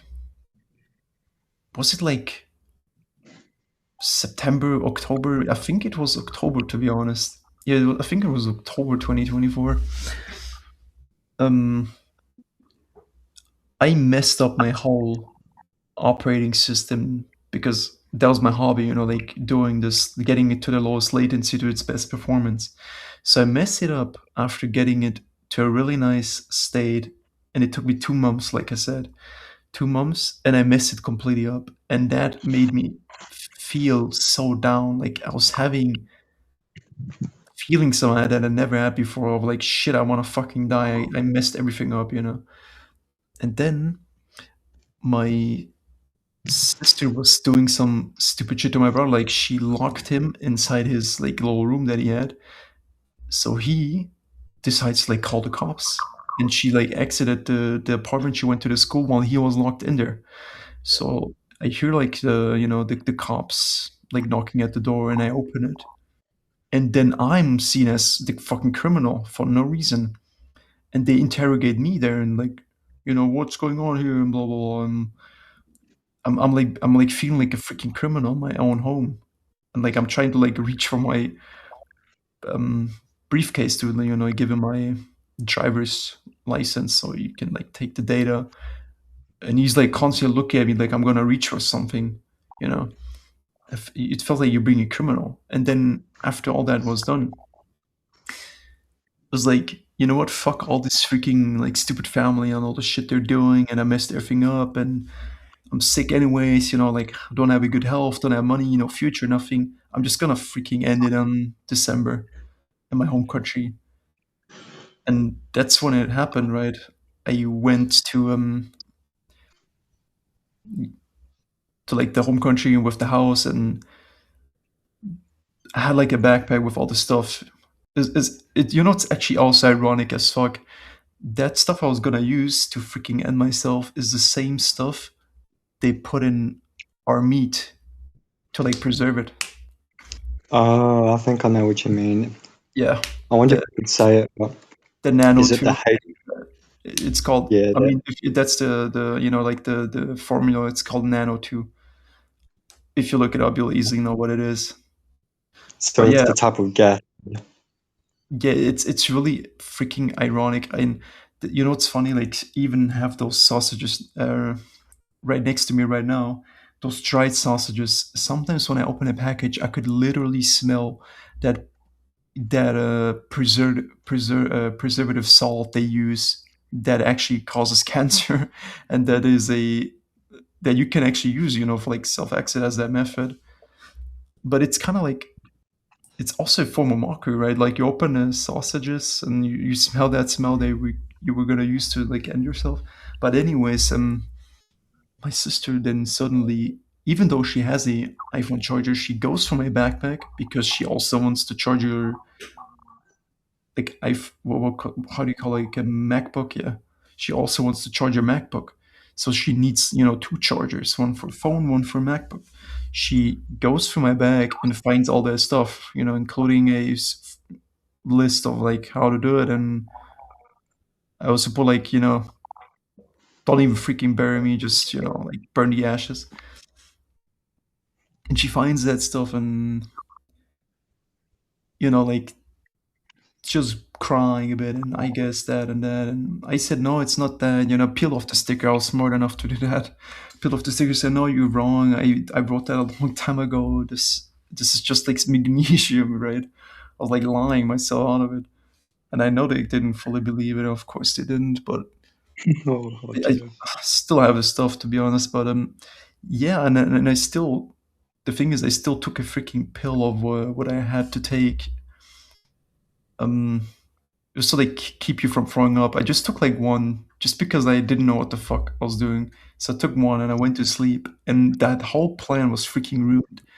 And I woke up feeling so confused. It's like I shouldn't be here anymore. I woke up so confused. yeah. So, that's worst feeling ever. But it was good actually, because if I did it, 100% I would have been recycled, dude. I think so. Just crazy shit, man.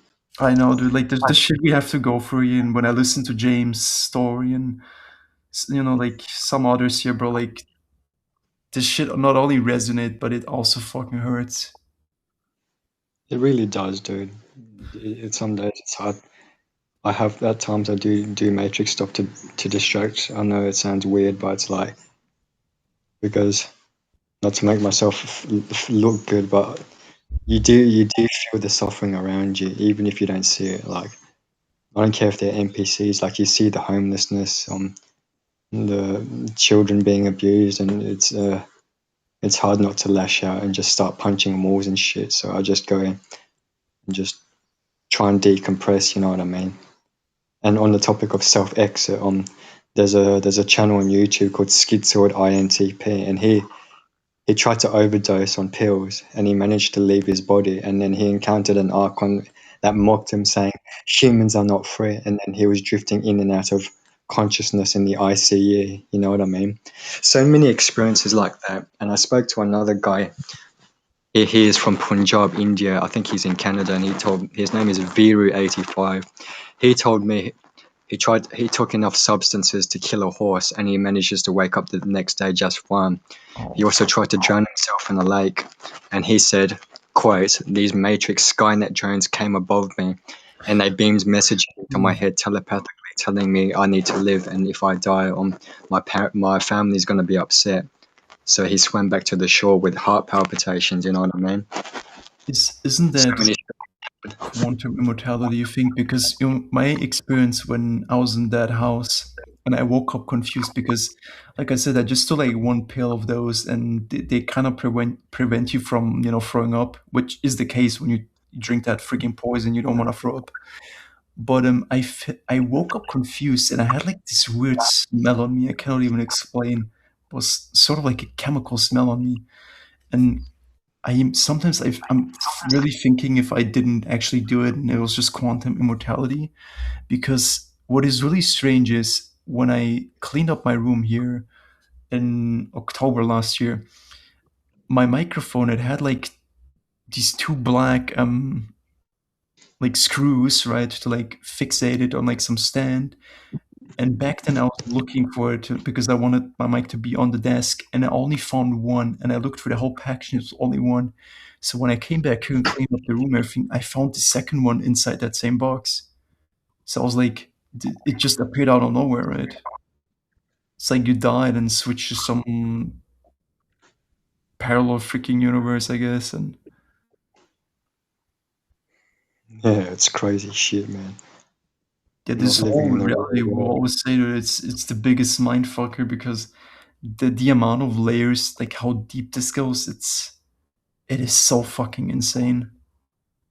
Absolutely. Like, Disobeyed said there was a story of a guy who put a 12 gauge in his mouth, Yeah. pulled the trigger, and then Simply what put, happens next is like something that you would see from a movie. Everything goes all white. You have like the tinnitus ringing sound in your ear, and then you wake up just fine.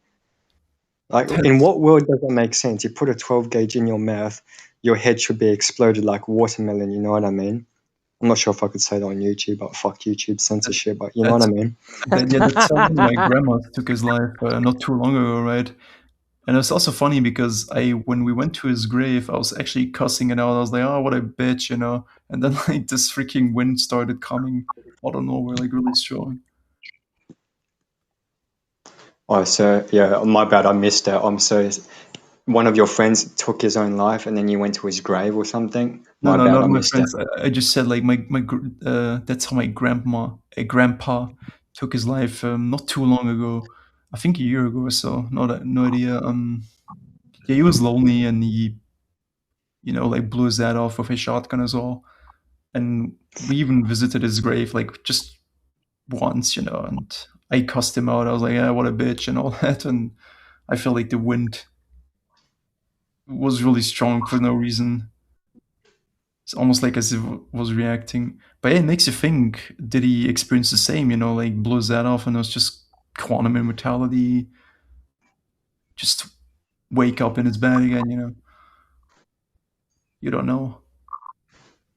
Mm. There's some things that just don't make sense surviving. I mean, if you take that quantum immortality, let's say you jump in some meat grinder, then what's gonna happen? You're probably just gonna wake up in your bed and it's gonna feel like a bad nightmare, Well, there was a guy named Samael Morningstar on one of Disobey's lives about 11 months ago, and he said he tried to self-exit like 17 or 19 times, and one of his methods was, I think he jumped in front of a semi-trailer and then he woke up in his bed just fine.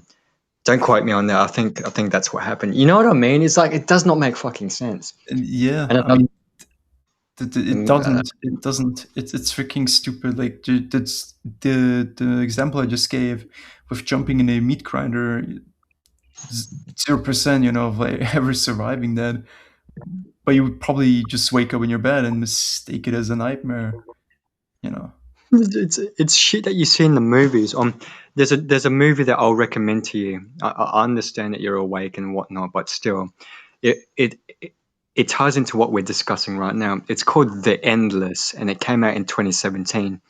And then there's a scene in the movie where a guy's trying to self-exit, and then he just keeps getting reset. It's a scene in the tent. I think he's trying to jump into the fire, and then what happens is before it burns him, it just resets to him being in the chair, and it just becomes a never-ending loop of him trying to self-exit, jumping into the fire, and then just spawning back into the chair. You know what I mean? Just fucking crazy shit. And another thing regarding self-exit, it just makes me angry about people with 12 gauge pews. Yes, fuck you, YouTube, and the censorship. You know what I mean? It makes me sad that people have to consider that. Yeah, That, and that, then that, that and they then can't. it's not even freedom. Then you freaking wake up again. It's what the fuck. You should be able to leave at will without having to face discomfort. I don't care if I come across as a complainer. Death should be easy. You deserve more dignity than just blowing your head off with a 12 gauge PP. You know what I mean? I've seen the aftermath of self exits. It's not pretty. Seeing people's, I know the avatar is not them, but you know what I mean. Seeing brains splattered all over the wall, seeing the aftermath of what a body looks like after someone jumps from a high building, seeing the aftermath of like, I won't go here, but you know what I mean. Yeah, I've seen the lowest of this parasitic, like human behavior, on all these gore websites. It's the lowest of the Yeah. lowest. About a month and a week ago, I was on the bus, right, and I had the inclination. Okay, well, I want to see what it looks like after someone puts a 12 gauge in their mouth. You know what I mean? So I go on the website and then I see it, and it's just like I started having panic attacks and heart palpitations, and I wanted to vomit.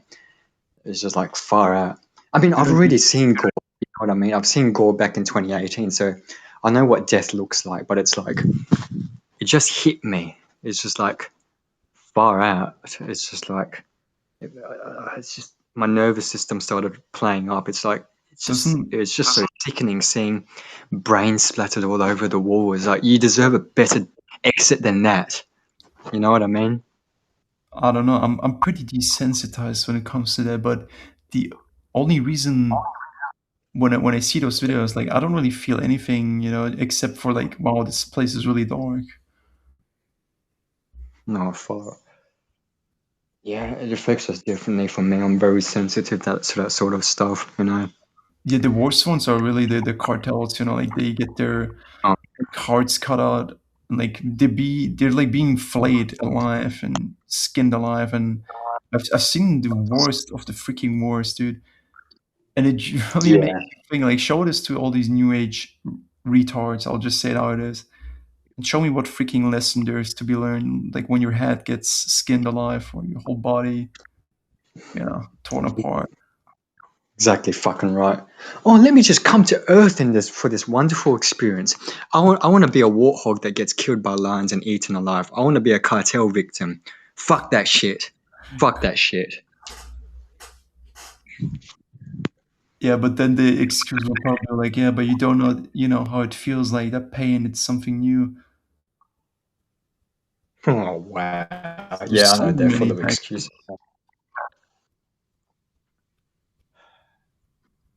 Anything to not face the truth, right?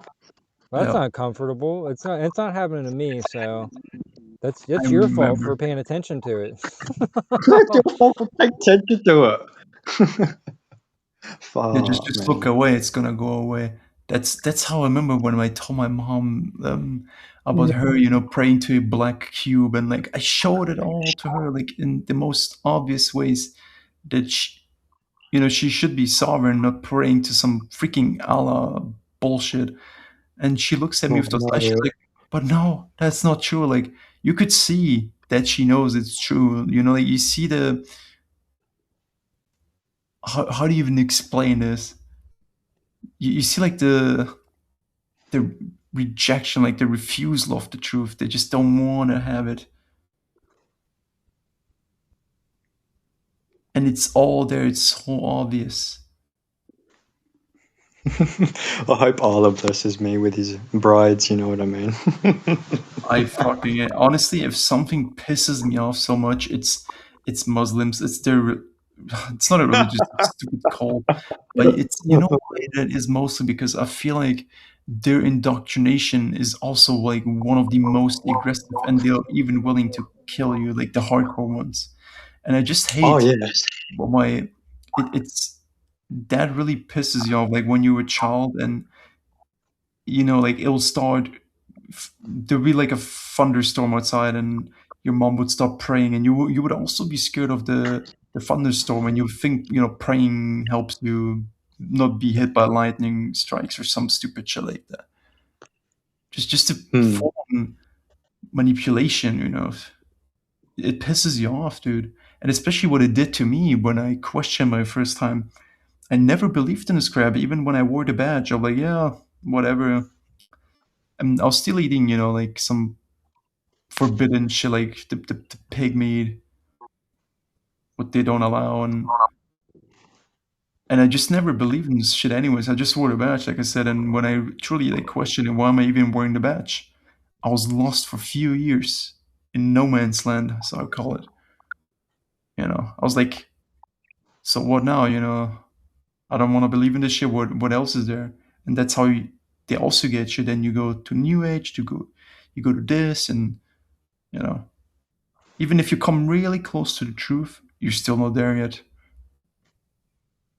And if you get there's many nets. There's a lot of freaking rabbit holes. But even if you come really close, then you'll see those things exactly, like all of those things that it all happened to us. It's the same freaking shit. You get close to the truth, suddenly wants to kill yourself. Like just because you're above, you almost reach that threshold, right? Of getting to Yeah. that. On the topic of Islam, I remember in 2020 when I was down the Christian rabbit hole, I was debating this Muslim guy, and I said Allah's the devil, and you know what happens? I see him and his friends in person, and they try to jump me for saying Allah's the devil, and they call me a motherfucker. You know what I mean? It's just like, wow.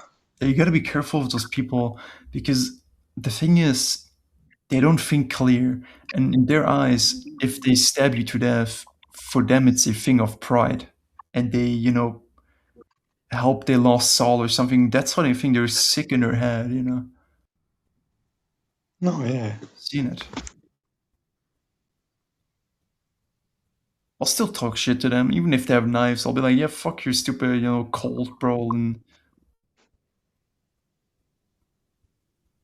Yeah. praying to Satan, like, really. Yeah, Allah's the devil, and then they have them trying to jump you. It's just fucking pathetic, man. They don't believe in a parasite, let's jump you. Force you to believe in it. Fucking weaklings, hey. The Christians on YouTube are 100% bots. There's like the, quote unquote real ones, the NPCs. But there's just tons of bots with, like, what is like spamming those comments about Jesus King. You should step away from your sins. Even if you look at this funny, like you go on Reddit, I was doing that. That was funny, Nick, when you had that stupid TikTok stream, I couldn't join in. And I go onto Reddit to like look how to join through PC, right? I just found it, like I Googled it and it was like a Reddit post. And what does this comment say? It's not even about a solution. It's some guy spamming Christian shit. Like you should, bow down to Jesus or some stuff like that. I don't freaking know. Like whatever you do, bro, like you'll always get it from some side. You think, let me watch some normie video on YouTube. This guy, he's he's doing some random shit that has nothing to do with religion, and he will out of nowhere start like praising Jesus or something. Like, can I get a break for a sec?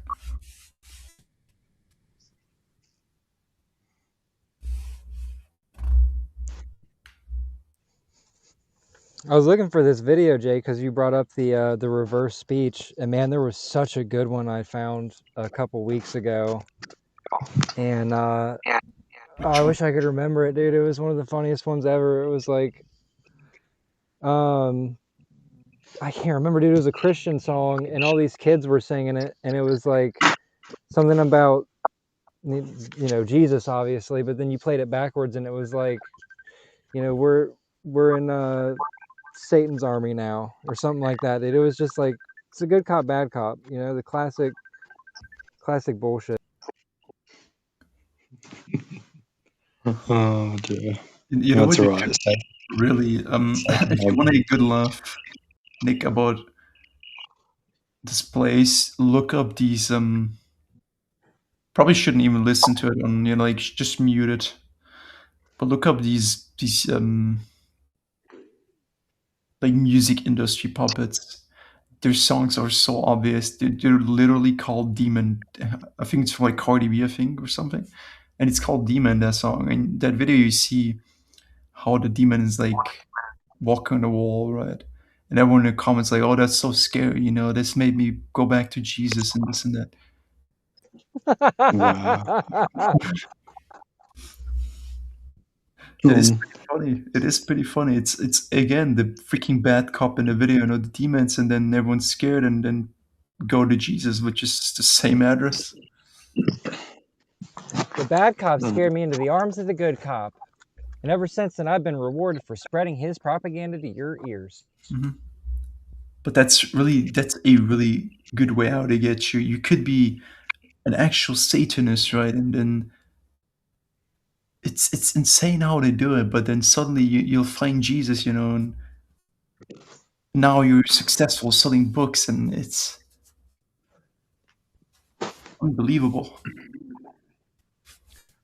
On the topic of songs, there's a song from Twin Tribes. The band is called Twin Tribes, and it's called Monolith. And their eyes go black, and it's literally about the sentient black goo. And it's like, it's so lack of creativity, because there's a Billie Eilish song with the black goo in it as well. It's called When the Party's Over by Billie Eilish. I recommend you guys check it out. I mean, you don't have to, but check it out, and you can see the black goo. She cries the black goo. Yeah, It's just, and out of her mouth as well. Does she have like a in that video a spider coming out of her mouth? Like that's yeah. Yeah. You know, Does that mean is the parasite gonna cry when this party's over? Is that what you're saying, Jay? I'm hoping it does. I want to see it suffer what it's put every real being through.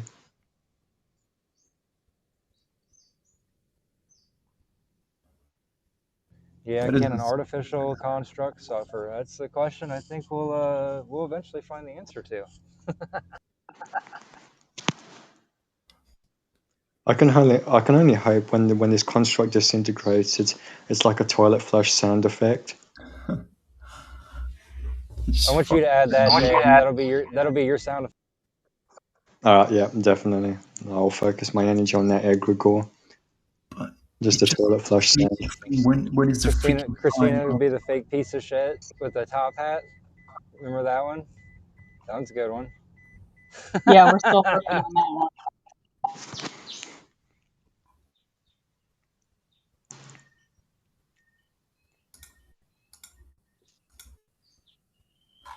You know what I really think about you know, like everyone is waiting on GTA 6. They really artificially, you know, like prolonging it, and just they'll drop it right when it's needed the most. It'll be the biggest distraction ever. You know, when all this shit is being pushed forward, all the agendas, they'll then drop GTA 6, so everyone suddenly forgets about it. Go plays that game. I'm glad, because it's like, imagine the construct ending before GTA 6. This is people be making memes like, oh, this construct ended before GTA 6. That'll be the last meme ever made about it.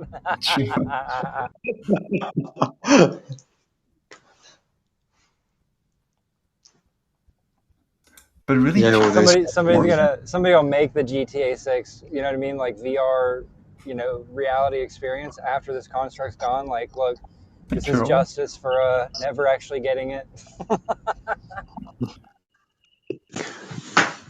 Yeah. And people think that is worth staying for. You know, like some people would be, someone would kill himself and they'll be like, oh no, I couldn't get to experience GTA 6. I feel bad for laughing at that. No, that was actually one of my NPC friends' like response when he found out, you know, when I told him that I was gonna leave. Like, but no, you cannot play GTA 6 when it comes out. Bro, that's its best shot, isn't it? But you know what, Jay? I think you're stuck here till as long as we have golf, you know. Yeah, that's what I was gonna say, man. If I win the lottery, I can like get a golf course, you know, get like red grass and make this construct worth it, you know. Get the golf, you know, get the golf buggy to run like on free energy. It's not that bad, guys. We got golf. Let's say you won, you win. I don't like the lottery now. I feel like that will be really suspicious because they'll probably do it like shortly before the reset, so you get distracted enough so it can get you into like some new mind wipe simulation, you know, recycle you. Because I feel like it's like in a dark city, you know, everyone will probably just fall asleep and except be aware once it goes. Yeah, and I'm glad the reset topic has been brought up, because I'm guilty for falling for this as well. Like, you expect like a fake alien invasion or the fake saviors coming from the sky, but it's like that could be just all bullshit. Maybe the reset could be us being ejected from the avatars individually. You know what I mean? I don't know what's going to happen on the world stage. I mean, sure, there Israel and Iran and whatnot, but yeah. Rapture for truth. I don't know, bro. But I'm not sure if they're going to run the fake alien invasion scenarios, because you see those videos about UAPs or the Galactic Federation, blah blah blah. You know what I mean? I do, yeah. And maybe It's it just like will. another religion. Project Bluebeam, yeah. Some shit like that. Oh, you guys thought they said rapture? No, you misheard. Hey, release the raptors. Release the velociraptors. No, we didn't say rapture. We said raptors. We're gonna release raptors. We've been bioengineering underground to cleanse the palate, get you ready for Well, your new upgraded avatars that are automatically linked into the hive mind. It'll be the loudest voice in your head, and it won't be yours. I'm going to have to cancel my Rapture membership then.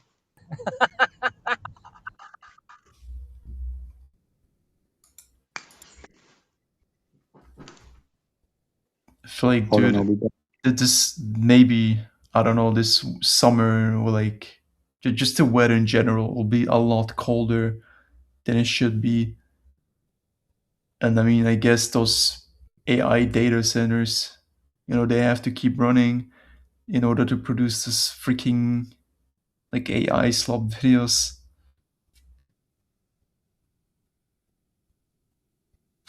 Would be funny if like those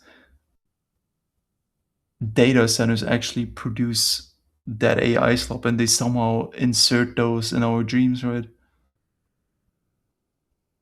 Because I feel like I'm not sure, like maybe it is that way, right?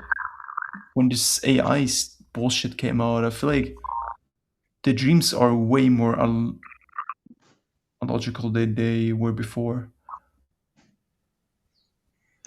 I don't even remember my dreams. You also have that Fuck. problem, really? Yeah, I don't even get the opportunity. What about Jay, real life? will you make? Are you good at memes, Jay? Can you make memes? Yeah, I make memes all the time.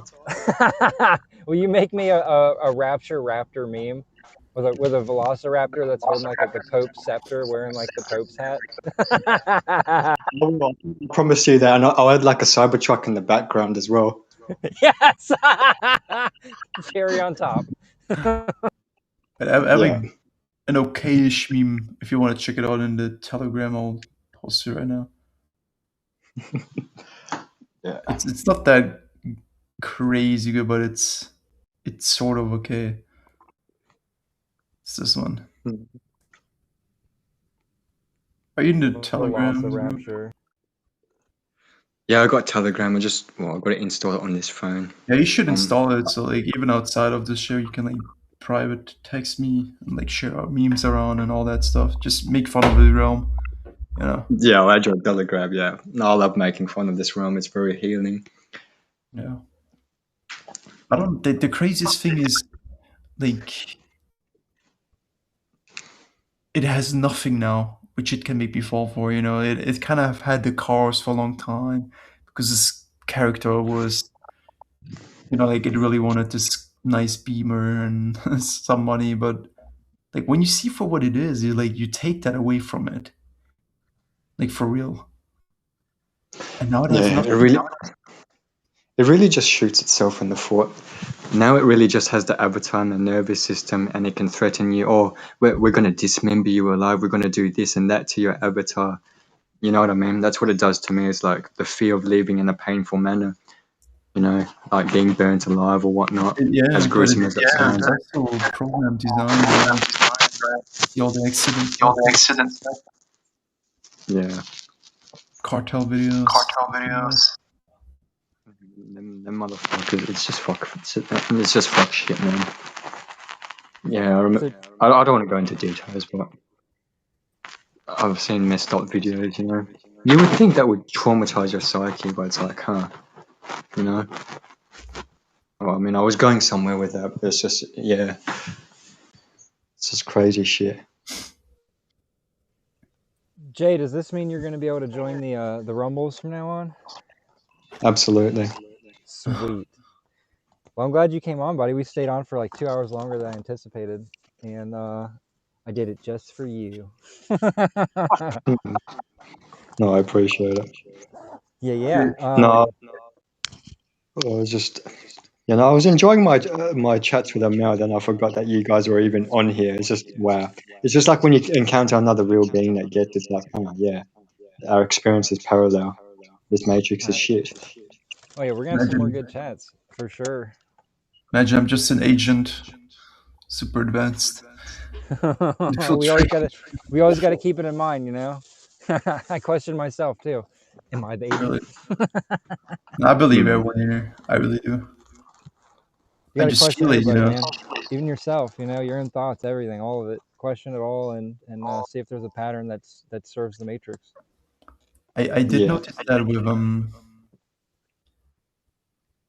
I don't know, like when you say something, like for example, yesterday my friend who posted a comment under your video, Nick, and I criticized my friend about that his comment looks like it lacks authenticity, right? It looks like it looks too robotic basically, and that kind of got him mad a bit, and he started calling me stupid. I was like, why you call me stupid now?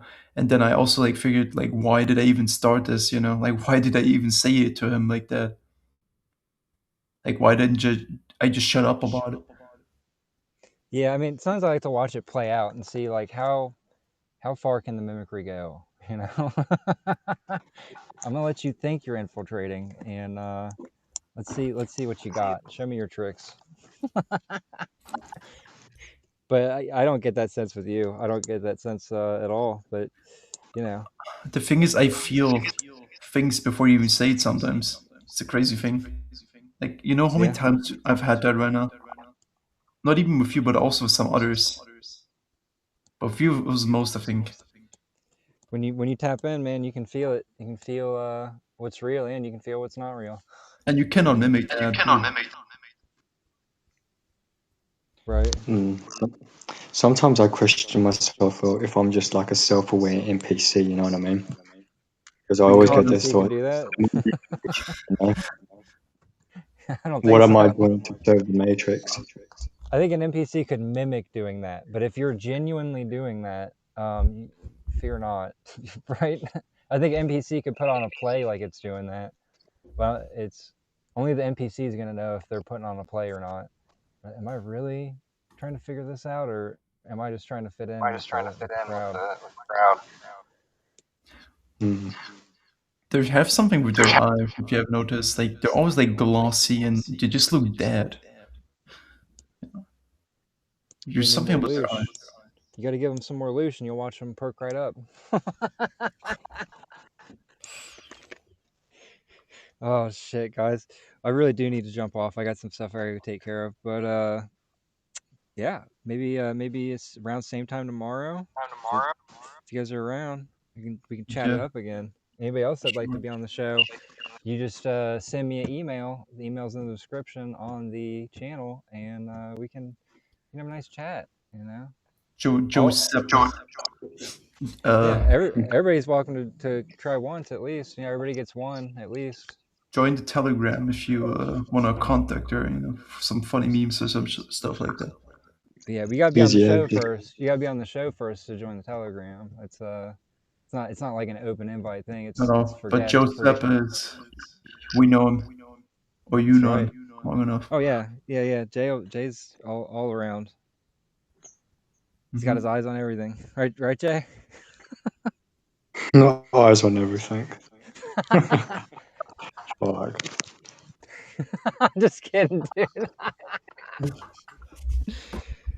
Oh, you guys are awesome, dude. I really appreciate each and every one of you. I want to thank you, Amel, for coming on, Christina, Big Daddy, Giuseppe. Would anybody wants to leave something with the audience? Now's the time. Pretty happy too, bro. Always appreciate coming on here, especially that now you managed to join as well, Giuseppe. I don't even know how to call you anymore, dude. Like, there has to be some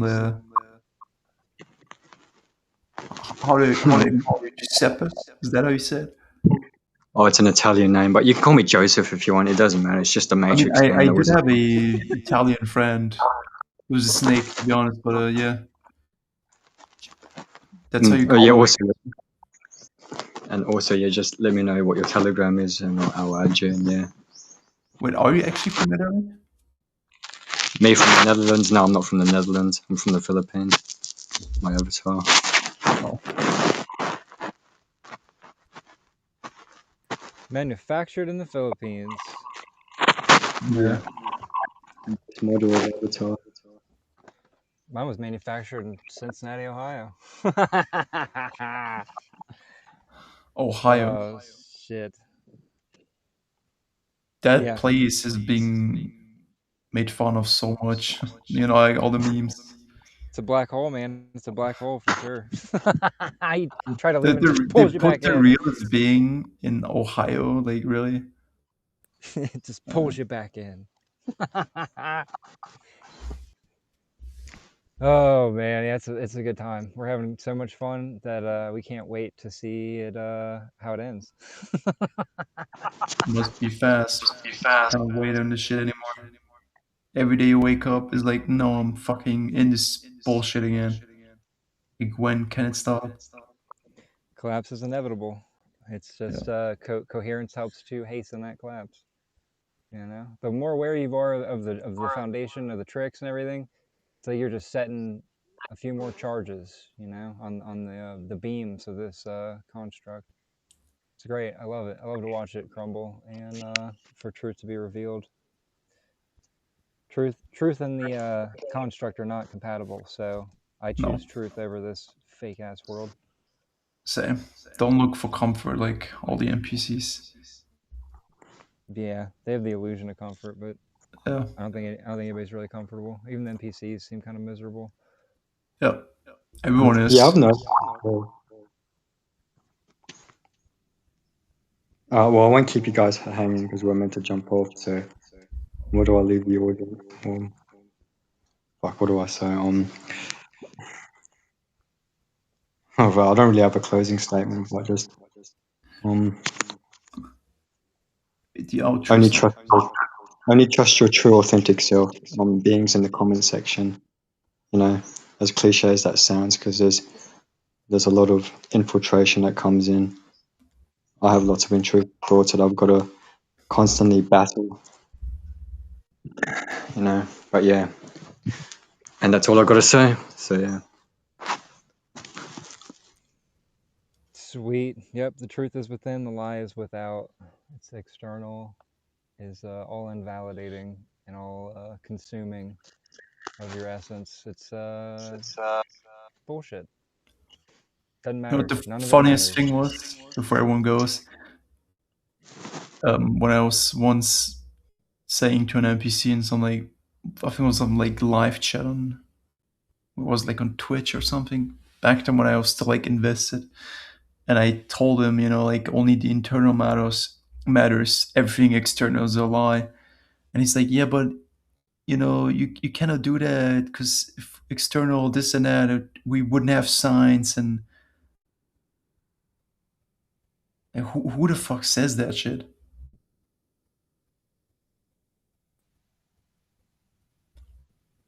Somebody that doesn't have their own GPS. They're looking out for that sign. And that is most people, they block you. Mention something about like reptiles. Oh, this guy's, in that case, I'll block him.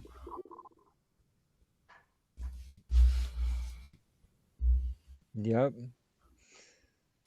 Yeah, fake ass world. Well, I'm gonna leave everybody with a Discog's comment. Get ready for the Velociraptor. You are the thing that it fears. You are what death fears. Find that out for yourself, and everything else becomes a joke. All right. Thanks, everybody.